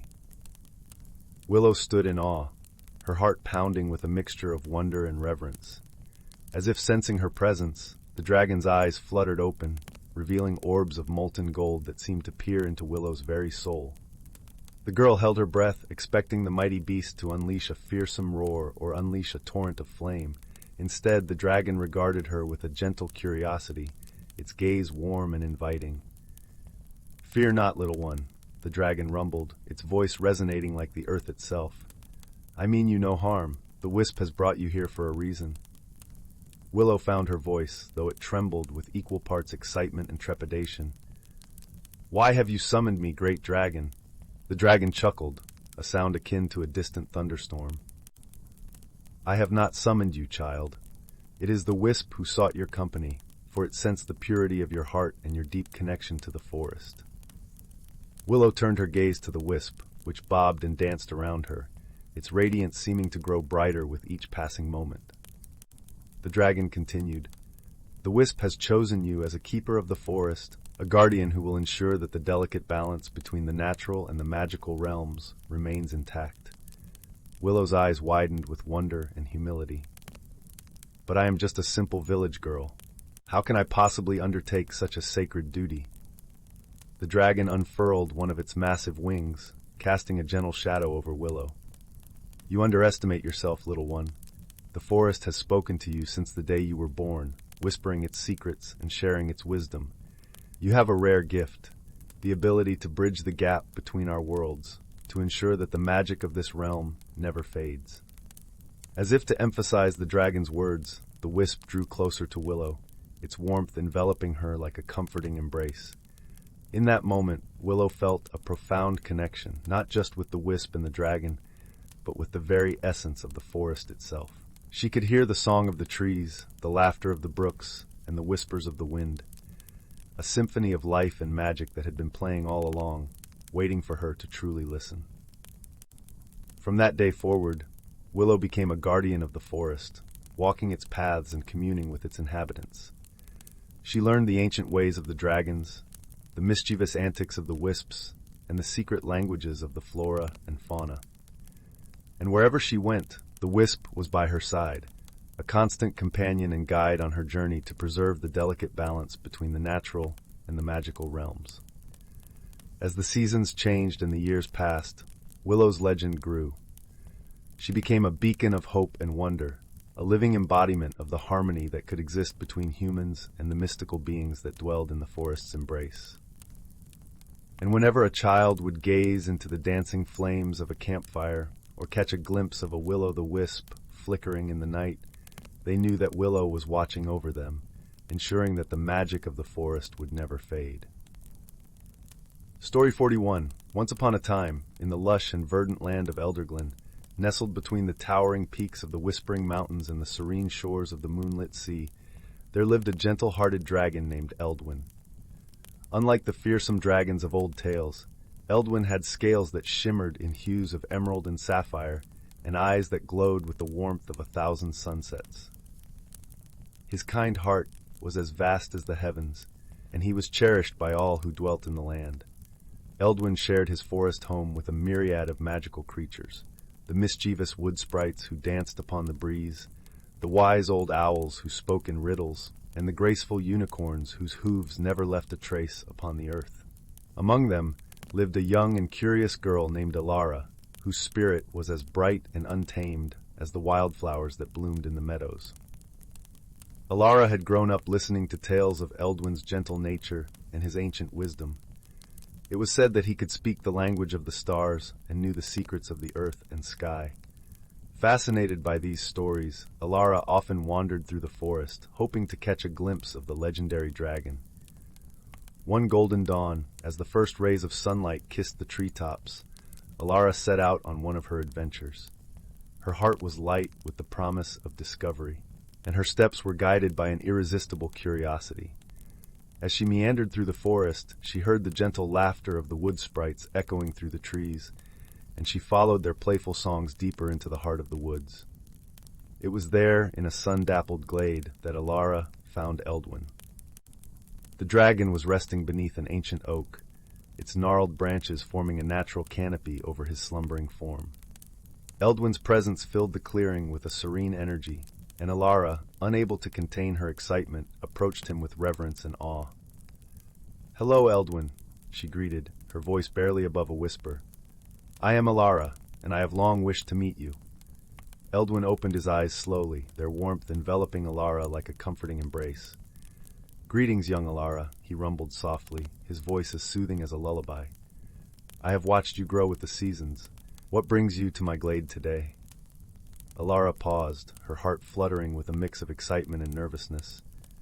"I wanted to learn from you, Eldwin. The stories say you hold the wisdom of the world, and I wish to understand the magic that binds all things together." The dragon regarded her with a gentle nod, understanding the earnestness in her request. "Very well, child. But remember, true wisdom is not simply in the hearing, but in the seeing, the feeling, and the doing. Let us walk together, and perhaps the forest will offer its teachings." And so Alara and Eldwin began their journey through the enchanted forest. As they wandered, Eldwin shared stories of the trees and stars, of the rivers that sang to the moon, and the winds that whispered ancient secrets. Alara listened intently, her heart swelling with wonder at the interconnectedness of all life. One day, as they strolled along a bubbling brook, Eldwin stopped and gestured to a patch of wildflowers. "Do you see these flowers, Alara? Each one blooms in its own time, yet together they create a tapestry of beauty. So it is with us. Every creature, every being has its own path, but together we form the fabric of this world." Alara nodded, her eyes wide with understanding. She bent down to gently touch the petals, and in that moment she felt a profound connection to the earth beneath her feet. Days turned into weeks as Eldwin and Alara continued their exploration. They spoke with the owls, who shared riddles that danced just beyond the reach of comprehension, and with the unicorns, who taught them the importance of grace and quiet strength. One evening, as the sun dipped below the horizon and painted the sky in shades of lavender and gold, Eldwin led Alara to a hidden grove. In the center stood an ancient, weathered stone covered in intricate carvings that glowed faintly in the twilight. "This is the Stone of Whispers," Eldwin explained. "It holds the echoes of every creature that has ever lived in Elderglen. Place your hand upon it and listen with your heart." Alara hesitated, then reached out with trembling fingers. As her hand touched the stone, a flood of voices filled her mind, gentle whispers of joy and sorrow, of dreams and memories. She heard the laughter of children playing in the fields, the songs of birds heralding the dawn, and the soft, eternal heartbeat of the forest itself. Tears filled her eyes as she withdrew her hand, overwhelmed by the depth of the connection she had felt. Eldwin watched her with a knowing smile, his eyes reflecting the wisdom of ages. "You see, Alara," he said softly, "we are all threads in the great tapestry of life. Each of us leaves an imprint upon the world, a whisper that echoes long after we are gone." Alara nodded, her heart full of gratitude. "Thank you, Eldwin, for sharing this with me. I understand now that magic is not just in spells and enchantments, but in the simple beauty of being alive and connected to all things." The dragon inclined his head, acknowledging her newfound insight. "Go forth, then, and share what you have learned, for in doing so, you will weave your own thread into the tapestry." As the moon rose high above the forest, casting its silver glow upon the land, Alara bid farewell to Eldwin with a promise to return. She carried the lessons of the forest in her heart, knowing that she would cherish them always. And so, the tale of Alara and Eldwin became another whisper within the Stone of Whispers, a gentle reminder of the magic that binds all beings, seen and unseen, in the wondrous dance of life in Elderglen. Story 42. Here is a whimsical fantasy tale filled with wonder, magic, and heartwarming themes, exploring the harmony between magical beings and nature. The Whisper Woods. Deep in the ancient Whisper Woods, where emerald branches swayed like gentle ocean waves, there lived all manner of magical folk. Playful sprites darted between the tree trunks, their tinkling laughter mingling with the birdsong. Wise old oak trees kept watchful guard, their gnarled faces carved with centuries of memory. And at the heart of the forest dwelled Larasol, the benevolent dragon whose shimmering scales glowed like sunlight on still waters. Larasol loved nothing more than to bask in the woodland's verdant beauty, listening to the whispering of the leaves and feeling the earth's steady heartbeat beneath her great coils. Though her presence could have easily inspired fear, she moved through the forest with a mother's grace, nurturing the plants and offering friendship to any creature she met. On this particular morning, Larasol was roused from her nap by a commotion in the underbrush. She raised her crested head curiously to find a young human girl stumbling through the ferns, tears streaking her flushed cheeks. Perching on a mossy rock, Larasol cleared her throat gently. "Is something the matter, little one? These woods can be a confusing place for a lost traveler." The girl startled, her eyes widening at the sight of the magnificent dragon, but there was a kindness in Larasol's golden gaze that quickly put her at ease. "I'm not lost, really," she sniffed, wiping her nose on her sleeve. "I ran away from home because nobody understands me there." "I see," Larasol rumbled sympathetically. "And what is it they don't understand?" "Well," the girl's face crumpled as her eyes filled with fresh tears. "My brothers and sisters always tease me for believing in magic. They call me a foolish daydreamer with my head in the clouds, but this world seems so dull and dreary without any whimsy or enchantment. I know there must be more to life than what we can see." Listening to the child's plaintive words, Larasol felt a pang in her great, scaly heart. Humans could be so short-sighted, she thought, blind to the magic that hovered at the edges of their perception. Of course, that was also part of their charm, that beautiful, infinite well of potential and imagination that the wisest could still tap into, if they only opened their hearts. An idea sparked in Larasol's mind, her amber eyes twinkling with mischief. "Tell me, little one, have you ever ridden a dragon before?" The girl's mouth dropped open in wonder. A real dragon? But I didn't think—" "Of course you are more than welcome aboard," Larasol chuckled. With a gentle motion of her tail, she indicated for the girl to climb up. Hold on tightly, and I shall give you a glimpse of this world's truest enchantments. Hardly daring to believe her luck, the girl clambered onto Larasol's warm, scaled back. Once she was settled, the dragon unfurled her gigantic wings and launched them skyward in a whoosh of displaced air. The girl cried out in giddy exhilaration as the trees shrank beneath them into a rippling sea of green. For a wonderful wind-swept while, they cavorted amongst the clouds, Larasol executing dizzying loops and spins that made the girl whoop with unbridled joy. At last they began their descent into a sunlit meadow where azure butterflies flitted between jewel-toned mushrooms. As they drifted to the ground, Larasol gestured with one clawed foot. Look there, beneath that toadstool. Do you see? The girl squinted, and her breath caught in her throat. Nestled in the soft loam was a tiny village, no larger than her footprint, with miniature cottages and shops and parks all meticulously crafted. And moving amongst the diminutive buildings were fairies, she gasped, delighted beyond words. Just so, Larasol purred. This hidden hamlet is home to all manner of fey folk, but even they are not the only magical beings that call this forest home. She indicated with a tilt of her chin, and the girl turned to see a massive oak tree shifting slightly in the breeze, its bark seeming to undulate like a furrowed brow. As her gaze fell upon it, the tree's craggy features resolved into an ancient creased face, the eyes hollowed knotholes, the mouth an upturned crack in the wood. Greetings, young sapling! The tree rumbled in a voice like wind through branches. I am called Matherond, an ent born of these woodlands, age is past. And who might you be, small wanderer? The girl was too awestruck for words, so Larasol replied courteously, an inquisitive young human child who had temporarily lost her sense of wonder until I endeavored to rekindle it. I trust our little introduction will help restore her fading belief in magic. Indeed, Matherond creaked with an approximation of a smile. The fey folk and I shall endeavor to set her spirits alight once more. As if on cue, a tiny pixie no larger than the girl's thumb flitted into view, its gossamer wings shimmering with iridescence. It was followed by another and another, until a whole swarm of pixies had encircled them in a kaleidoscope of sparkling colors. The girl's mouth curved into a radiant grin as the pixies showered her in a cascade of gold and silver dust that set her skin aglow. Some of the braver fae drew nearer to braid flowers into her hair and adorn her freckled cheeks with butterfly kisses. A bubble of pure, incredulous laughter rose up from her belly to spill into the warm summer air. Even old Matherond seemed to smile more broadly as the playful pixies swarmed around his weazened face, their prismatic light filtering through his branches like a living stained glass window.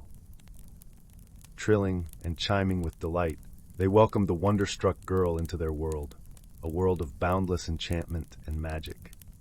By the time Larasol escorted the girl back to the forest's edge as the sun began to set, her eyes fairly danced with rekindled belief and imagination. Her face was aglow, her smile so wide it threatened to split her rosy cheeks.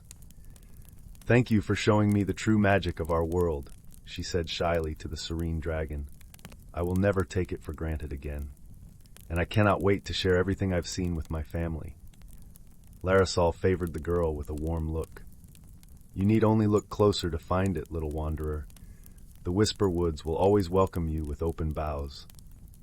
With a final fond farewell, Larasol gracefully took flight once more, her shining wings cleaving the dusky air as she banked back toward the emerald forest heart. The girl watched her go, one hand pressed to her fluttering chest, where a newfound sense of childlike wonder had taken root and blossomed like a vibrant wildflower. From that day forward, whenever others dismissed her beliefs as mere fancy, she only had to close her eyes and let her mind roam to those magical hidden glades, surrounded by beautiful and ageless beings. And she knew without a shadow of doubt that an invisible world of splendor and delight lay just beyond our own, merely awaiting those rare souls brave enough, or innocent enough, to embrace its enchantments. Story 43, The Whispering Woods and the Tale of the Kind-Hearted Dragon. Once upon a time, in a land where the sky kissed the sea and forests whispered secrets to the wind, there lay the Whispering Woods. These woods were unlike any other, for they were home to creatures of legend, Sprites danced in moonbeams, fairies painted the flowers with morning dew, and most remarkably, a kind-hearted dragon named Eldrin watched over all. Eldrin was no ordinary dragon. His scales shimmered like emeralds in the sun, and his eyes were gentle pools of wisdom. He had lived for centuries, long enough to see the world change and the seasons turn like the pages of a well-loved book. Though dragons were often feared, Eldrin was beloved by the creatures of the woods and the villagers who lived nearby. In the heart of the Whispering Woods stood the great oak, a tree so ancient that its roots were said to cradle the very heart of the earth. It was here that Eldrin made his home, perched high in its branches, where he could keep a watchful eye over the land. The great oak was a gathering place, a sanctuary where stories were shared and dreams were woven into the fabric of the night. One autumn evening, as the leaves danced in hues of gold and crimson, a young girl named Lila wandered into the woods. Lila was a curious soul, her heart filled with the kind of wonder that only children possess. She loved the stories her grandmother told her about the magical beings of the forest, and she longed to see them for herself. As twilight settled like a soft blanket over the land, Lila found herself at the foot of the great oak. She marveled at its towering presence and the way it seemed to hum with ancient energy. It was then she heard a soft, melodic voice drift down from above. "Greetings, little one," the voice said, as gentle as the rustling leaves. Lila looked up to see Eldrin, the dragon's emerald eyes twinkling with kindness. "Hello," Lila replied, her voice a mix of awe and excitement. She had heard tales of the dragon, but never imagined she would meet him. Eldrin descended gracefully, his wings creating a gentle breeze that carried the scent of pine and earth. "What brings you to the Whispering Woods, dear child?" "I came to see the magic," Lila confessed, her eyes wide with wonder. "I wanted to know if the stories were true." Eldrin chuckled, a sound like the river's gentle flow. "Stories are the soul's tapestry, woven with threads of truth and imagination, and indeed these woods hold a magic all their own." With a flick of his tail, Eldrin summoned a flurry of fireflies, their tiny lights twinkling like stars fallen from the sky. Lila watched in delight as they danced around her, painting the air with their luminescent glow. "Magic," Eldrin continued, "is not just in the grand gestures, but in the small moments, the laughter shared, the kindness given, the beauty of the world around us." As the night deepened, Eldrin and Lila shared stories. Eldrin spoke of the olden days when dragons roamed freely across the skies, and Lila recounted tales of her village and the people who lived there. In those shared moments, a bond was formed, one that transcended age and time. The next morning, as the first light of dawn painted the world in soft hues, Lila bid farewell to Eldrin with a promise to return. She left the Whispering Woods with a heart full of stories and a newfound understanding of the magic that lay within and around her. Over the years, Lila visited often, bringing others with her to meet Eldrin and learn the tales of the woods. The villagers, once wary, grew to cherish the dragon and the enchantment of the forest. They learned to live in harmony with the magical beings, respecting the land and its ancient secrets. Eldrin, with his endless patience and gentle wisdom, watched over them all, nurturing the bond between humans and the magical world. His presence was a reminder that kindness and understanding could bridge even the widest of gaps. As for the Whispering Woods, they continued to thrive. Their stories carried on the wind, whispered from one generation to the next. And in the heart of it all, the great oak stood tall, a testament to the enduring magic of the world and the power of a kind heart. And so, under the watchful eyes of Eldrin, the kind-hearted dragon, and the caring hearts of those who believed in magic, the Whispering Woods remained a place of wonder, a sanctuary where dreams took flight and the spirit of adventure lived on forevermore. Story 44. Once upon a time, in a land where the woods whispered with ancient magic, there lived a young girl named Aislinn. Her days were spent exploring the winding forest trails, collecting wildflowers, and listening to the stories the wind carried on its breath. One warm summer evening, as Aislinn followed a deer trail deeper into the forest than she had ever ventured before, she stumbled upon a clearing bathed in the golden light of the setting sun.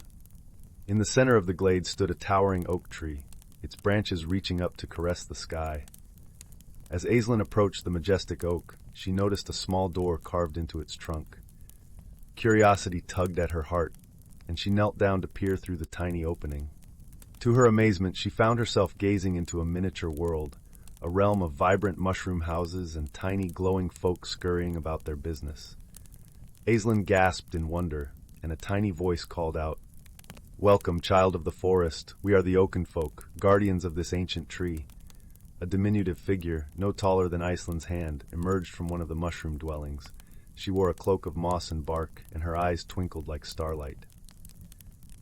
"I'm Aislinn," the girl replied, her voice hushed with awe. "I had no idea such a magical place existed." The Oakenfolk elder chuckled, a sound like wind chimes in a gentle breeze. "Few do, young one, but those with open hearts and a deep love for nature can sometimes catch glimpses of our world." Over the next few moons, Aislinn became a frequent visitor to the oak tree, forging a bond with the Oakenfolk and learning their ways. She discovered that these diminutive beings were the caretakers of the forest, tending to the plants and animals with an ancient magic woven from the very fabric of nature itself.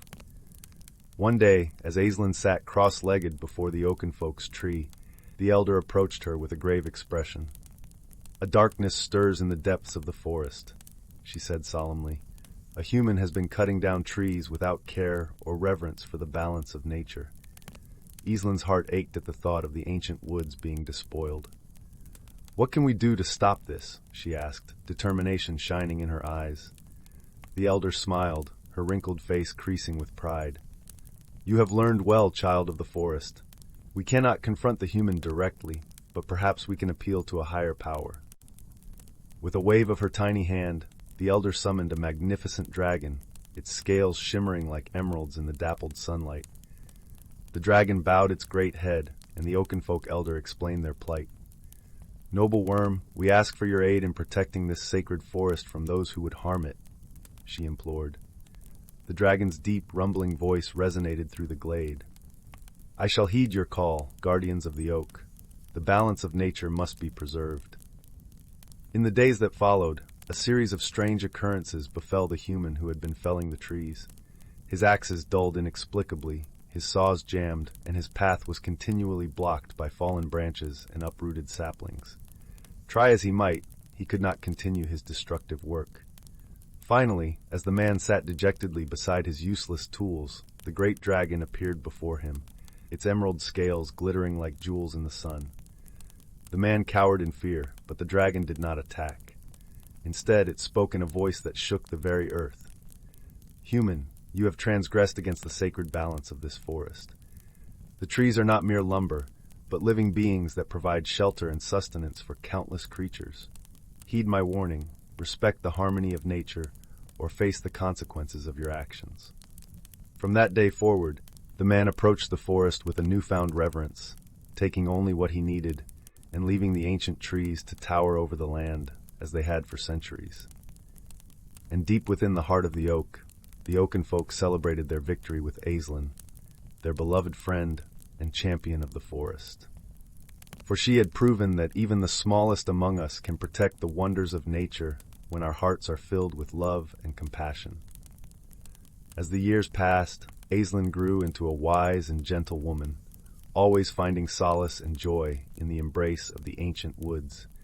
And whenever she would hear the wind whispering through the trees, she knew it carried the voices of the Oakenfolk, singing their eternal songs of gratitude and harmony with all living things. Story for a time, in a land veiled by mist and mystery, nestled between verdant hills and lush, whispering forests, there existed a village named Elderglen.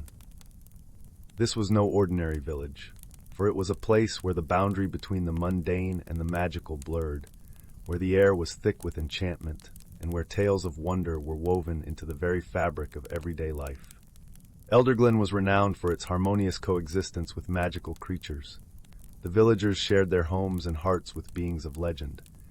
Gentle dragons who tended the skies, mischievous sprites who danced among the flowers, and wise old owls who served as the village's sages, offering counsel and comfort to those in need. In this village, there lived a young girl named Elara. With hair as dark as a raven's wing and eyes that sparkled like the stars, Alara was known for her kind heart and insatiable curiosity. She had a special bond with the creatures of the forest, particularly a small, shimmering dragon named Lux, whose scales glimmered with every color of the rainbow. Lux had been Alara's companion since she was a child. He was a dragon of unusual size, no larger than a house cat, but his heart was as vast as the sky. Together, they explored the woods, learned the secrets of the ancient trees, and listened to the songs of the river. One morning, as dawn's golden light filtered through the trees, Alara and Lux set out on one of their many adventures. The air was crisp with the promise of autumn, and the leaves whispered secrets as they fell.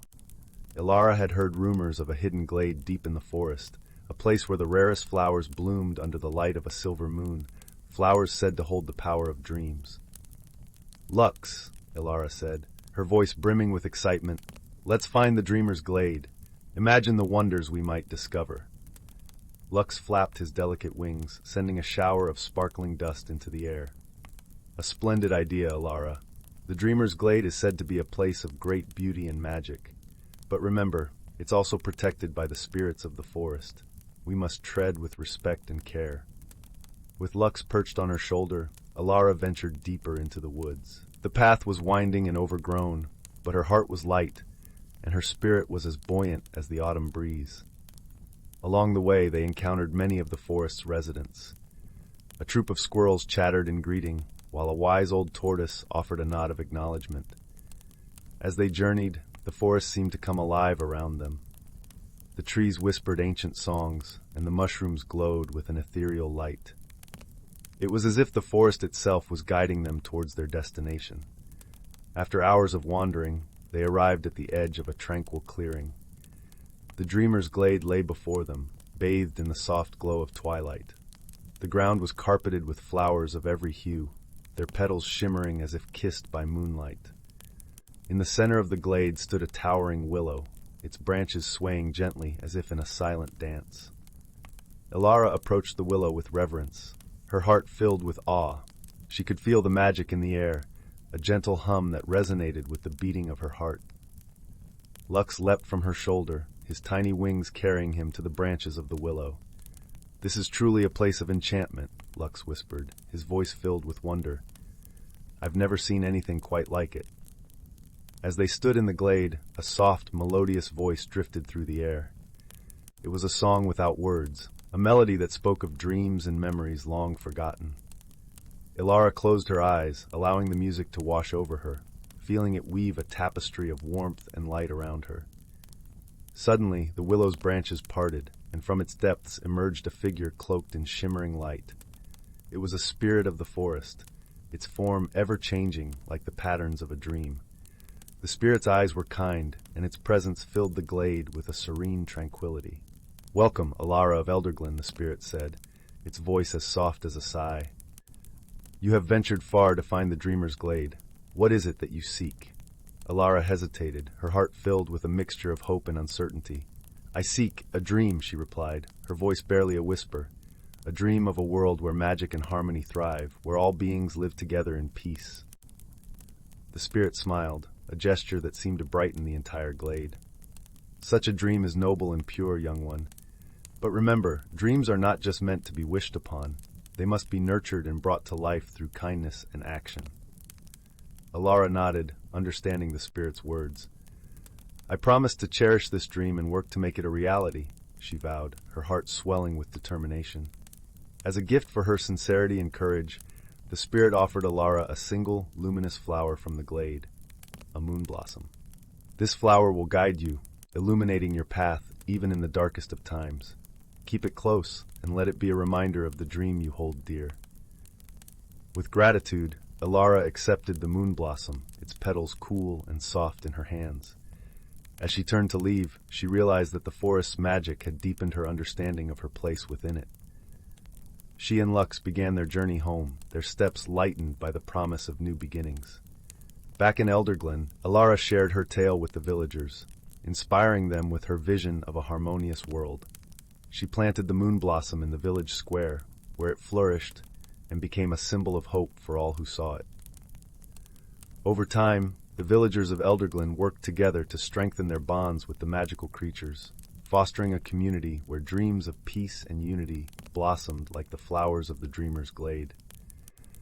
And so, in that enchanted village, under the watchful eyes of kind-hearted dragons and mischievous spirits, Alara's dream lived on, a testament to the power of hope, harmony, and the magic that dwells within every heart. Story 46. Once upon a time, in a land where the whispers of the wind carried the secrets of the forest, there lived a young girl named Willow. She was a curious child with eyes that sparkled like sunlight dancing on a babbling brook, and a heart filled with wonder for the world around her.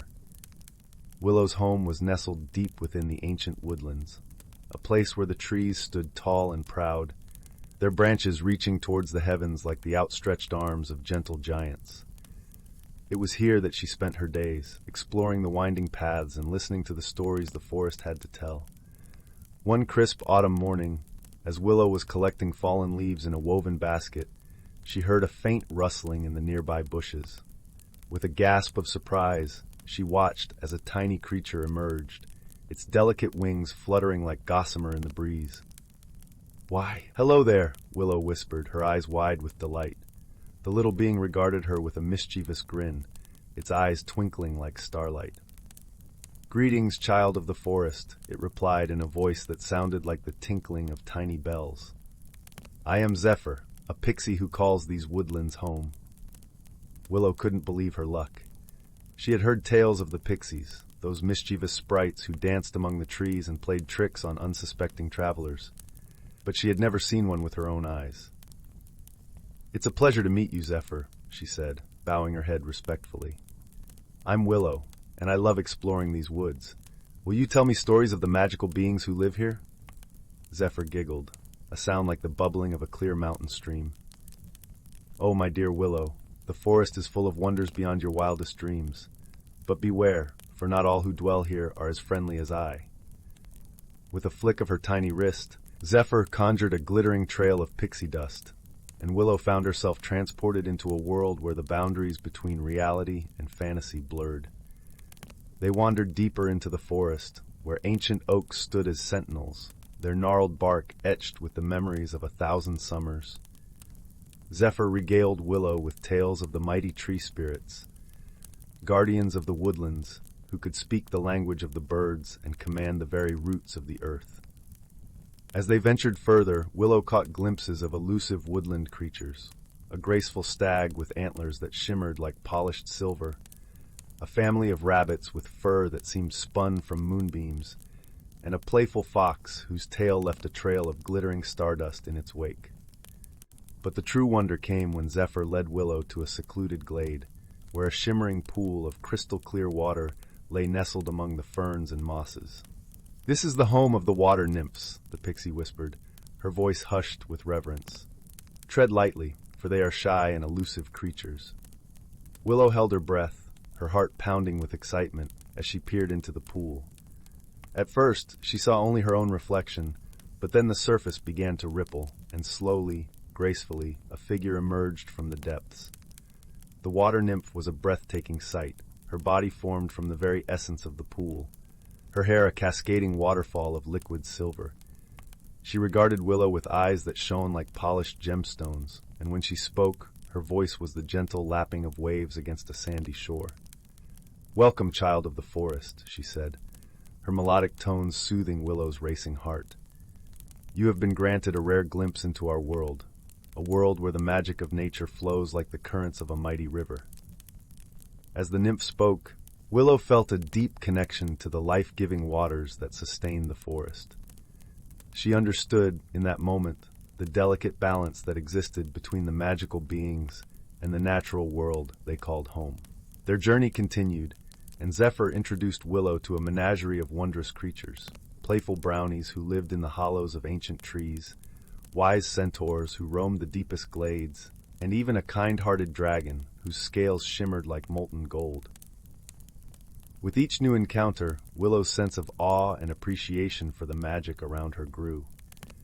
She learned that these beings were not mere legends or fairy tales, but living, breathing guardians of the forest, their very existence intertwined with the cycles of nature. As the sun began to dip below the horizon, painting the sky in brilliant shades of orange and crimson, Zephyr led Willow back to the edge of the woods, where her humble cottage awaited. "Remember, Willow," the pixie said, her tiny features etched with wisdom beyond her years. "The magic of the forest is all around us, if only we open our hearts and minds to its wonders." Willow nodded, her eyes shining with unshed tears of joy. "I will never forget this day, Zephyr. Thank you for showing me the true beauty of our woodland home." From that day forward, Willow walked with a newfound reverence for the natural world, her heart filled with the stories and secrets of the magical beings who called the forest their home. And whenever she felt the gentle caress of the wind or heard the whispers of the trees, she knew that the magic was alive and well, a constant reminder of the harmony that existed between the seen and unseen realms. For in this enchanted land, where the boundaries between reality and fantasy blurred, the wonders of nature and the magic of the unseen walked hand in hand, weaving a tapestry of beauty and wonderment that would captivate the hearts and minds of all who dared to believe. Story 47. The magical forest was a realm of wonder and mystery, where sunlight filtered through the canopy in golden streams, and the air was filled with the sweet scent of blooming flowers and the melodious songs of birds. This forest was unlike any other. It was alive with unseen spirits, known only to those who believed in the magic of the natural world. These spirits, ethereal and gentle, were the guardians of the forest, tasked with maintaining the delicate balance of nature. Their presence was felt in the rustle of leaves, the babbling of brooks, and the whisper of the wind. For centuries, the spirits had worked in harmony, ensuring that life in the forest flourished. Each spirit had its own role. Some tended to the trees, ensuring they grew tall and strong. Others watched over the animals, guiding them and protecting them from harm.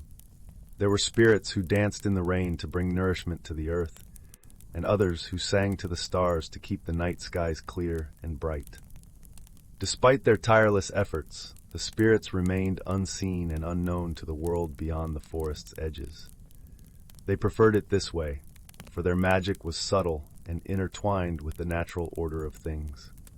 Their existence was a testament to the interconnectedness of all living things, a truth that few outside the forest understood.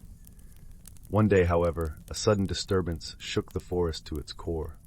A dark presence, foreign and menacing, began to spread its tendrils through the woods, leeching the vibrancy from the flora and silencing the songs of the fauna.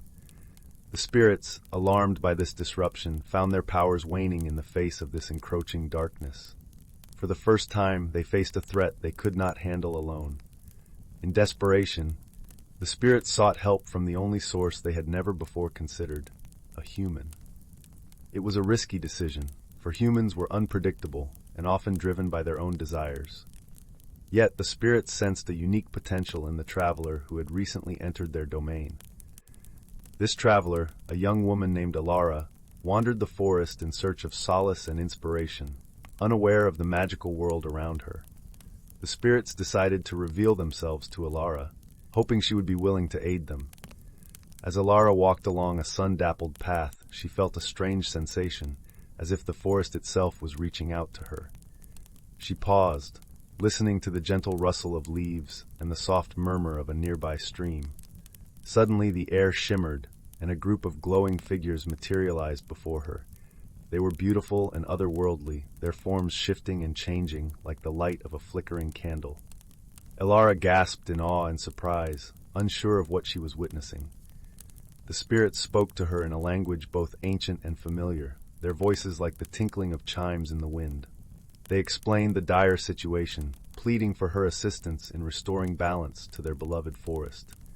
Alara, moved by their plight and captivated by the magic she had discovered, agreed to help. Thus began a journey that would take Alara and the spirits through enchanted landscapes, each step a lesson in courage, teamwork, and the profound connection between all living things. Their first task was to uncover the source of the dark presence, a task that would require them to venture into parts of the forest long forgotten by time. As they traveled, Alara learned from the spirits about the intricate web of life that bound the forest together. She discovered how the trees communicated with one another through their roots, sharing nutrients and warnings of danger. She marveled at the symbiotic relationships between different species, each playing a vital role in the ecosystem. The spirits showed her the beauty and fragility of their world, deepening her understanding of the importance of preserving balance. In return, Alara shared with the spirits her own insights and intuition, qualities unique to humans that the spirits had never fully understood.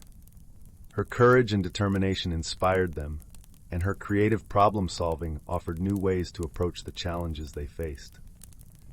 As they journeyed together, Alara and the spirits formed a bond that transcended their differences, united by a common goal.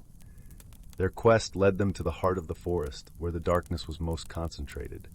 It was here that Alara faced her greatest challenge. The source of the disturbance was an ancient, malevolent force, long buried beneath the forest floor. It had awakened, hungry for power and intent on consuming all life in its path. To defeat it, Alara had to confront her own fears and doubts, drawing on the strength and wisdom she had gained from her journey. With the spirits by her side, Alara devised a plan to contain the darkness. She called upon the elements of the forest, earth, water, fire, and air, harnessing their power to create a barrier around the dark force. The spirits joined her, weaving their magic into the fabric of the barrier, reinforcing it with their essence. Together, they managed to seal the darkness away, restoring peace and harmony to the forest. The victory was not without cost. The effort had drained the spirits, leaving them weakened and fading. Alara, deeply moved by their sacrifice, vowed to protect the forest and keep the balance they had fought so hard to restore. In gratitude, the spirits gifted her with a portion of their magic, ensuring that she would always be connected to the forest and its inhabitants. As Alara returned to the world beyond the trees, she carried with her the lessons she had learned and the bond she had forged with the spirits. She became a guardian in her own right, advocating for the protection of the natural world and sharing the wisdom of the forest with others. Her journey had transformed her, and through her, the spirit's legacy would endure. The magical forest continued to thrive, its secrets safe once more, thanks to the courage of a young traveler and the enduring spirit of those unseen guardians who had always watched over it. And though the spirits remained hidden from view, their presence could still be felt in the whisper of the wind and the rustle of leaves, a reminder that the magic of the forest was never truly gone. Story 48. Once upon a time, in a quaint village nestled between rolling hills and winding streams, there lived a magnificent dragon. Unlike the fearsome beasts of legend, this dragon was a kind-hearted guardian, its scales shimmering with an iridescent hue that seemed to shift and dance with the changing light. The villagers revered the dragon, for its magic was a force of good, a wellspring of hope and healing. With a sweep of its mighty wings, the dragon could calm the fiercest storms, allowing the farmers to reap bountiful harvests. A gentle exhale of its warm breath could melt the harshest winter, ushering in the vibrant blooms of spring. And when sickness or injury befell the villagers, the dragon's tears possessed miraculous curative powers, restoring health and vigor to the afflicted. For generations, the dragon's presence had been a blessing, constant reminder of the harmony that could exist between mortals and the ancient, mystical creatures of the land. The villagers lived in peace, their lives enriched by the dragon's benevolence, and their hearts filled with gratitude for their celestial protector. Yet, on one fateful day, an unusual problem arose, a threat that shook the very foundations of the village and the surrounding realm. The once clear streams that nourished the fields and quenched the thirst of the villagers began to grow murky, their waters tainted by an unseen force. The crops withered, and the livestock grew sickly, their vigor sapped by the poisoned waters.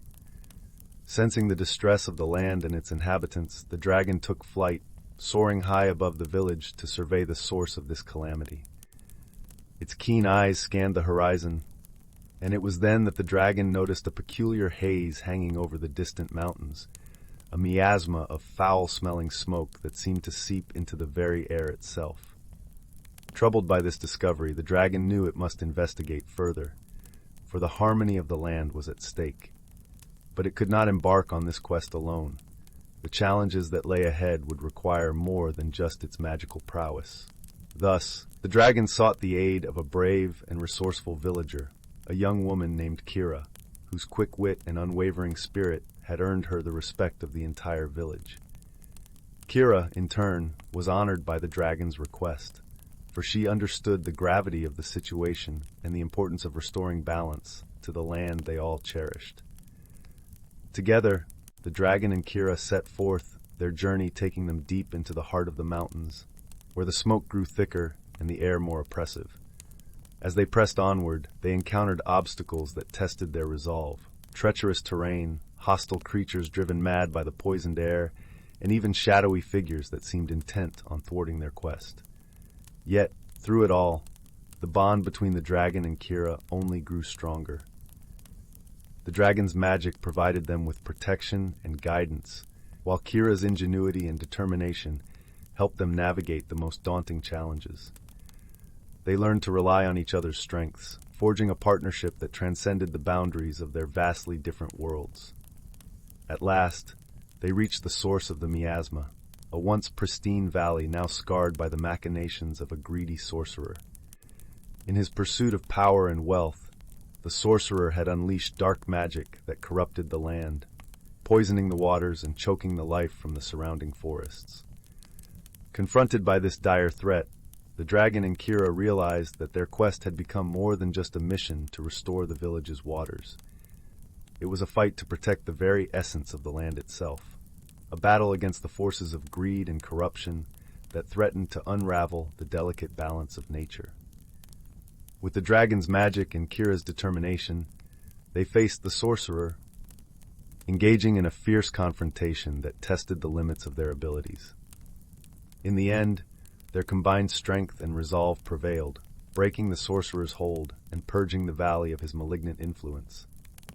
As the miasma dissipated, the waters began to clear, and new life sprouted from the once barren earth. The dragon and Kira had not only saved the village, but had preserved the harmony of the entire realm, a testament to the power of unity and the indomitable spirit of those who fight for the greater good. Upon their triumphant return, the villagers welcomed them as heroes, their hearts overflowing with gratitude and a newfound appreciation for the delicate balance that sustained their way of life. The dragon's role as a guardian took on a deeper meaning, for it had not only protected the village but had safeguarded the very essence of the land itself. And as for Kira, her journey had transformed her from a humble villager into a champion of the people, a beacon of hope and resilience. Her bond with the dragon transcended the boundaries of their mortal and mystical realms, forging an unbreakable connection that would endure for generations to come. From that day forth, the dragon and Kira became symbols of the power of unity and the enduring strength of the human spirit. Their tale was woven into the tapestry of the village's history, a reminder that even in the darkest of times, hope can prevail when mortals and mythical creatures join forces to protect the harmony of the land they call home. Story 49. In the heart of the Whispering Wood, where the trees stood tall and ancient, and the air was thick with the scent of pine and wildflowers, there existed a village unlike any other. The village of Eldergrove nestled itself gently amidst the trees, its cottages made of timber and stone, with roofs thatched in moss so green it seemed to glow in the moonlight. Eldergrove was a place of magic, but not the kind that crackled and sparked. It was a magic soft and quiet, infused in every leaf and stone, in the laughter of children, and in the stories passed down through generations. The villagers of Eldergrove lived in harmony with the forest, respecting its secrets and cherishing its gifts. Among them was a young girl named Alara, who had a heart as curious as a squirrel and eyes that sparkled with the light of 1,000 stars. Alara was known for her affinity with the creatures of the forest. Birds would sing special songs just for her, and deer would nuzzle her hands as she passed by. One crisp autumn evening, as the golden sun dipped below the horizon and painted the sky in hues of lavender and rose, Alara found herself wandering deeper into the Whispering Wood than she had ever ventured before. The air was cool and crisp, carrying the scent of fallen leaves and the promise of adventure. She followed a path that seemed to call to her, a winding trail that twisted like a ribbon through the ancient oaks and birches. As she walked, Alara heard a soft, melodic humming carried on the breeze. It was a sound unlike any she had heard, filled with a gentle sadness, yet laced with hope. Her heart quickened with a mix of excitement and trepidation. She followed the sound until she came upon a small clearing where the trees parted to reveal a shimmering pond, its surface mirroring the twilight sky. Perched on a rock at the edge of the pond was a creature that Alara had only ever seen in the pages of storybooks, a dragon. But this was not a fearsome beast of fiery breath and sharp claws. This dragon was small, no larger than a pony, with scales that shimmered like opal in the fading light and eyes that glowed like embers. It was the source of the haunting melody, singing a song that seemed to resonate with the very soul of the forest. Alara stood at the edge of the clearing, captivated by the dragon's song. Her presence did not go unnoticed, for the dragon paused in its singing and turned its gaze towards her. There was wisdom in those eyes, an ancient knowledge that belied the creature's gentle appearance. "Hello," Alara said softly, her voice barely more than a whisper. She stepped forward, feeling the soft moss underfoot, her heart pounding with a mixture of awe and wonder. The dragon inclined its head, acknowledging her greeting. "Hello, young one," it replied, its voice a gentle rumble that seemed to echo within the clearing. "What brings you to this hidden corner of the world?" "I was drawn by your song," Alara admitted, her cheeks flushing with a mix of shyness and courage. "It's beautiful and sad." The dragon nodded. "It is a song of longing, a melody for what once was and what could be again." Alara tilted her head, curious. "What is it that you long for?" The dragon's eyes softened, and it let out a soft sigh. "I long for the time when dragons and humans lived in harmony, when our worlds were not so separate. I sing to remind the forest of those days in hopes that one day they might return." Alara felt a pang of empathy for the dragon's yearning. "Perhaps they can return," she suggested, her voice filled with the earnestness of youth. "Maybe we can help each other." The dragon seemed to consider her words, a thoughtful expression crossing its face. "You have a kind heart, Alara," it said, surprising her with its knowledge of her name. "Perhaps you are right. Perhaps it is time for a new beginning." From that day on, Alara visited the dragon often. She learned its name was Lyran, and they became fast friends, sharing stories and dreams beneath the sheltering trees. Lyran taught Alara the songs of the forest, melodies that spoke of the wind and the rain, and the whispers of leaves in autumn. As the seasons turned, Alara and Lyran's friendship began to weave a new kind of magic in Eldergrove. The villagers, at first wary of the dragon's presence, soon came to see that there was nothing to fear. Lyran helped them in small ways, lighting their paths on dark nights and guiding lost travelers back to safety. In time, the bond between Eldergrove and the dragon grew strong, rekindling the ancient harmony that had once existed between humans and dragons. The village thrived, and the Whispering Woods sang with a newfound joy. Alara, now grown, often wandered the forest paths with Lyran at her side, her heart filled with the wonder of the world around her. She knew that in her own small way, she had helped to bring about a change, a new story for Eldergrove and its people. And so, the village of Eldergrove continued to flourish, a place where magic and nature danced together in a timeless waltz, and where the dreams of young hearts could shape the future. The dragon's song, once a melody of longing, became a harmonious symphony of hope and friendship, echoing through the ages as a reminder that even the smallest of actions can create ripples of change in the world. And in the heart of the Whispering Wood, under the watchful eyes of ancient trees and the gentle guardianship of a kind-hearted dragon, the magic of Eldergrove lived on, a beacon of light and love for all who wandered its paths. Story 5. The Tale of Eldergrove's Whispering Pines. Once upon a time, in the heart of the realm where the sky kissed the rolling hills and rivers sang their secret songs, there lay an ancient forest known as Eldergrove. This forest was unlike any other, for it was said to be the dwelling place of creatures both wondrous and wise. Among these inhabitants were the Whispering Pines, trees that had stood for centuries, their branches weaving tales of old to those who would listen. At the edge of Eldergrove lived a humble woodcarver named Alara. She was known throughout the nearby village of Bramblebrook for her delicate carvings.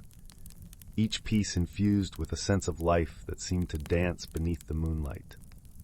What most villagers didn't know was that Alara's inspiration came from her nightly visits to the heart of Eldergrove, where she would sit beneath the whispering pines, listening to their stories carried on the gentle breeze.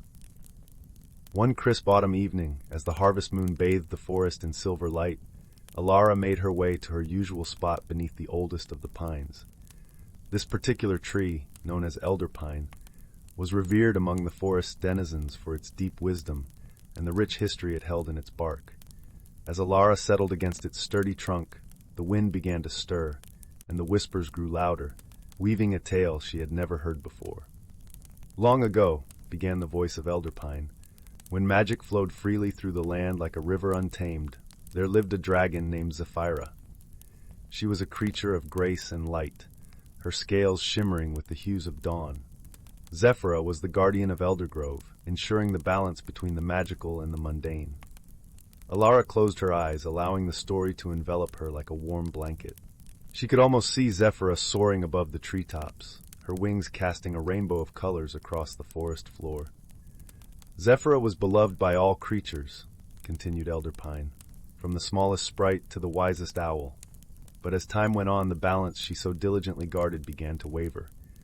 The humans, driven by the allure of progress, encroached upon the forest, felling trees and damming streams. Zephyr, heartbroken by the plight of her home, knew she must act to preserve the harmony she cherished. The wind rustled through the leaves, and Alara felt a pang of sadness for the dragon and her beloved forest. She wondered what she could do to help maintain the balance in her own time. Zephyr called upon the spirits of the forest, Elder Pine whispered, and together they wove a spell of protection. Each tree, each brook, and every creature was bound by this spell, creating a sanctuary where the magic of Eldergrove would remain untouched by the outside world. To ensure the spell's endurance, Zephyr sacrificed her own form, becoming one with the forest she loved so dearly.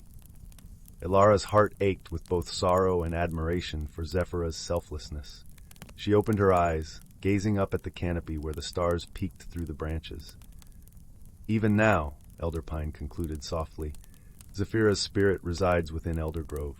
Her presence can be felt in the rustle of leaves and the gentle whisper of the wind. She watches over us, ensuring that the magic of this place remains forever in balance. As the whispers faded into the night, Alara felt a renewed sense of purpose.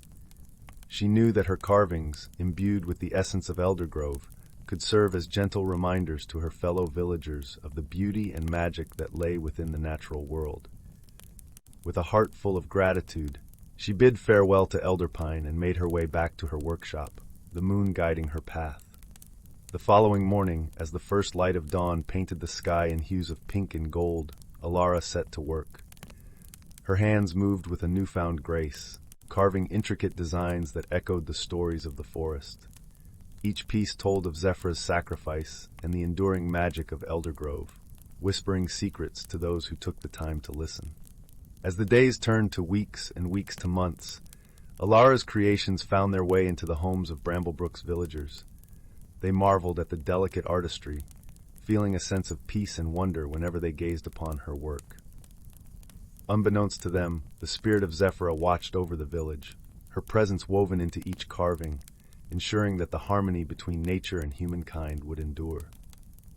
And so, the story of Eldergrove and its guardian dragon lived on, passed down through generations, carried on the wind, and whispered by the ancient pines to all who would listen. In this way, the magic of the forest thrived, a testament to the quiet heroism of a dragon who had given everything to protect the world she loved. Thus ends the tale of Eldergrove's whispering pines, a gentle reminder of the wonders that await those with open hearts and ears attuned to the whispers of the natural world. As long as there are those who listen, the magic of Eldergrove will never fade, and the spirit of Zephyr will continue to guide and inspire all who seek harmony with the earth and its many mysteries. Story 50. Once upon a time, nestled deep in an ancient forest where the trees danced with the wind and the streams sang soft melodies, there lived a curious young girl named Willow. With hair the color of autumn leaves and eyes that sparkled like dewdrops in the morning sun, Willow was a true child of nature, her heart forever intertwined with the rhythm of the woodland realm.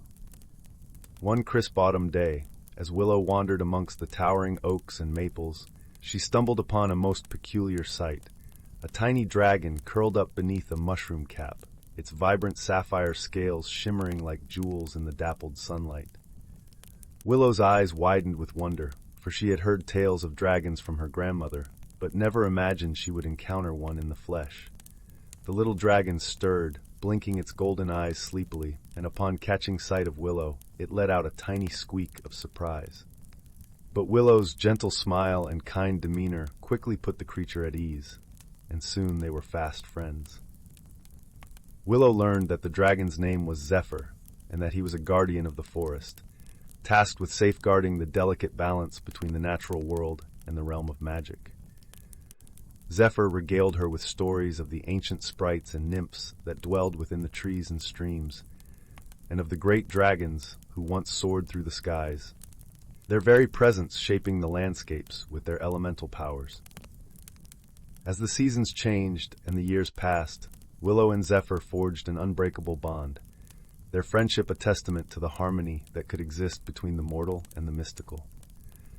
Together, they embarked on countless adventures, exploring the hidden wonders of the forest and learning the age-old secrets of the woodland spirits. One winter's eve, as the first snowflakes drifted down from the inky sky, Willow and Zephyr found themselves in the heart of the forest, surrounded by the hushed tranquility of the frosted trees. It was here that they encountered an ancient oak, its gnarled bark etched with runes and glyphs that seemed to whisper of long-forgotten tales. Zephyr's eyes widened with reverence as he recognized the sacred markings, and he explained to Willow that this was no ordinary tree. It was the dwelling place of the great oak spirit, a powerful and benevolent entity that had watched over the forest since time immemorial. With bated breath, they approached the ancient oak, and Willow felt a surge of warmth and wonder as the tree seemed to come alive before her very eyes.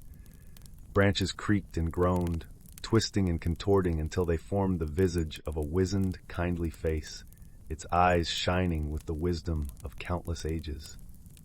The great oak spirit spoke in a voice that resonated like the rumbling of distant thunder, and yet held a gentleness akin to the whisper of falling leaves. It welcomed Willow and Zephyr, thanking them for their unwavering stewardship of the forest and the magic that flowed through its veins. As the spirit bestowed upon them its ancient blessings, Willow felt a profound sense of connection to the natural world, as if the very essence of the forest had woven itself into her very being. In that moment, she understood the true harmony that existed between all living things, and the delicate balance that must be maintained to ensure the continued thriving of the magical realm. From that day forth, Willow and Zephyr became the guardians of the forest, their bond strengthened by the great oak spirit's blessing. They walked amongst the trees and streams, listening to the whispers of the woodland creatures and the gentle laughter of the sprites, ever vigilant in their duty to protect the delicate tapestry of magic that permeated the forest's every fiber. And as the years turned to decades and Willow's hair grew silver like the bark of the birch trees, she would share her tales of wonder and enchantment with the village children, passing on the legacy of the forest's magic to the next generation. For in her heart, she knew that as long as there were those who believed in the harmony between the mortal and the mystical, the spirit of the ancient woods would never fade. Story 51. In the heart of the whispering wood, where the moonlight wove silvery threads through the ancient oaks and the breeze carried the scent of honeyed blossoms, there lived a dragon named Ember. She was not the fearsome beast of legend, but rather a gentle soul, her scales shimmering like polished copper in the sunlight. Emberlin was the guardian of the forest, a role she cherished, for she was deeply attuned to the rhythms of nature and the creatures that called the wood their home. The Whispering Wood was a place of wonder, where magic flowed as freely as the streams that danced over mossy stones. It was said that the wood was alive, its heart beating in time with the cycles of the moon and the seasons. Here, the trees spoke in hushed tones, sharing secrets with those who cared to listen, and the flowers sang softly in the evening breeze. Emberlin's days were spent roaming the forest, ensuring that balance was maintained. She watched over the delicate dance of life, from the smallest beetle to the stately deer that grazed in sun-dappled clearings. Her presence was a comfort to all. Even the mischievous fae folk respected her gentle authority. One crisp autumn morning, as the sun painted the sky in hues of gold and amber, Emberlin sensed a disturbance in the forest's harmony. It was a subtle shift, a discordant note in the symphony of nature. She followed the feeling, her wings whispering through the air like soft sighs, until she came upon a curious sight. At the base of an ancient oak, there lay a human child, no more than 7 years old, wrapped in a cloak of leaves and moss. The child's hair was as dark as the raven's wing, and her cheeks were flushed with the chill of the morning. She was fast asleep, her breathing gentle and even. Emberlin approached cautiously, her heart swelling with concern. Humans were rare visitors to the Whispering Wood, for many believed it to be enchanted and perilous. Yet this child had somehow found her way deep into its heart, unscathed but alone. As Emberlin pondered what to do, the child stirred, blinking sleepily up at her with eyes as bright as stars. "Hello," the child said, her voice as soft as the rustling leaves. "Are you a dragon?" "I am," Emberlin replied, her voice a soothing rumble. "And who might you be, little one, to find yourself in such a place?" The child sat up, brushing bits of leaves from her cloak. "My name is Alara. I was looking for the everglow bloom. My grandmother said it grows in the heart of the forest and can heal any ailment." Emberlin's heart ached with understanding. The everglow bloom was indeed a rare and magical flower, its petals glowing with an ethereal light. It was said to contain the essence of the forest's magic, capable of healing the gravest of wounds, but few had ever found it, for it only revealed itself to those with pure intentions. "Your grandmother must be very ill," Emberlin surmised gently. Alara nodded, her eyes shimmering with unshed tears. "She is, and I thought if I could find the bloom, I could make her better." Touched by the child's bravery and love, Emberlin decided to help. "Come, Alara," she said softly. "I will guide you to the everglow bloom." With a nod of agreement, Alara climbed onto Emberlin's back, her small hands gripping the dragon's scales. Together, they soared through the forest, the world below a tapestry of vibrant colors and life. Emberlin flew with grace, her wings barely disturbing the air as they glided over ancient trees and sparkling streams. As they journeyed, Emberlin shared stories of the forest's history and the creatures that dwelled within its bounds. Alara listened with wide-eyed wonder, her fear replaced by a growing sense of awe at the beauty that surrounded her. Finally, they reached a secluded glade where the air was filled with a gentle, golden light. In the center of the glade stood the everglow bloom, its petals shimmering like captured starlight. It was a sight to behold, its beauty transcending words. Alara slid from Emberlin's back and approached the bloom with reverence. She reached out, her fingers brushing against the petals, and as she did, the flower glowed brighter, as if acknowledging her pure heart. "Thank you," Alara whispered, her voice filled with gratitude. She carefully plucked the bloom, cradling it as though it were the most precious thing in the world. Emberlin watched, her heart swelling with pride and joy. She knew that the bond between the child and the forest had been forged in love and hope, and that the magic of the Whispering Wood would always be a part of Alara.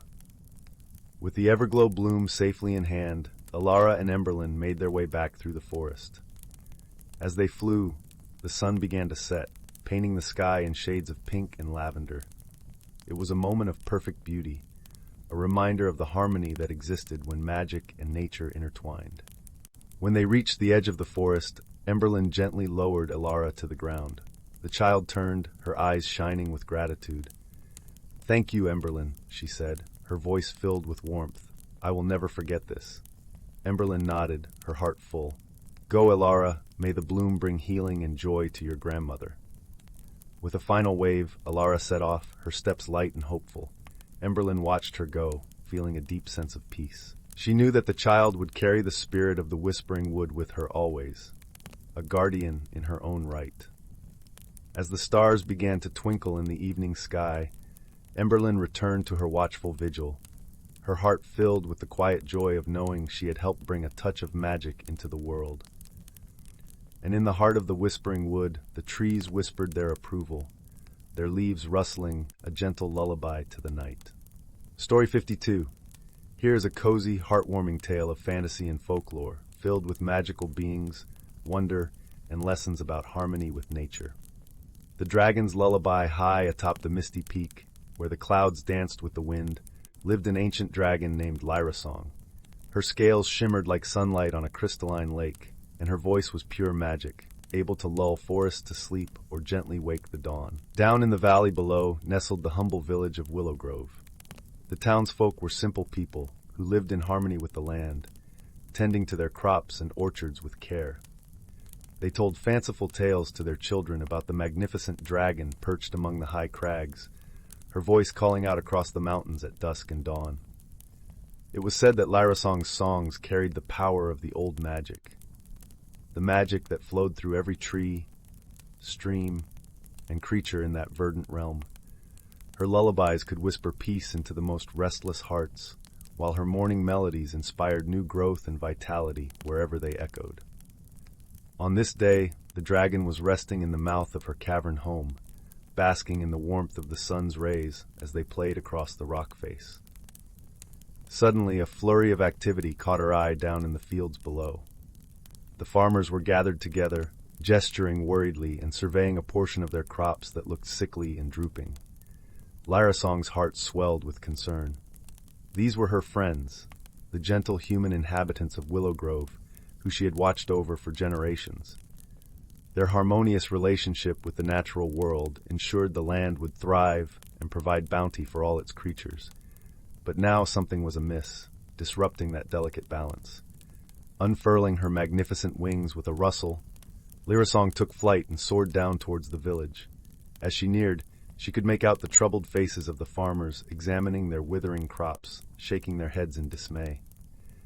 In the center of the group stood old Benjamin, the eldest and most respected grower in Willowgrove. Lyrasong landed softly in a nearby clearing, her talons making bare indentations in the soft soil. The villagers turned towards the great emerald dragon, eyes widening in awe and reverence. Lyrasong folded her wings and bowed her horned head respectfully. "Greetings, my friends," her voice resonated, smooth and rich like a mountain stream. "I've seen the blight that troubles your fields. What has soured the earth and caused this sickness to befall your lands?" Old Benjamin stepped forward, his weather-beaten hands clasped in distress. "O wise Lyrasong, we know not what dark force has taken root here. We have tended to the soil as we always have, with gentle hands and care for every sprout, and yet this crop withers before our eyes, while we stand helpless." A heavy silence fell over the gathered villagers. Lyrasong could sense their sorrow like a weight in the very air around them. She raised her head high and closed her eyes, opening her heart to feel the rhythms of nature's magic. For a long moment, she was still as the very stones, attuning herself to the earth. At last, her eyes flickered open, glimmering with understanding. "Fear not, my friends," she spoke in soothing tones. "I shall call forth allies to aid us in restoring balance to these lands." Lyrasong took a deep breath, then sang a resonant series of notes that swelled and pulsed in the air like ripples across a still pond. Her summons drifted up into the swaying branches of the trees at the forest's edge. One by one, playful woodland sprites emerged from their hiding spots amidst the foliage, cocking their heads in curiosity at the dragon's call.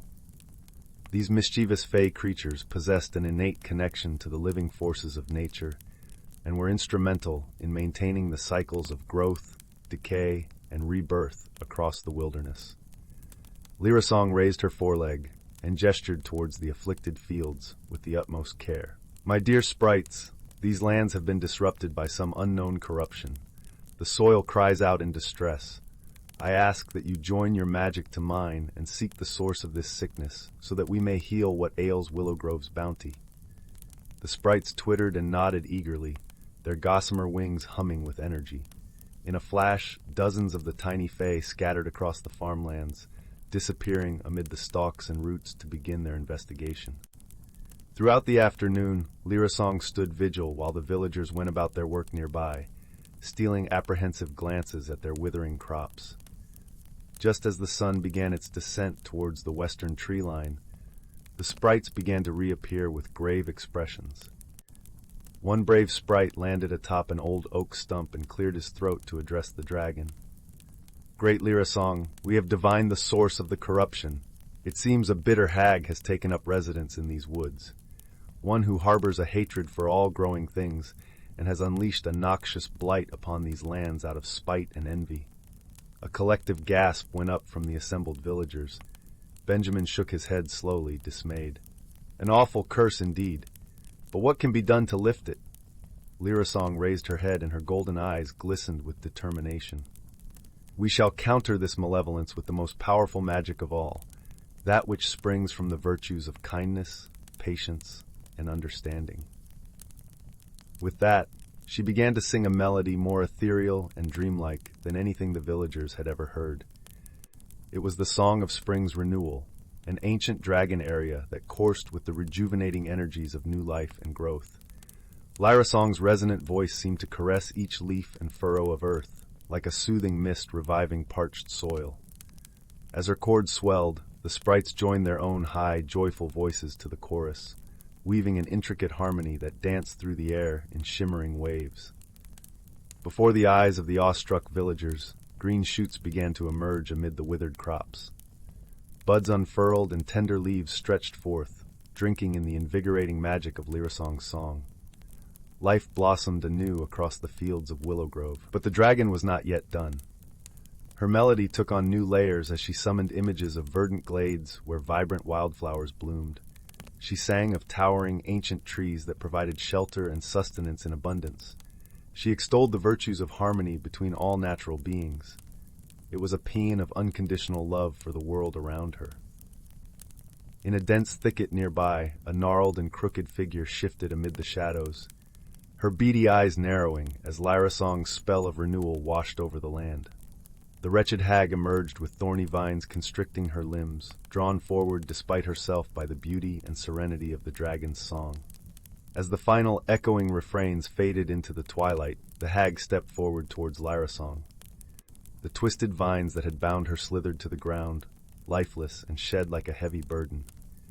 In their place, delicate flower buds emerged along her arms and across the hollows, where bitterness and spite once nested.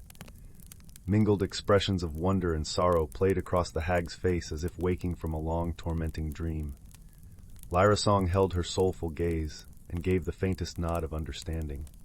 She had touched the hag's calloused heart and awoken the small kernel of innocent joy that hides within every living creature. Joy that drought seasons of hardship and scorn may wilt, but can never obliterate entirely. From that moment on, the hag was transformed, her very essence renewed by the liberating power of the dragon's song. That night, as the full moon bathed the land in its silvery glow, Lyra Song and the sprites serenaded Willowgrove and the surrounding wilderness with an encore of their rejuvenating area. The music lent courage and vitality to every sprouting seed and budding creature, bidding them to embrace the eternal cycles of nature. And somewhere amidst the gentle melodies, the townsfolk of Willowgrove swore they could discern a soft, lilting voice joining the chorus, the voice of the redeemed hag, singing in reawakened harmony with the living world around her. It was a voice that had been parched for too long, but found new life in the sweet waters of love that flowed through Lyra Song's magical lullaby. The end. Story 53.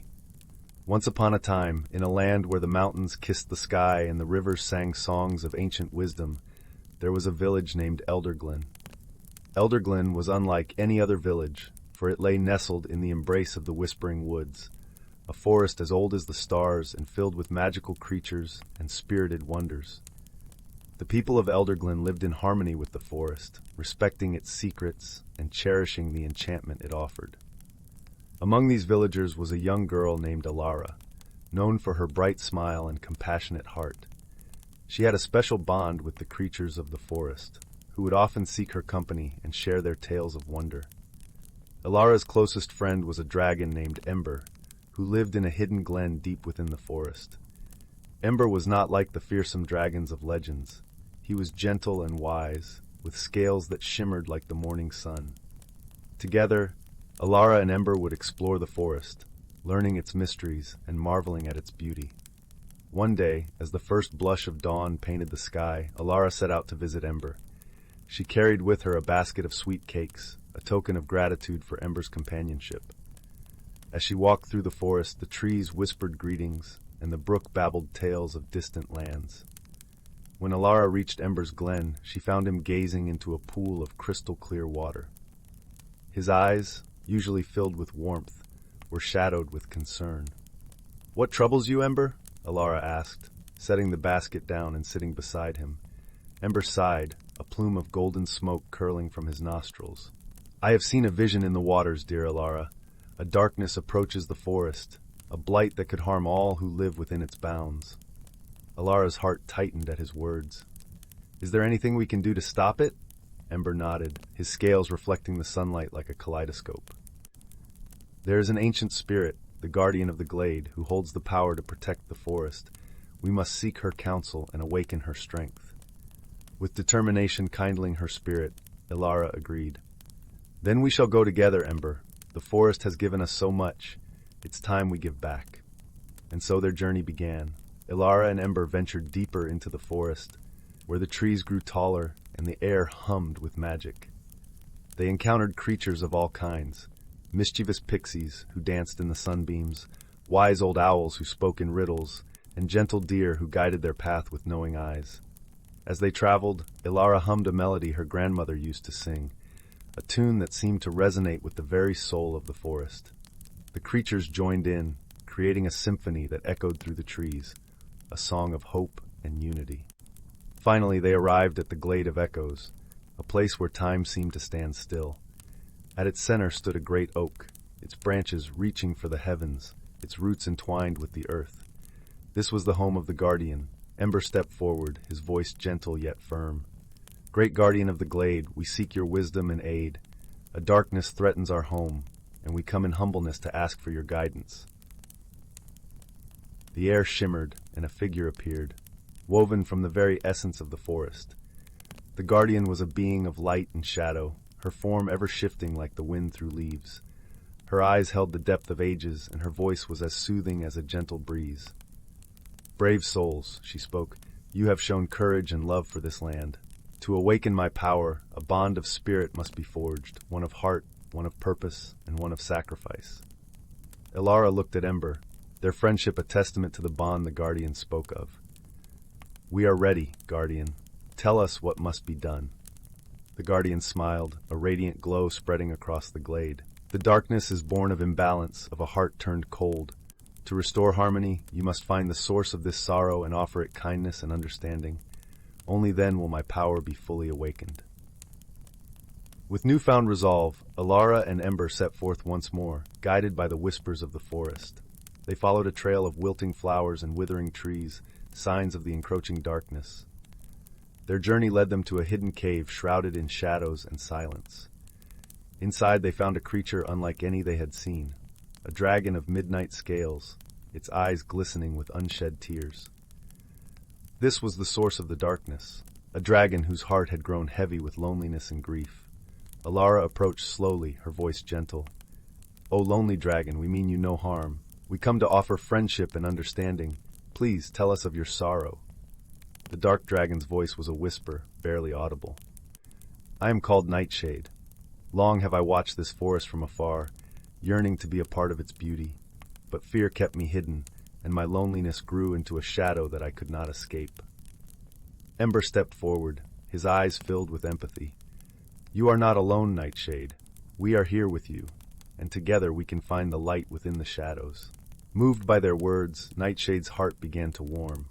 The darkness that had enveloped him started to fade, replaced by the gentle glow of hope and friendship.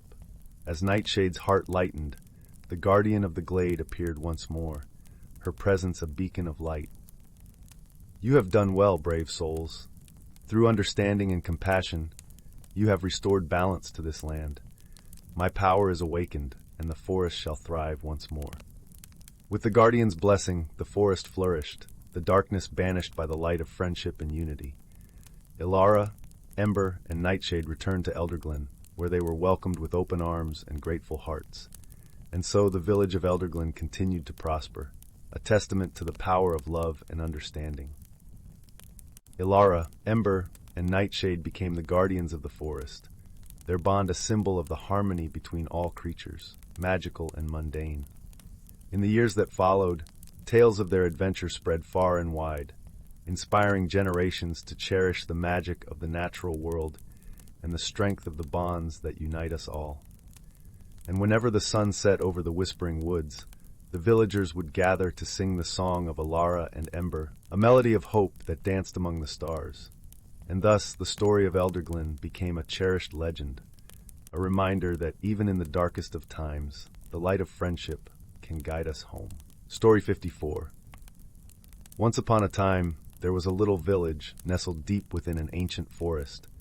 The townsfolk lived in harmony with the woodland creatures and the whispering trees, their lives intertwined with the magic that thrummed through every branch and every stream. It was a place where the veil between the human world and the realm of fairy folk was thin, allowing for wondrous encounters and enchanting adventures. In this village lived a young girl named Willow. With her wild, coppery hair and eyes the color of mossy riverbanks, she seemed to be a child of the forest itself. Willow spent her days wandering the winding paths, talking to the squirrels and birds as if they were old friends, and listening to the ancient trees as they creaked and swayed. One warm summer's eve, as the fireflies began to blink their luminous lanterns, Willow found herself drawn deeper into the forest than she had ever ventured before. The forest floor was carpeted with velvet moss, and the air was alive with the sweet scent of wildflowers. Willow followed a trail of glimmering lights, her bare feet padding softly on the leaf-strewn path. Suddenly, she came upon a clearing unlike any she had seen before. The trees formed a perfect circle, their branches intertwined overhead, creating a living canopy that filtered the pale moonlight. In the center of the glade stood a magnificent oak tree, its trunk as wide as a cottage and its boughs stretching towards the starry sky. As Willow approached the ancient oak, she noticed a peculiar sight, a tiny door set into the base of the tree, no bigger than a mouse hole. Her curiosity piqued. She knelt down and peeked through the tiny opening. To her astonishment, she found herself gazing into a bustling miniature village, filled with the most delightful little folk she had ever seen. Tiny houses made of acorn caps and toadstool roofs lined winding paths, and diminutive creatures scurried about, some no bigger than her thumb. Willow recognized the mischievous sprites and impish brownies from the tales her grandmother used to spin, but she had never dared to dream that they were real. As she watched, entranced, a tiny figure flitted up to the doorway, a radiant fairy with gossamer wings that shimmered like rainbows. The fairy smiled warmly at Willow and beckoned her inside with a delicate hand. Willow hesitated for a moment, but her sense of wonder overcame her caution. She took a deep breath and stepped through the tiny door, shrinking down to the size of a thimble as she crossed the threshold. What followed was a night of enchantment and magic that Willow would never forget. She danced with the fairies beneath the twinkling stars, sharing stories and laughter around a crackling fire built of twigs and glowworms. She marveled at the intricate architecture of the tiny houses, each one a masterpiece of nature's art.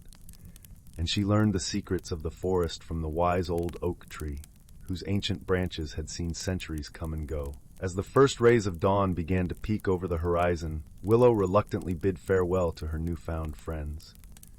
The fairy queen bestowed upon her a gift, a tiny acorn that glowed with a warm, golden light. "Guard this well, dear Willow," the queen whispered.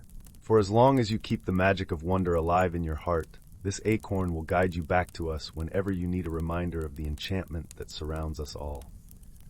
With a grateful curtsy, Willow clutched the precious acorn to her chest and stepped back through the tiny door, returning to her normal size as she emerged from the ancient oak. From that day forth, Willow carried the glowing acorn with her wherever she went, a tangible reminder of the magic that dwelled within the forest. And whenever she felt the weight of the world upon her shoulders, or the spark of wonder begin to dim, she would gaze into the acorn's warm light and be transported back to that enchanted night, her heart overflowing with the simple joy and magic of childhood. The years passed and Willow grew into a woman, but she never lost her connection to the fairy realm. She became a storyteller, sharing the tales of her nighttime adventures with wide-eyed children and weary travelers alike. Her stories brought comfort and delight, reminding all who heard them of the magic that lived all around, if only one knew where to look. And on nights when the moon was full and the forest seemed to whisper with ancient secrets, Willow would slip away from the village, following the familiar path to the glade of the ancient oak. There, she would shrink down once more and spend the night dancing and laughing with her fairy friends, her heart as light and joyful as a child's. For in that enchanted forest where the boundaries between the human world and the realm of magic blurred, Willow had found a place of belonging, a place where wonder and whimsy reigned supreme. And as long as she carried the glowing acorn close to her heart, she knew that the magic would never fade, but would continue to weave its way through the fabric of her life, like a golden thread of enchantment. Story 55. In the heart of the serene village of Elderglen, nestled amidst lush forests and rolling hills, lived a dragon named Zephyr. Unlike the fearsome creatures of legend, Zephyr was a gentle soul with shimmering emerald scales and eyes that sparkled with warmth and wisdom. For generations, she had been the village's guardian, her magic woven into the very fabric of the community. The villagers revered her not out of fear, but out of gratitude and love, for Zephyr's magic had touched every corner of their lives. When the crops were threatened by drought, Zephyr summoned gentle rains. If illness spread among the villagers, her healing breath brought relief. Even the most ferocious storms were calmed by her presence, the skies clearing as if bowing to her will. Elderglen thrived under her watchful eye, its people living in harmony with nature and each other. One crisp autumn morning, as the village prepared for the harvest festival, an unsettling phenomenon occurred. The earth trembled softly beneath their feet, and a strange stillness settled over the land. The birds, usually so vibrant and noisy, sat silent in the trees. The river that wound through the village slowed to a lazy trickle, its usual babble eerily muted. Concerned whispers spread among the villagers, their eyes turning to the horizon, where Zephyr's cave lay nestled in the hills. Sensing their unease, Zephyr emerged from her cavern, her wings casting a comforting shadow over the village square. She listened to the villagers' worries, her brow furrowing with concern. The land's balance was delicate, and any disruption could have dire consequences. She promised to investigate the cause, her resolve firm. But this time she would not venture alone. Among the villagers was a young woman named Alara, known for her keen intellect and adventurous spirit. Unlike her peers, Alara had always been fascinated by the world beyond Elderglen, her curiosity leading her to explore the forest's hidden paths and ancient stones. She approached Zephyr with a proposal. "Let me accompany you," she said, her voice steady and determined. "I may not have magic, but I know the land and its stories. Perhaps together we can uncover what is amiss." Zephyr regarded Alara with a thoughtful gaze. She sensed the strength in the young woman's heart, a resilience that mirrored her own. With a nod, she accepted Alara's offer, grateful for the companionship and the fresh perspective Alara would bring. Their journey began at the river's edge, where they noticed strange silvery fish swimming erratically, their scales dull. Alara knelt beside the water, observing them closely. "These fish are not native," she noted, her fingers brushing against the water's surface.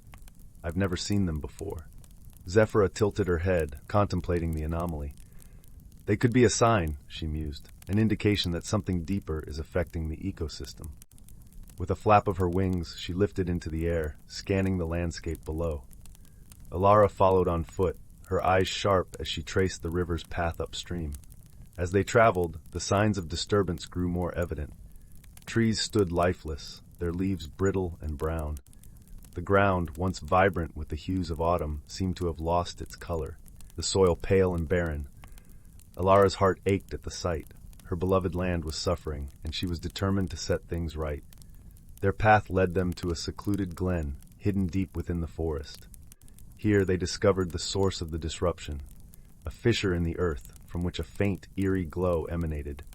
The air around it hummed with a strange energy, unlike anything Zephyr had encountered before.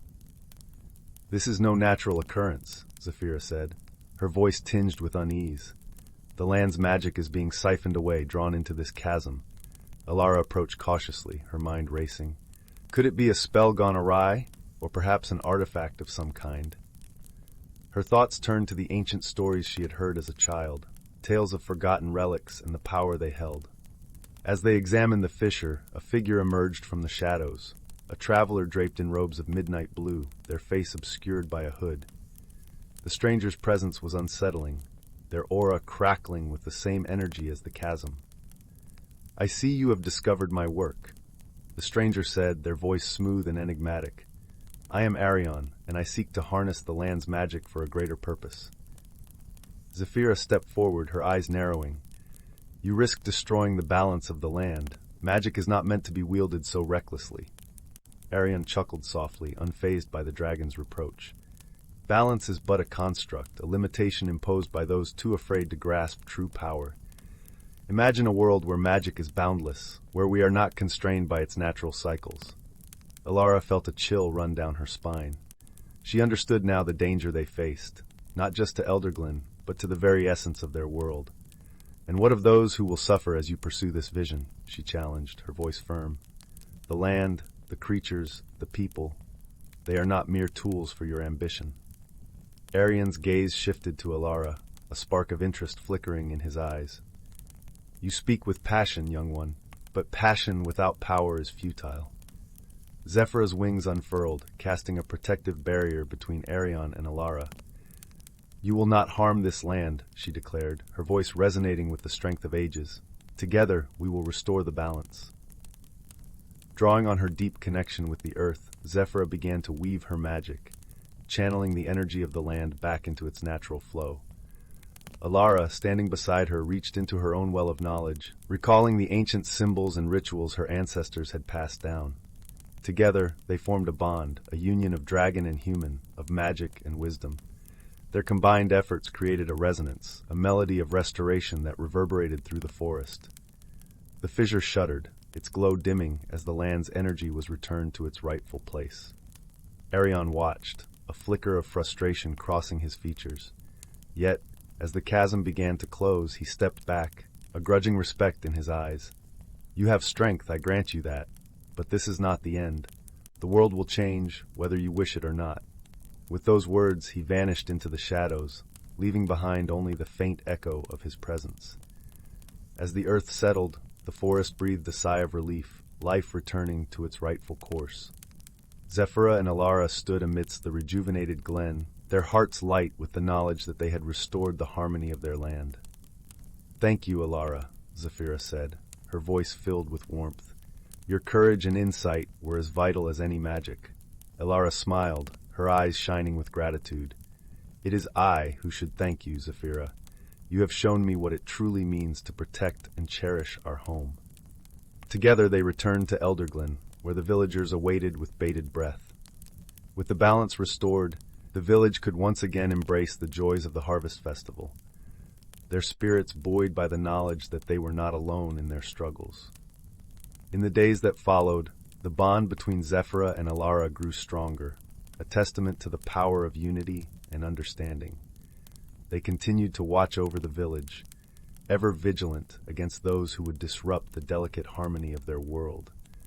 And so the legend of Zephyr, the kind-hearted dragon, and Alara, the brave villager, became woven into the tapestry of Elderglen's history, a story of hope, resilience, and the enduring power of friendship.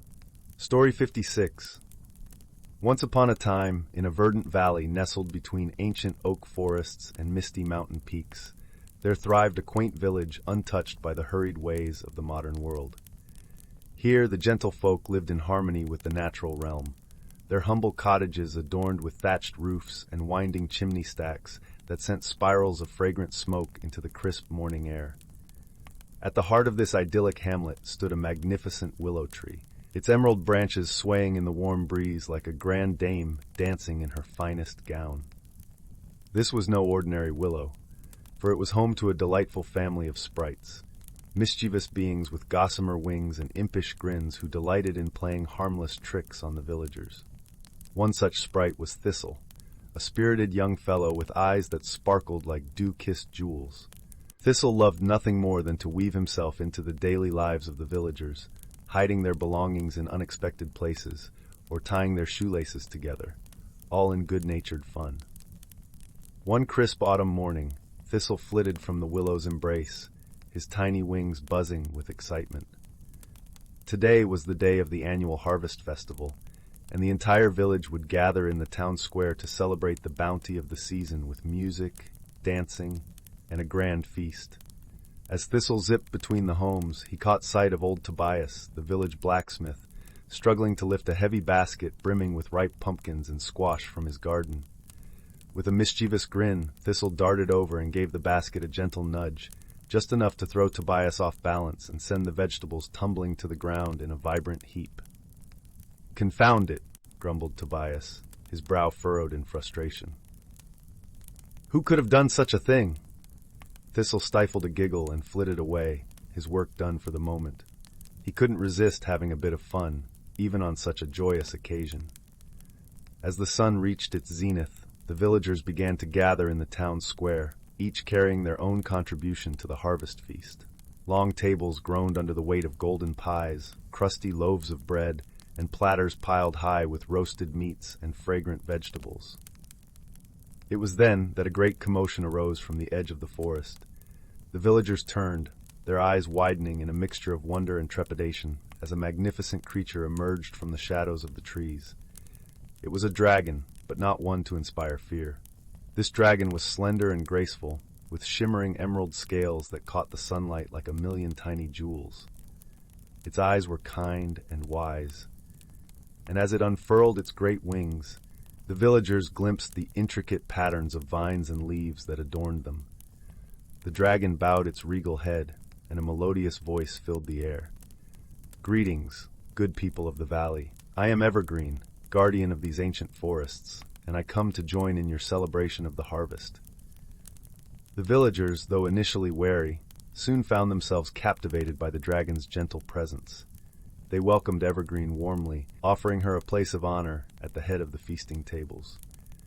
As the festivities commenced, Thistle couldn't resist the opportunity for one last prank. Flitting amongst the revelers, he tugged at the ribbons that adorned the maiden's hair, untied the apron strings of the cooks, and even dared to give the tail of Evergreen a playful tug. The great dragon turned, her wise eyes twinkling with amusement.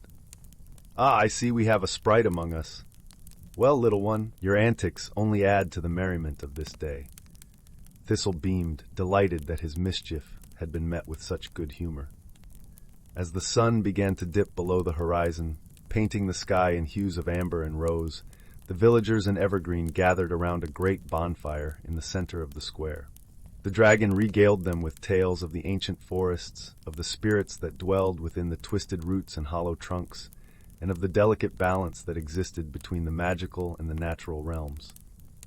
Thistle listened, entranced, as Evergreen's melodious voice wove a tapestry of wonder and wisdom.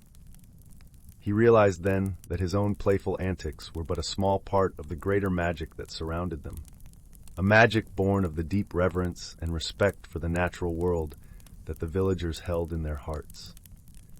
As the last embers of the bonfire faded into the night, Thistle fluttered back to the willow tree, his heart filled with a newfound appreciation for the simple joys of this enchanted valley. He nestled among the branches, surrounded by the gentle whispers of his sprite kin, and drifted off to sleep, dreaming of the adventures that awaited in the harmonious embrace of magic and nature. Story 57, title, The Whispering Woods and the Dragon's Secret. In the heart of the Misty Vale Forest, where trees whispered ancient secrets and streams sang lullabies to the moon, there lived a dragon unlike any other. His name was Eldrick, and he was known not for his fearsome might, but for the gentle glow that emanated from his scales, casting a soft, warm light akin to that of 1,000 fireflies. Eldrick's lair was nestled beneath the roots of the oldest tree in the forest, the Grand Elder Elm. This ancient tree was so vast and venerable that its branches reached beyond the clouds, and its roots delved deep into the earth's core. The forest folk, a merry band of sprites, fairies, and talking animals, revered both the tree and the dragon, believing them to be the heart and soul of Misty Vale. Every evening, as the sun dipped below the horizon, Eldrick would emerge to weave his nightly tale. The creatures would gather around, from the smallest mouse to the wisest owl, to listen to stories of olden times when magic flowed like a river through the land and dragons danced among the stars. But Eldrick harbored a secret, one he kept even from his dearest friends.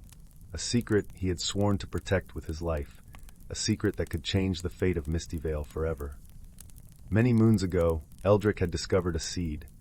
Not just any seed, but a star seed, a rare gift from the celestial realms.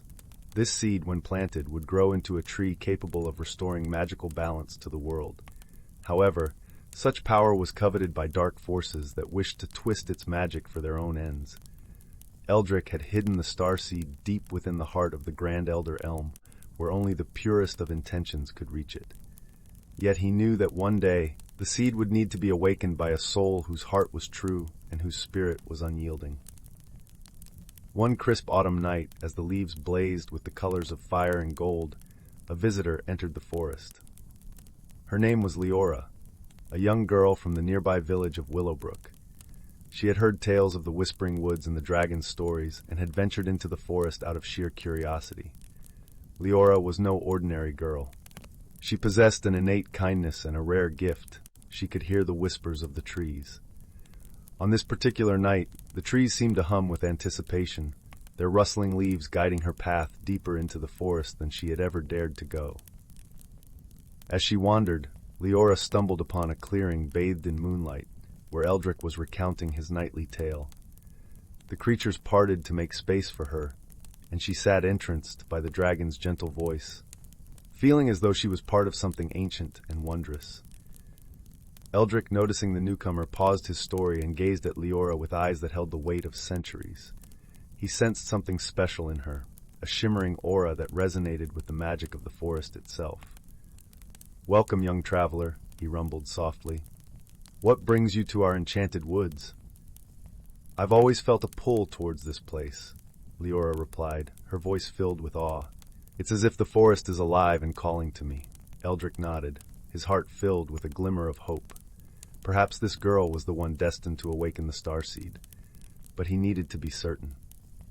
"Come," Eldrick said, motioning with a wing. "Let us walk, and I shall show you the wonders of Mistyvale." As they strolled through the forest, Eldrick shared tales of hidden groves and ancient spells, of friendships forged between unlikely allies, and of the harmony that bound all living things. Leora listened intently, her heart swelling with a sense of belonging. Eventually they arrived at the base of the Grand Elder Elm. The tree's bark shimmered with an ethereal glow, its roots whispering secrets in a language older than time. "This tree," Eldrick said, "holds a gift of immense power, a starseed that can restore balance to our world.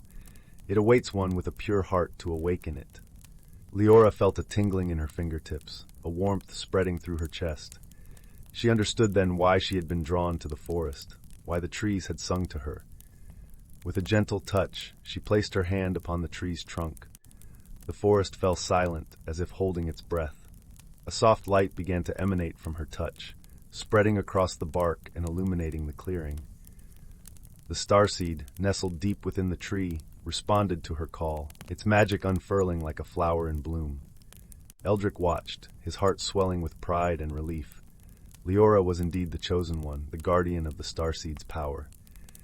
As the light faded, the forest erupted into joyous song. The trees swayed with a newfound vigor, the streams danced with sparkling currents, and the creatures celebrated the dawn of a new era.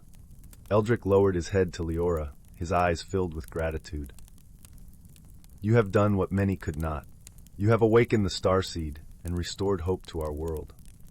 Leora smiled, feeling the warmth of the dragon's breath. "I only followed the call of my heart," she said softly. From that day forward, Leora became the guardian of Mistyvale, her bond with the forest deepening with each passing season. She and Eldrick shared many adventures, their friendship a testament to the magic that thrived in their world.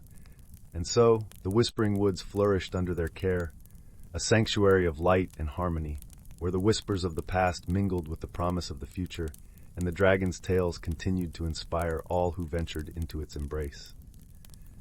As the years rolled by, Leora's legend grew. a tale of courage and kindness passed down through generations. And though many things changed, one truth remained. So long as the starseed thrived, the magic of Mistyvale would endure, a beacon of hope and wonder for all eternity. Story 58. Once upon a time, in a land where the forests whispered ancient secrets and the rivers sang enchanting melodies, there lived a young girl named Willow. Her heart was as pure as the morning dew, and her spirit was intertwined with the magic of nature itself. One crisp autumn day, as Willow wandered through the golden-leaved woods, she stumbled upon a most peculiar sight. A tiny dragon, no bigger than her hand, perched atop a fallen log. Its scales shimmered like emeralds in the sunlight, and its eyes twinkled with mischief. "Hello, little one," Willow said softly, her voice as gentle as a whisper on the wind. "What brings you to these parts?" The dragon tilted its head, studying her with curiosity. "I am Ember, guardian of these ancient woods," it replied in a voice that sounded like the crackling of a warm hearth. "And you, child, possess a rare gift, the ability to commune with the creatures of the forest." Willow's eyes widened in wonder, and from that day forth, a bond was forged between the girl and the dragon. Ember became her guide, revealing the secrets of the natural world and introducing her to the myriad creatures that called the forest home.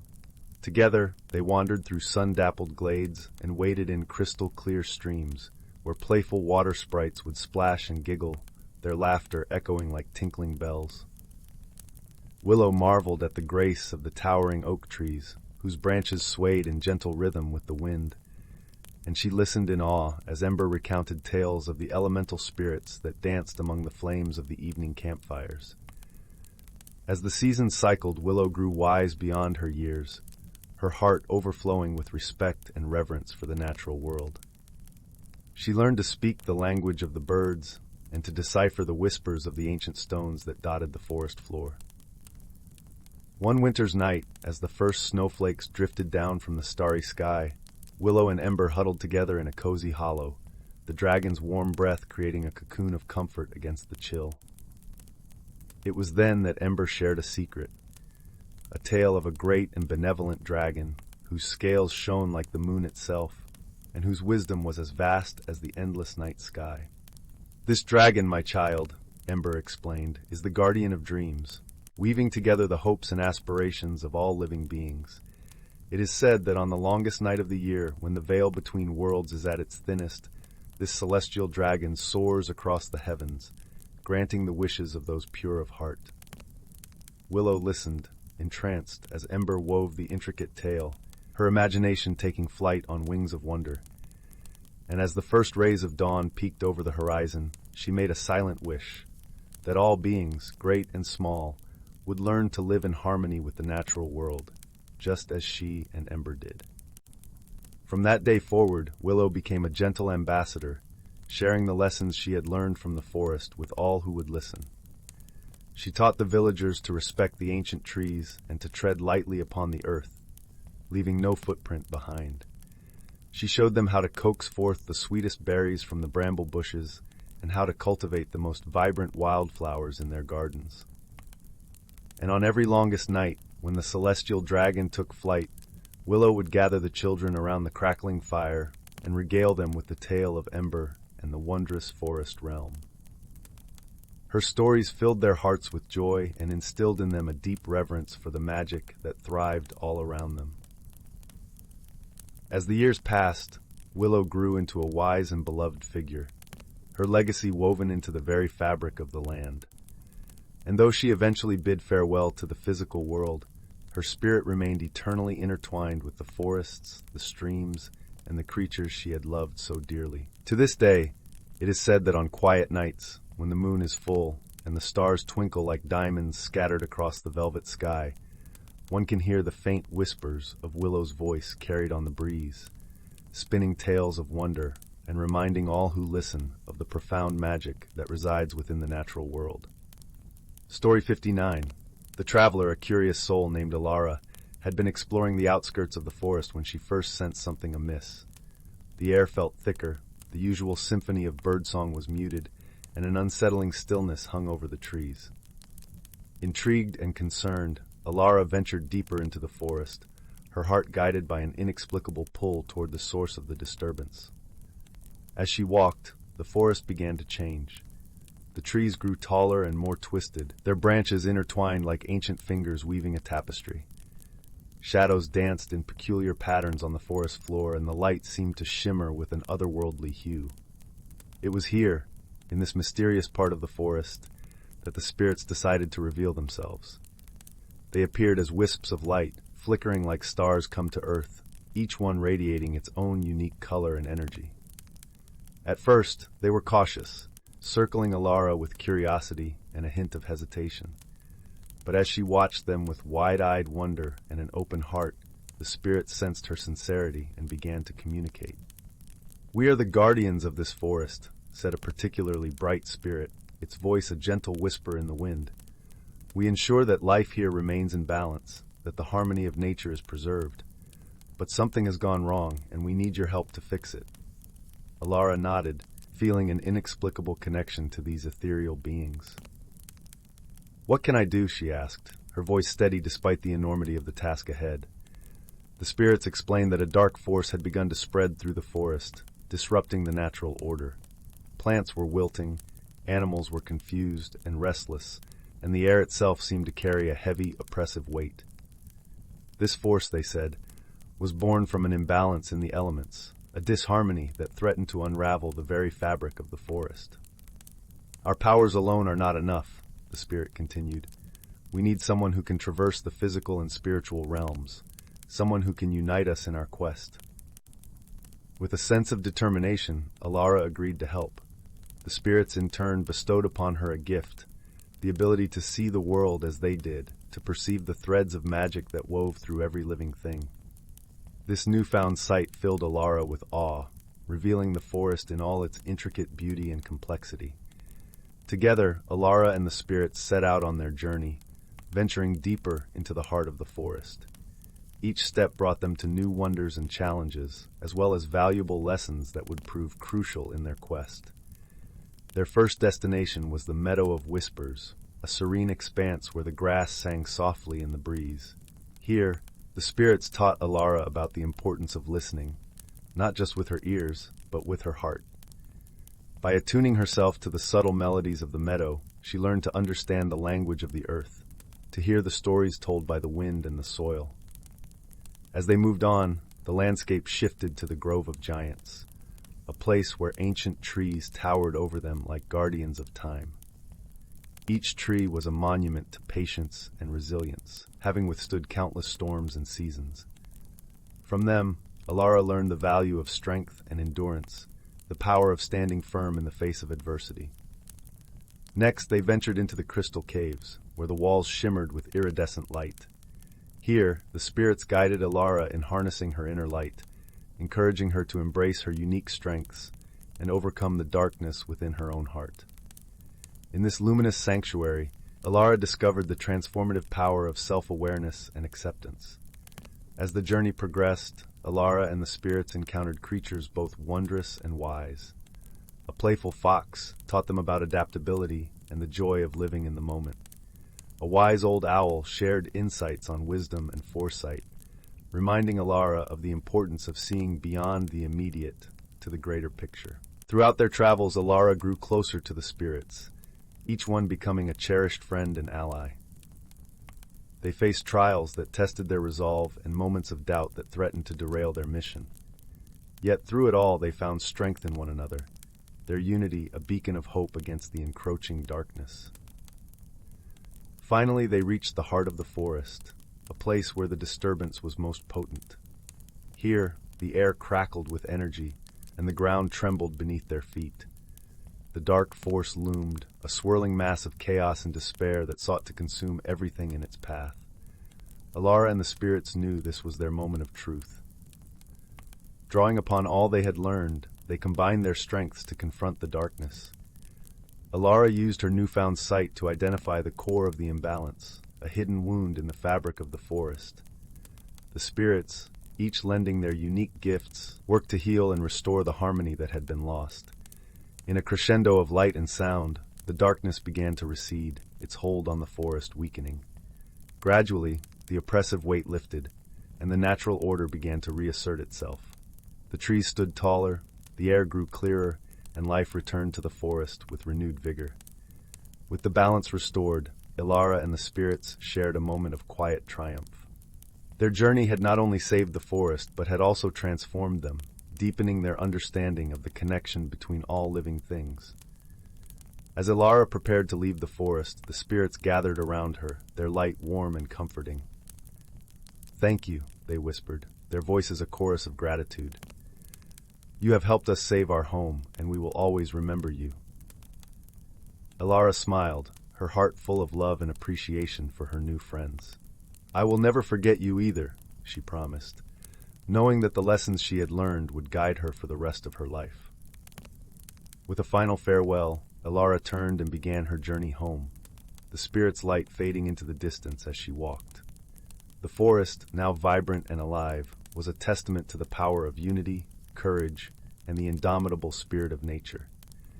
As she stepped beyond the trees and into the world beyond, Ilara carried with her a piece of the forest, a reminder of the magic that lay within and around her, waiting to be discovered by those willing to see. Story 6.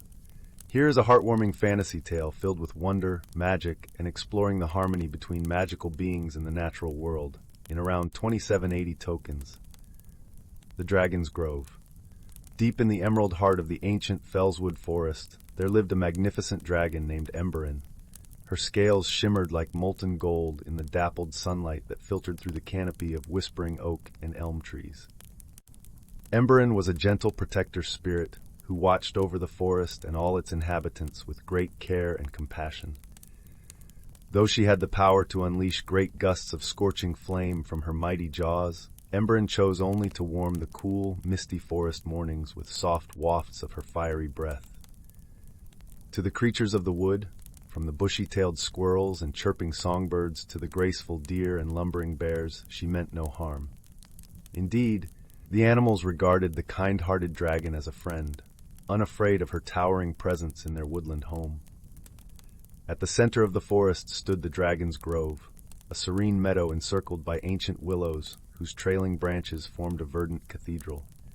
Here, the afternoon sunbeams pierced the leafy canopy to cast ever-shifting patterns of light and shadow upon the plush, mossy ground. Within this hallowed glade, Ember slumbered most days, rising only to greet the crimson dawn or plum-colored twilight with a ceremonial belch of flame that lit up the primordial forest like a living stained-glass window. At night, she curled her sinuous body around a cluster of gnarled oak trees, jade eyes gleaming protectively over her sylvan sanctuary. Many curious forest sprites and fey folk dwelled among the gnarled roots and tangled underbrush of the Dragon's Grove, reveling in Ember's warm presence. Including a tribe of mischievous fauns and dryads who passed the long summer days playing pipes and dancing merrily amid frenzied showers of orange leaves sent swirling by the dragon's huffing breaths. The ancient dragon had seen much in her long, slow life guarding the depths of Fellswood. She witnessed countless generations of forest creatures being born, growing, and ultimately returning to the eternal cycle of nature's embrace. And she grieved the decimation of acres of woodland at the calloused hands of humankind's expanding civilization over the centuries. So it was a day of great joy when a young human boy named Cedric stumbled, half-starved and desperately lost, into the hidden sanctuary of the Dragon's Grove one mid-autumn evening. Having wandered for days fleeing the brutal conflicts plaguing the outlying villages, Cedric was near complete exhaustion when he came upon the meadow aglow in the twilight, his tattered cloak snagged on a briery thicket, startling a flurry of moths that flitted across a shaft of dying sunlight filtering through the high branches. As Cedric stumbled into the glade, wincing from the scratches and aching hunger pangs, he was entranced by the image of a massive gilded form slumbering amid the ancient oaks. For an awestruck moment, the famished lad feared he was dreaming or had succumbed to delirium on his arduous journey. But the gentle rise and fall of Ember's scaled chest soon convinced Cedric he was very much awake, standing mere paces from the legendary beast he had been told stories of as a child. With no parents and only his fading memories to sustain him, those wondrous folk tales about talking dragons and hidden magical realms had often brought him great comfort and hope. Now here before him was proof that at least some of those fabled tales rang true. Cedric slowly inched towards the magnificent, slumbering Leviathan, scarcely daring to breathe. As he drew nearer, he beheld her noble features with a childlike sense of reverence and curiosity warring within his young heart. Not until the soft tread of his footsteps caused a slight susurration of leaves underfoot did Ember's eyes slowly open. For an eternal moment, boy and dragon regarded each other in silence. Then, the dragon let out a slow, rumbling purr, her mouth curling in a gentle, almost grandmotherly smile. So began an unlikely bond between the lost human child and the ancient scaled sentry of the Fellswood. Emberin could sense the inherent goodness in Cedric's heart and opened the sheltering branches of her woodland home to him, while Cedric in turn devoted himself as a friend and trusted ally to the noble dragon and her precious forest realm.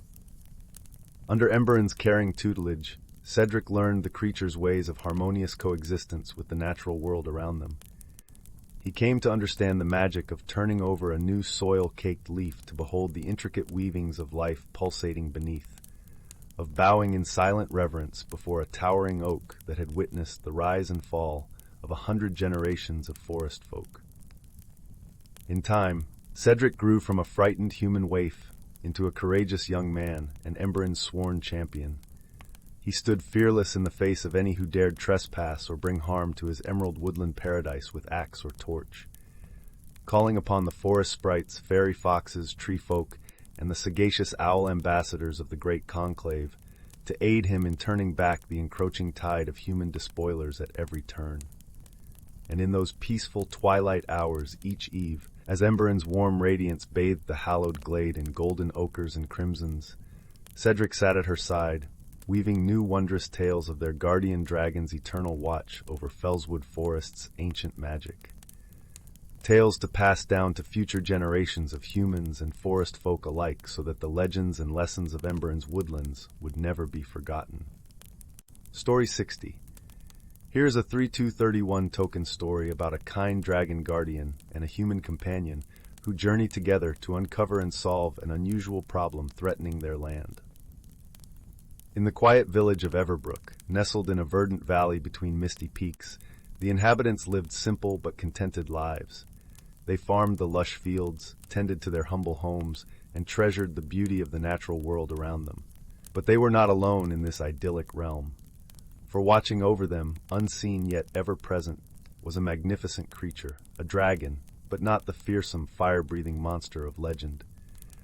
This dragon was a benevolent guardian, a being of ancient magic who had long embraced a noble purpose, to protect and nurture the land and all who dwelled within it. With shimmering turquoise scales and wings that seemed to shimmer like sunlight on water, the dragon soared invisible on warm updrafts, its powerful eyes ever vigilant for any threat. More often, however, its gentle presence manifested in subtle acts of kindness and aid. A healing spell murmured under the breath to cure a villager's ailment, a shimmer of magic to calm the howling winds of a summer storm before they could rage out of control. A mystical seed planted in the barren soil, its growth coaxed forth to yield a bountiful harvest. The villagers knew little of this celestial being that moved among them, aiding, guiding, and safeguarding their peaceful existence. They glimpsed it only as a fleeting, rainbow-hued blur, or felt its unseen touch like a warm breeze across their skin. Yet they felt its benevolent presence and gave humble thanks to the spirit guardians they believed watched over their vale. Little did they know the true form and power of their protector. One crisp autumn morning, the dragon sensed a strange disturbance rippling through the ley lines, the invisible magical currents that flowed like a living network through the very bones of the land. A darkness, an unnatural taint, was seeping into these pathways and threatening to disrupt the balance that was the origin of all life and harmony. Alarmed, the dragon took wing and soared higher than any bird could fly. From this vantage it could sense the ley lines stretching away in a vast, intricate web and feel the dark corruption marring them. The source of the taint lay far to the northeast, beyond the towering peaks that mortals dared not tread. Whatever was poisoning the land's mystic energies emanated from that direction, and if left unbridled, could bring ruination not just to Everbrook, but potentially all the world. The dragon understood that facing this grave threat would be no simple task, perhaps requiring skills and knowledge it did not possess alone. And so it descended once more towards Everbrook, intent on seeking assistance from a most unlikely quarter. As the midday sun cast its warmth over the village green, a young woman named Ayla was perched atop a low stone wall, idly watching a few children at play. Unlike the provincial villagers who seldom traveled beyond this pastoral demesne, Ayla was a wanderer who had seen more of the world in her 23 years than most would encounter in a dozen lifetimes. Born under a cedar tree upon a lonesome road, her nomadic mother had seen her first breaths while continuing her ceaseless journey. So began Ayla's life as a traveler, an existence lived out of a simple knapsack on a perpetual journey through the wild places of the world. As she grew, her keen and curious mind absorbed all she encountered like a sponge, from tracking beasts through the deep woods to navigating by the stars to fluency in a dozen strange tongues and cultures. Though most would consider such a peripatetic life harsh and unforgiving, Ayla thirsted for experiences and found joy in each new horizon. Her inner restlessness and search for untold wonders had brought her at last to Everbrook a few weeks ago. While passing through the village would have been simple, an irrational compulsion to linger kept her rooted for a time in this tranquil hamlet, as if some unseen force beckoned her to tarry. And so she did, taking menial labor as she awaited whatever destiny had yet to unfurl. Perhaps this idle pause was fate's way of preparing her for what lay ahead. A bright shimmer in the corner of her eye caught Ayla's attention. At first she thought it merely a ray of sunlight, but then the radiant blur seemed to coalesce into a solid winged shape. Before she grasped what she was beholding, an enormous creature hovered before her, one of luminous cerulean scales and vast feathered wings spanning at least 20 feet of air. Ayla's first instinct was to cry out, but the creature's overwhelming presence robbed her of voice. Yet as their eyes met, she found no hostility or malice in those fathomless azure pools, but an intelligence and benevolence that somehow imparted a sense of reassurance. Of course she had heard tales of dragons, who hadn't, but never had she imagined their like truly existed beyond myth and fancy. "Be not afraid, Ayla," a feminine voice spoke, resonating not through physical ears but directly into the core of her being. "For I mean you no harm, but have sought you out for your assistance." Too awestruck to question how the magnificent creature knew her name, Ayla stammered, "Dragon, you are a dragon?" "So I am called by your kind," the voice replied, its serene presence washing over Ayla's mind like a moonlit pool. "Yet I am more than my form or name, just as you are more than a mere wandering wayfarer upon the roads of this world." Those enigmatic words cast a peculiar spell, calming Ayla and awakening a feeling that yes, this chance encounter was her fate and destined purpose. But for what reason had this mystical being summoned her? "You have been singled out, Ayla of the countless paths," the dragon continued, "for the wisdom gleaned in your journeys and the courage which has burned undimmed in your heart. A great shadow is rising, one that threatens to sunder the balance of all life and deliver a festering taint upon this land. I am a servant and guardian of the forces of light, but alone, even my powers may prove insufficient to counter what lies ahead. Your aid will be invaluable if we hope to stand against the coming darkness." Unfolding before Ayla's inner vision was a kaleidoscope of imagery and sensation, a taste of the dragon's mystic awareness and insight into the invisible flows of energy through the living world. And she beheld the dark cancer that was corrupting those ley lines, dimly aware that if this encroaching blight was not halted, no path would remain for her wanderings, or anything else.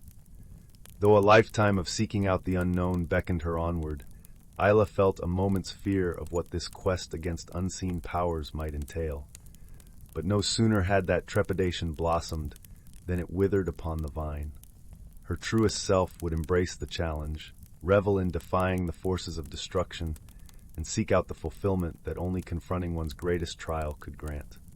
Etching itself into her very bones was the conviction that halting this growing shadow was now her life's purpose. "Tell me what must be done," she said, rising to her feet in a solitary acceptance of her new calling. And so began an unlikely alliance between freer spirit and ancient mystic power, one that would face the primordial trials of their quest with equal resilience. The dragon imparted to Ayla the dire truth of what they faced, how a darkness that predated the dawn of civilization was once more seeping back into the waking world. Its source, an unholy ritual enacted in a long-forgotten time, had reawakened beyond the forbidding peaks known as the Eternity Mountains, an act of depravity so vile it sundered the perpetrators themselves, twisting body and soul into an undying, never-born abomination that yet festered poisonously like an eternal wound upon the earth. For long ages, the dragon and its ethereal kind had contained this ancient horror, ensuring only the barest malign whispers seeped from its shadow realm to taint mortal dreams. But the renewal of this profane ritual had empowered the dark forces, allowing their miasmic plague to engulf the ley lines and potentially corrupt all life its vapors touched. Already, the balance of nature recoiled at the encroaching blight, plant and animal alike withered and sickened in its path. Once the contagion was limited to shadow and shade, to the lightless crevices and the restless nether realms, the dragon imparted somberly. But now it waxes and wakes, threatening to plunge your world into the everlasting umbra where all light and life is ultimately consumed in eternal hunger and hatred. We must halt the wakening and sever the root of the corruption ere it devours all that keeps existence from descending into an abyss of nihility. To counter this sinister force, they would need to track its noxious trail to its unholy source, defy any maleficent defenders, and find a means to unmake it, all while withstanding the soul-racking perils such a confrontation with eldritch powers would entail. No easy road lay before the dragon, an unlikely mortal ally. Their quest began by climbing high into the treacherous, snow-draped peaks of the Eternity Mountains, following the invisible currents of sickened ley lines ever deeper into the heart of darkness. The bitter winds and perilous crags and chasms might have daunted a less hardy wayfarer, but Ayla's mountain-born fortitude and skill kept her sure-footed alongside the dragon's soaring, airborne reconnaissance. At last, their path crested a perpetually frozen ridge and revealed the chasm that awaited below, a vast, abnormally lightless defile that seemed to drain all ambient illumination into its shadowy throat. There, emanating in barely perceptible toxic waves, was the eldritch taint they pursued, an almost palpable aura of dark corruption born, the dragon warned, of primal evil and madness too primordial for compassionate minds to behold without breaking. Yet behold it they must, ere its virulence escaped the final veils and blossomed into a devastation beyond even the dragon's powers to redress. So, with talons clenched in grim resolve, they forsook the blinding purity of sunlight and delved into the tenebrous maw of evil. For seeming centuries they descended, lost in a realm without time's flow or direction, choked in the lightless void, and vaguely sickened by the unnatural, lightless chill. Though Ayla's spirit persevered, girded by the dragon's elemental vitality and her own stubbornness, she felt the lurking madness gnawing at the edges of her sanity. Spectral forces whispered from the shadows, tempting her with primordial urges of violence, nihilism, and self-destruction. Images equally entrancing and abhorrent enticed her mind's eye, blurred temptations of lush paradise juxtaposed with grotesque nightmares too perverse to recount. She knew instinctively these were manifestations of the darkness's influence, projected urges bent on seducing them away from their quest and back into the unthinking abyss of oblivion. The dragon matched her focus with its own psychic fortitude, shedding a mystical radiance like a beacon to guide them onwards. Yet ultimately, Ayla would need to anchor herself and counter the ever-deepening disorientation and murmuring compulsions through sheer force of identity and willpower. At last, after an inestimable time blind to both sight and feeling, they emerged into a lightless cavern of monumental proportions. Yet it was the sense of profane awareness, of an all-present malignant sentience, that lent this titanic space its truest power to chill the soul. Here lay the ancient slumbering evil, roused again into wakefulness by mortal blasphemy. Here was the source that must be faced and severed ere the coming darkness could fully envelop all hope and light forever. Yet no sooner had Isla and the dragon set hoof and claw upon the obsidian dark cavern floor than they found their path challenged, or rather guarded by twin entities pulled from the very brink of annihilation. There awaiting them stood things that had once vaguely resembled feral humanoids, but now acted as debased mockeries of life and form. Twisted, elongated limbs merged with chitinous plating, ropey musculatures exposed through pallid gray flesh, and visages of pure hunger eternally frozen in rictus masks of madness. The dragon's vast presence warded the gibbering, ravenous monstrosities for only a heartbeat, buying Ayla a brief moment to gather herself. In the heart of the evergreen valley, where the mist kissed the tops of ancient trees and the rivers sang tales of old to anyone who would listen, there lay a small village named Elderglen. Elderglen was a place where magic and nature intertwined like the roots of the grand oaks that surrounded it. This village was home to both humans and magical creatures who lived in harmony, a rare and cherished bond in the world. The people of Elderglen had a special relationship with the magical beings of the forest. They were the guardians of the green, chosen by the spirits to care for the land and all its inhabitants. Among them was a young girl named Elara, whose heart was as warm as the summer sun, and whose curiosity knew no bounds. Elara had hair the color of autumn leaves, and eyes that sparkled like dew on a spring morning. Elara was known throughout the village for her unusual friendship with a dragon named Thistle. Thistle was not like the fearsome dragons of legend, but rather a gentle creature with scales that shimmered like emeralds in the sunlight. He had wings as vast as the sky and eyes that glowed softly with wisdom beyond his years. Thistle lived in a hidden cave at the edge of the forest, where he guarded an ancient secret known only to the bravest and kindest of hearts. Every morning, Elara would visit Thistle, bringing him fresh berries and stories from the village. In return, Thistle would share tales of the world beyond the valley and teach her the ancient songs of the forest. Their friendship was a testament to the peace that had long reigned in Elderglen, a peace that was now threatened by a troubling change in the winds. One evening, as the sun dipped below the horizon, painting the sky in hues of gold and violet, Elara noticed something strange.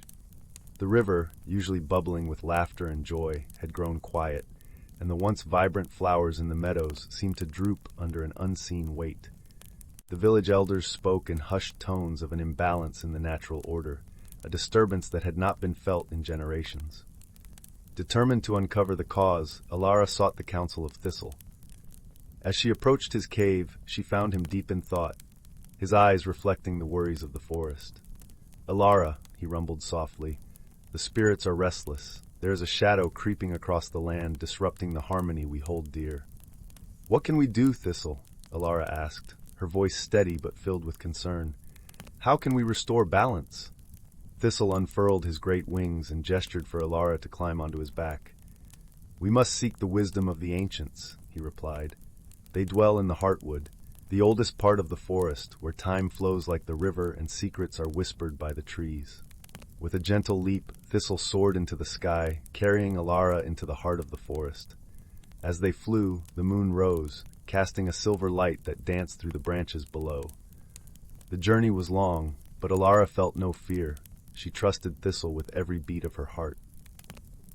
As dawn approached, they arrived at the Heartwood. It was a place of awe, where the trees stood taller than mountains, and their roots tangled deep into the earth. The air was thick with the scent of pine and ancient magic. Here, in this sacred grove, the ancients, the oldest and wisest of the forest spirits, awaited them. The ancients appeared as shimmering figures woven of light and shadow, their voices a chorus of the wind through the leaves. "Child of the village and friend of the dragon," they intoned, "you have come seeking answers." Elara nodded, stepping forward with respect and determination. "The balance of our world is shifting," she said. "Please, tell us how we might restore it." The ancients whispered among themselves, their words like rustling leaves. Finally, they spoke as one. "Long ago, a seed of discord was sown, forgotten by time. It lies beneath the roots of the elder tree, guarded by the spirit of the forest. It must be unearthed and brought to light, for only then can harmony be restored." With these words, the ancients faded back into the shadows of the trees, leaving Alara and Thistle to ponder their cryptic guidance. They knew the elder tree, a colossal oak that stood at the center of the forest, its branches reaching up to cradle the sky. As they made their way to the elder tree, Alara felt the weight of their task, but also a sense of purpose. She and Thistle had always been guided by their love for the valley and its inhabitants, and together they would see this through. Upon reaching the elder tree, they found the spirit of the forest waiting for them. It took the form of a great stag with antlers that glimmered like moonlight. The stag bowed its head in greeting, acknowledging their courage and resolve. "You seek the seed," the stag said, its voice deep and resonant. "It lies beneath the roots, a relic of a forgotten conflict. To reach it, you must face the echoes of the past." With a nod of understanding, Alara knelt beside the tree, her hands tracing the ancient bark. She closed her eyes, letting her heart guide her. Beneath her fingertips she felt the pulse of the earth, the heartbeat of the forest. Slowly she began to sing, a melody Thistle had taught her, woven from the songs of the forest. As her voice rose, the ground trembled and the roots of the elder tree parted, revealing a small, dark seed nestled in the soil. Alara reached for it, feeling its cold weight in her hand. It was as if she held the essence of a shadowy memory, a fragment of history yearning to be healed. With the seed in her grasp, Alara turned to Thistle and the stag. "What must we do now?" she asked, her voice a blend of awe and determination. "The seed must be bathed in the first light of dawn," the stag replied. "It is the light of renewal, capable of dissolving the darkness within." As the first rays of the sun crept over the horizon, Alara held the seed aloft. The golden light cascaded over the forest, washing away the shadows and filling the air with warmth and hope. In that moment, the seed began to dissolve, its essence returning to the earth as a gentle breeze whispered through the leaves. The balance was restored, and with it, the harmony of Elderglen. The river sang once more, and the flowers lifted their heads to the sun. Alara and Thistle stood together, their hearts filled with gratitude and joy. As they returned to the village, they were greeted with cheers and songs of celebration. The people of Elderglen knew that their bond with the forest had been reaffirmed, stronger than ever. And so, in the heart of the evergreen valley, where magic and nature danced as one, the story of Alara and Thistle became a cherished tale, passed down through generations. It was a reminder of the quiet heroism found in friendship, courage, and the gentle power of a kind heart. Story 62. Once upon a time, in a land where the trees whispered ancient secrets and the rivers sang melodies of bygone eras, there lived a young woman named Willow. With hair the color of sun-kissed wheat and eyes that shone like the morning dew, Willow possessed a heart as pure as the first snowdrop of spring. In the heart of the enchanted forest, where Willow spent her days tending to the wild flora and fauna, stood an ancient oak tree, its gnarled branches twisting skyward like arthritic fingers reaching for the heavens. This mighty oak was no ordinary tree, for it was home to a peculiar and mischievous spirit known as Oaken. Oaken was a trickster at heart, delighting in playful mischief and harmless pranks. With a voice that echoed like the creaking of ancient boughs and a form that flickered like sunlight filtering through leaves, he was a wondrous sight to behold. One crisp autumn day, as Willow gathered fallen leaves to weave into baskets, Oaken emerged from his wooden sanctuary, his laughter ringing like 1,000 tiny bells. "Willow, my dear," he called out, his voice a gentle whisper on the breeze, "have you ever wondered what lies beyond the boundaries of this forest?" Willow, ever curious and filled with a sense of adventure, nodded eagerly. "Many times, dear Oaken," she replied, her eyes sparkling with anticipation. "But I fear the unknown, for I have heard tales of great beasts and dark forces lurking beyond our verdant sanctuary." Oaken chuckled, his form shimmering with mirth. "Fear not, sweet Willow, for beyond these woods there is a valley of wonders unlike any you have seen, a place where dragons soar on the thermals, their scales shimmering like jewels in the sunlight, and where the very earth itself sings with the harmonies of nature." Willow's heart raced with excitement, but a hint of trepidation lingered in her eyes. "Dragons, you say? Are they not fierce and fearsome creatures, capable of razing entire villages to ash?" Oaken shook his head, his laughter echoing through the trees. Ah, but these dragons are not like the ones depicted in tales of old. They are gentle guardians of the natural world, keepers of the balance between all living things. Their fire is not one of destruction, but of creation, igniting the spark of life and rebirth. Intrigued by Oaken's words, Willow pondered the possibility of venturing beyond the forest's protective embrace. "If what you say is true, then I must see this wondrous valley for myself," she declared, her voice filled with determination. With a twinkle in his ethereal eyes, Oaken smiled. "Then let us embark on an adventure, my dear Willow. I shall guide you through the forest's winding paths, and together we shall bear witness to the majesty of the dragons and the magic that permeates the valley." And so, Willow and Oaken set forth on their journey, their footsteps leaving gentle imprints on the moss-covered earth. As they ventured deeper into the forest, the trees seemed to part before them, as if beckoning them forward on their quest. Along the way, they encountered a host of enchanting beings. Playful sprites darting between the branches, wise old gnomes tending to their underground gardens, and majestic unicorns grazing in the moonlit glades. Each encounter filled Willow's heart with wonder and awe, for she had never imagined such magic existed beyond the borders of her beloved forest. At last, they reached the edge of the valley, and Willow's breath caught in her throat at the sight that unfolded before her. Vast and verdant, the valley stretched out like a vibrant tapestry, with meandering streams and towering peaks that pierced the azure sky. But it was the dragons that truly captivated Willow's gaze. Soaring majestically overhead, their scales shimmered like polished gems, reflecting the colors of the rainbow in their graceful movements.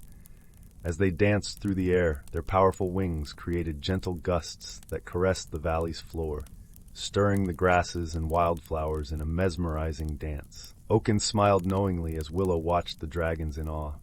"See, my dear, how they move in harmony with the land. They are the guardians of this valley, their fire igniting the cycle of life and renewal." As if on cue, one of the dragons descended, alighting on a nearby cliff with a grace that belied its immense size. Its golden scales glittered in the sunlight, and its eyes shone with an ancient wisdom. To Willow's surprise, the dragon spoke in a voice that rumbled like distant thunder, yet held a gentleness that soothed her soul. "Welcome, young one," the dragon rumbled. "We have been expecting you, for it is foretold that one with a pure heart and a deep connection to the earth shall bear witness to the wonders of our valley." Willow stood in awe, her heart swelling with joy and amazement. "Mighty dragon," she began, her voice trembling with reverence, "I am but a simple guardian of the forest, yet I feel a kinship with this sacred place and the beings that dwell within it." The dragon nodded, its eyes twinkling with understanding. "Then let it be known that you, Willow, are forever a friend of the dragons and a protector of this valley's sacred harmony. Your role shall be to ensure that the balance between nature and magic remains unbroken, for it is this delicate equilibrium that sustains all life." From that day forth, Willow became a guardian of the valley, working in tandem with the dragons and the other magical beings that called this wondrous place home. She learned the ancient secrets of the land, the ways of the dragons, and the intricate dance of life that bound all things together. And whenever she felt the weight of her responsibilities grow heavy, she would seek solace in the company of Oaken, whose playful spirit and mischievous antics reminded her of the joy and wonder that permeated every corner of this enchanted realm. As the seasons changed and the cycles of life continued, Willow's heart swelled with gratitude for the gift she had been given, the opportunity to witness the harmonious coexistence of magic and nature, and to play her part in preserving this delicate balance for generations to come.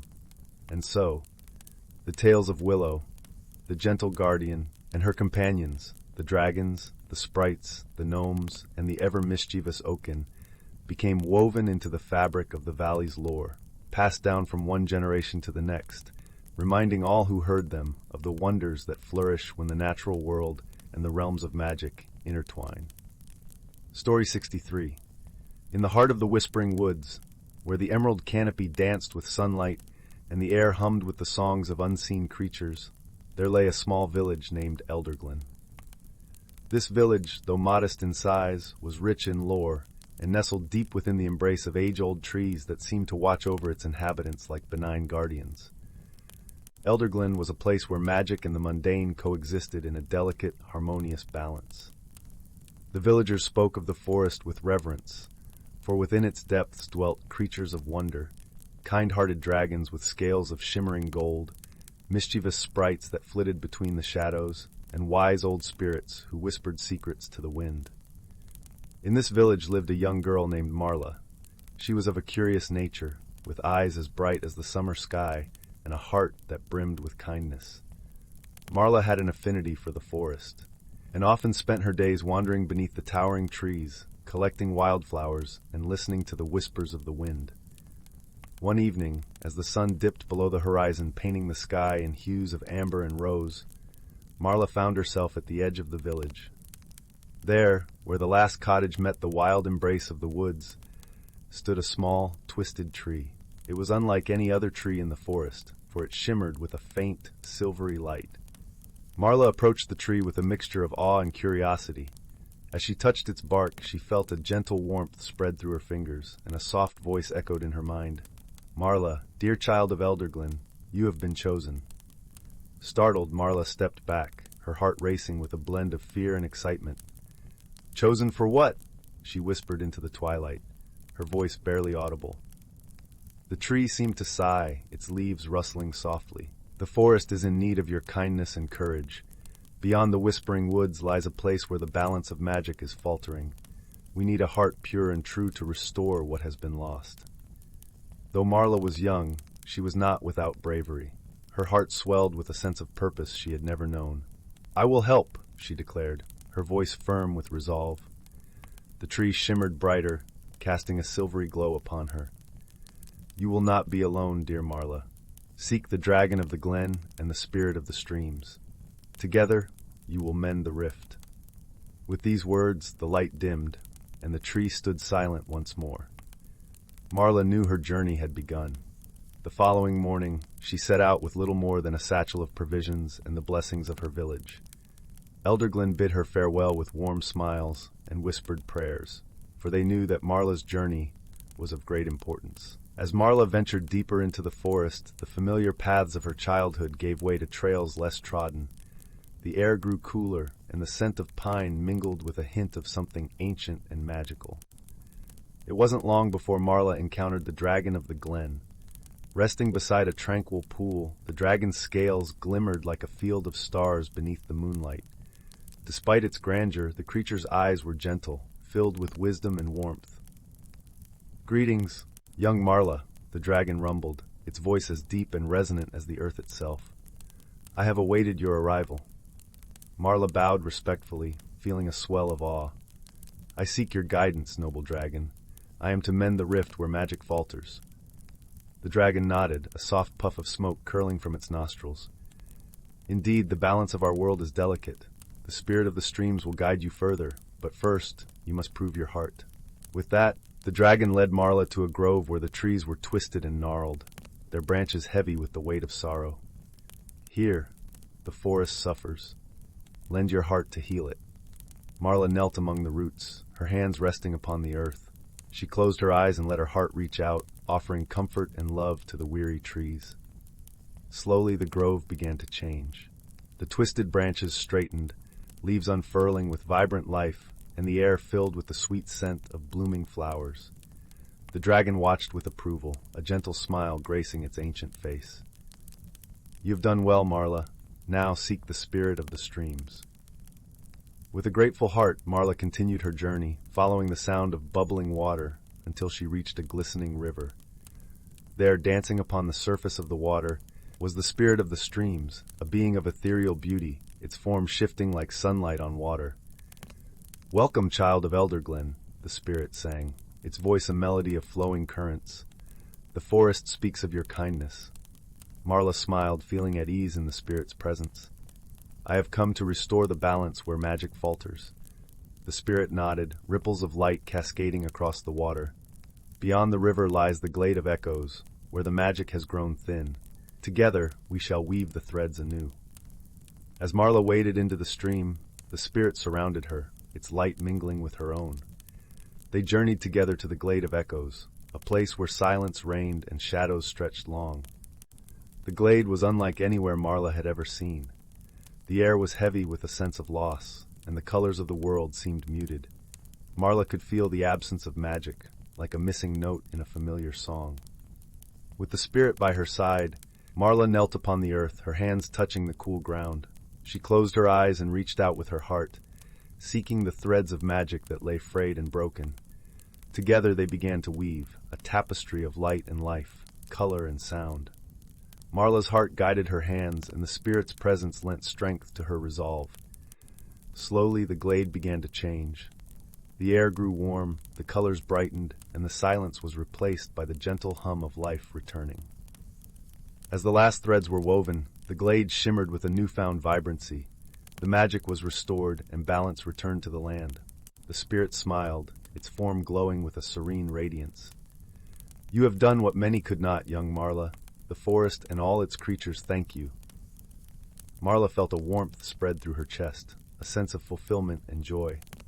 "I could not have done it alone," she replied, gratitude shining in her eyes. With their task complete, the spirit and Marla returned to the Whispering Woods, where the dragon of the glen awaited them.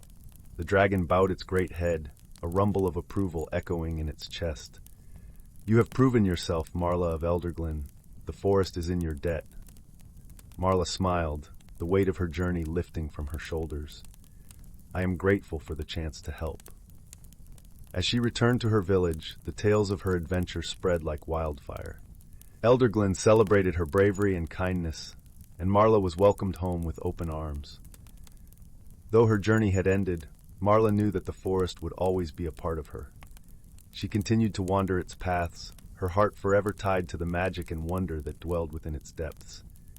And so, in the heart of the Whispering Woods, the balance was restored, and the songs of the forest rang true once more. A testament to the quiet heroism of a young girl named Marla, and the harmony that could be found when magic and heart worked as one.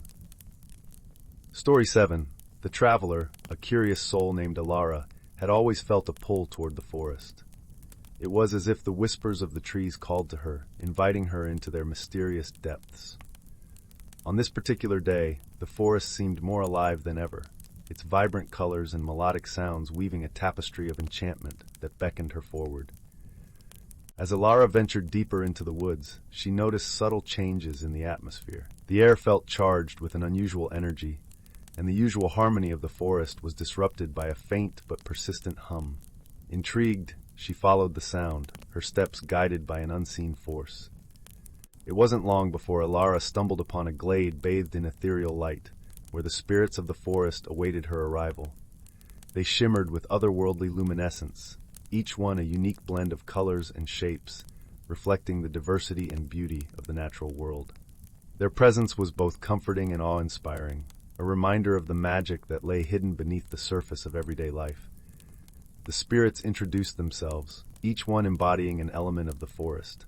Nara, the guardian of the trees; Zephyr, the keeper of the winds; Leora, the caretaker of the streams; and Solon, the watcher of the skies. Together they explained the situation to Alara. A malevolent force had disrupted the balance of the forest, threatening to unravel the delicate web of life that sustained all creatures within its bounds. "We have watched you, Alara," Nara spoke, her voice like the rustling of leaves. "You possess a heart that resonates with the spirit of this forest. We need your help to restore what has been disturbed." Alara, though surprised and a bit overwhelmed, felt a deep sense of purpose awaken within her. She nodded, her resolve solidifying. "I will do whatever I can to help. Tell me what I must do." With guidance from the spirits, Alara embarked on a journey through the enchanted landscapes of the forest. Each step took her deeper into a world where the ordinary and the magical intertwined seamlessly, revealing the hidden wonders that lay beyond the reach of the unobservant eye. Their first destination was the Grove of Whispers, a sacred place where the trees communicated in a language older than time itself. Here, Alara learned to listen, not just with her ears, but with her heart. She discovered that courage often meant embracing vulnerability, allowing oneself to be open to the voices and stories of others. As they moved through the forest, Alara and the spirits encountered various creatures, each one affected by the disturbance in its own way. A family of deer had lost their way when their usual paths were obscured by a mysterious fog. With Zephyr's guidance, Alara learned to harness the power of the winds, dispersing the fog and revealing the paths once more. The deer, grateful for the assistance, bounded away into the safety of the trees. Next, they arrived at the crystal caves, where Leora showed Alara the interconnectedness of all living things. The caves, once a symphony of trickling water and luminous crystals, had fallen silent, their streams choked by an unnatural blockage. With determination and teamwork, Alara and the spirits cleared the debris, allowing the water to flow freely again. As the streams sang their joyful song, Alara understood that every action, no matter how small, could ripple through the world, creating change. Their final journey took them to the pinnacle of stars, a towering peak where Solon revealed the importance of perspective. From this vantage point, Alara could see the entirety of the forest, its vastness and complexity laid out before her like a living map. She realized that the forest was not just a place, but a community, each life form a vital thread in the tapestry of existence. With newfound wisdom and a deep sense of connection, Alara and the spirits confronted the source of the disturbance. It was a dark entity, born from neglect and ignorance, thriving on the imbalance it had sown. Alara understood that to defeat it, she needed to draw upon everything she had learned: courage, teamwork, and the profound connection between all living things. Together with the spirits, Alara summoned the strength of the forest. The trees lent their resilience, the winds their swiftness, the streams their purity, and the stars their guiding light. The dark entity, overwhelmed by the combined force of nature's harmony, dissolved into nothingness, leaving behind a renewed sense of peace. As the forest regained its equilibrium, Alara felt a deep sense of fulfillment. She had not only helped restore balance, but had also forged an unbreakable bond with the spirits and the forest itself. The spirits, grateful for her bravery and kindness, promised that she would always have a place among them. With their mission complete, Alara returned to the edge of the forest, her heart forever changed by the journey. She knew that the magical forest, with its unseen spirits and boundless wonders, would always be a part of her. And as she stepped back into the world beyond the trees, she carried with her the lessons of courage, teamwork, and connection, gifts that would guide her for the rest of her days. Once upon a time, in a realm where the boundaries between the seen and unseen blurred like morning mist, there lived a young girl named Lila. Her home, a humble cottage nestled in a verdant valley, was a place where the folk tales of old still whispered through the dancing leaves and babbling brooks. Lila's days were filled with the simple joys of tending to her garden, where she would sing softly to the blooming flowers, and wandering the nearby forest, listening to the ancient trees creak and groan their secrets. It was on one such day, as she wove a crown of wildflowers, that Lila noticed a peculiar shimmer in the air, like sunlight refracting through crystal. Drawn by her curiosity, she followed the shimmering haze deeper into the forest until she found herself in a moss-covered glade bathed in an otherworldly glow. At the center of this enchanted clearing stood a magnificent oak tree, its twisted branches reaching skyward like gnarled fingers grasping for the heavens. As Lila approached the ancient oak, she felt a presence, warm and benevolent, enveloping her. From within the tree's hollowed trunk emerged a slender figure shimmering like the morning dew. It was a forest spirit, one of the ancient guardians of the woodlands, and its face was a kaleidoscope of ever-shifting hues, like sunlight filtering through autumn leaves. "Greetings, gentle child," the spirit spoke, its voice a melodic whisper carried on the breeze. "You have stumbled upon a place of great magic, a sanctuary where the veil between realms grows thin." Lila, her eyes wide with wonder, could only nod in silent awe. The spirit smiled, its form flickering like a candle flame. "Fear not, little one. We are kindred spirits, born of the same earth and bound by the same life-giving forces. I have watched over you since the day you were born, and now it is time for you to know the secrets of this realm." With a wave of its luminous hand, the spirit conjured a glowing orb that hovered before Lila. Within its radiant depths, she could see visions of fantastical creatures, dragons soaring across star-studded skies, unicorns grazing in moonlit meadows and pixies dancing among the fireflies. "This is but a glimpse into the wonders that exist beyond the veil," the spirit explained. "For in this realm, the lines between myth and reality blur, and the stories whispered by the ancients come to life." From that day forth, Leela's world was forever changed. The forest spirit became her guide, revealing to her the hidden paths that wound through the mystical realm and introducing her to its extraordinary inhabitants. There was the ancient dragon, Zephyr, whose scales shimmered like precious gems and whose wise eyes held the knowledge of eons. He would often invite Leela to soar upon his back, showing her the majesty of the world from high above the clouds. In the sparkling streams and crystalline pools dwelled the water nymphs, graceful beings whose laughter tinkled like wind chimes. They taught Leela the sacred songs that could coax the rains to fall and the rivers to flow.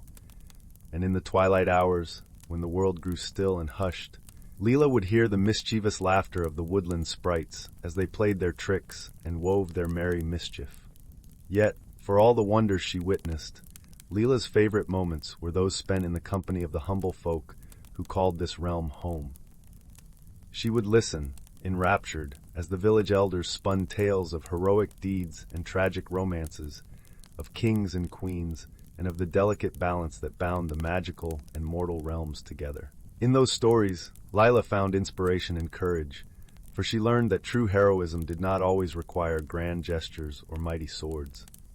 Sometimes, it was the simple act of kindness, the gentle words spoken at just the right moment, or the unwavering belief in the inherent goodness of all creatures that could change the course of destinies. And so, Leela grew into a young woman whose heart overflowed with compassion and whose spirit burned with the desire to preserve the harmony between the realms. She became a bridge between the seen and unseen, a guardian of the ancient tales, and a protector of the magic that flowed through the veins of the world. Whenever darkness threatened to encroach upon the land, or discord arose between the magical beings and their mortal kin, Leela would venture forth, her steps guided by the wisdom of the forest spirit and the whispers of the wind. With her gentle words and open heart, she would mend rifts and restore balance, reminding all that they were part of the same tapestry, woven together by the threads of life itself. And in the evenings, when the stars began to wink into existence and the moonlight cast its silvery glow, Lila would gather the children around her and spin her own tales, stories of wonder and magic, of courage and compassion, and of the unbreakable bonds that united all beings, great and small, in the eternal dance of life. As the years passed, Leela's stories became woven into the fabric of the realm, passed down from generation to generation, a cherished legacy that reminded all who heard them of the beauty and mystery that still lingered in the world, if only one had the eyes to see and the heart to believe. And so, even to this day, in the hushed whispers of the wind and the gentle murmurs of the streams, one can still hear the echoes of Leela's tales, inviting all who listen to embrace the magic that dwells within, and to walk ever in harmony with the wonders of the unseen realm. Story 9. In the heart of the whispering woods, where the trees sang gentle lullabies to the stars and the rivers hummed along in soft harmonies, there lived a kind-hearted dragon named Ember. Unlike the fierce dragons of old tales, Ember's scales shimmered with the soothing hues of twilight, soft purples, gentle blues, and glimmers of gold like fireflies caught in moonlight. Ember was known throughout the realm not for any ferocity, but for his remarkable ability to nurture the flames of life within the forest. His breath, instead of destruction, brought warmth to the cold earth, helping seedlings sprout and flowers bloom in radiant colors. Every evening, as the sun dipped below the horizon, Ember would unfurl his great wings and take to the sky, weaving trails of light that danced through the canopy like threads of a dream. The forest was a haven of harmony, where magical beings and nature coexisted in a delicate balance. Among these beings was a mischievous spirit named Willow, a sprite with hair like spun silver and eyes that sparkled with the mischief of 1,000 stars. Willow loved to play tricks on the animals and often hid their food only to reveal it later with a cascade of giggles.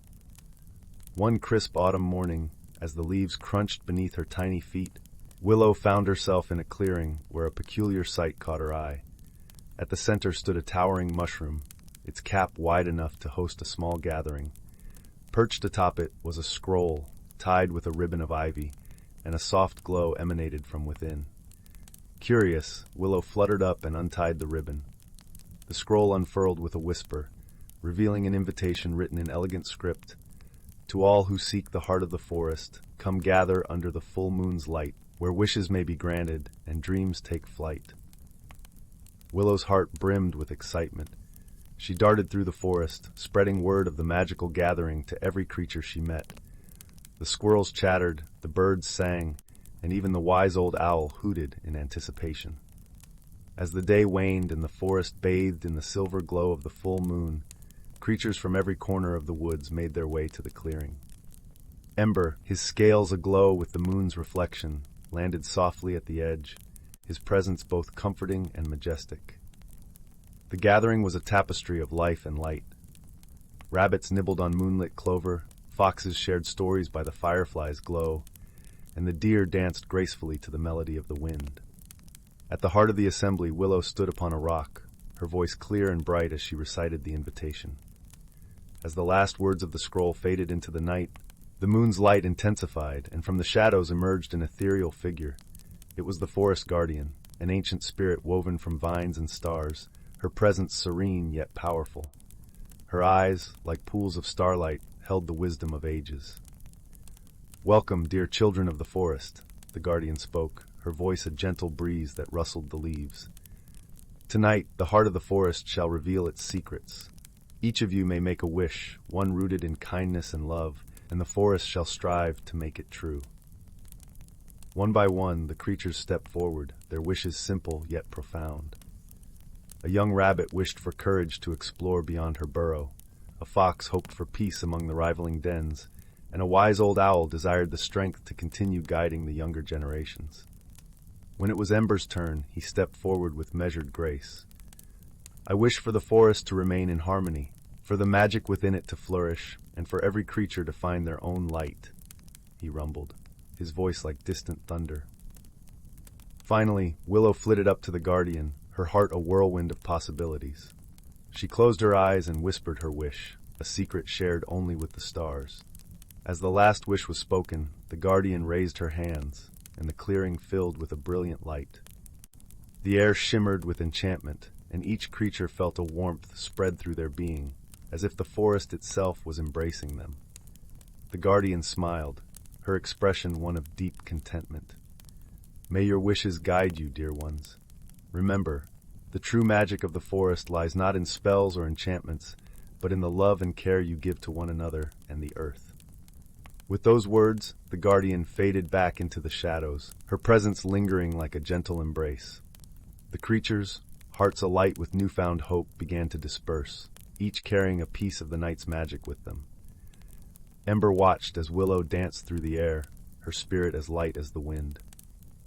He smiled, knowing that her wish, whatever it had been, was likely something that would bring joy to many. As the moon dipped below the horizon and the first rays of dawn kissed the treetops, Ember returned to his cave nestled in the hillside. He curled up, his heart warm with the knowledge that the forest, his beloved home, would continue to thrive, and that the bonds between its inhabitants had grown ever stronger. And so, in the whispering woods, where magic and nature intertwined like the threads of a grand tapestry, life continued its gentle dance, guided by wishes, dreams, and the quiet heroism of every being who called the forest their home.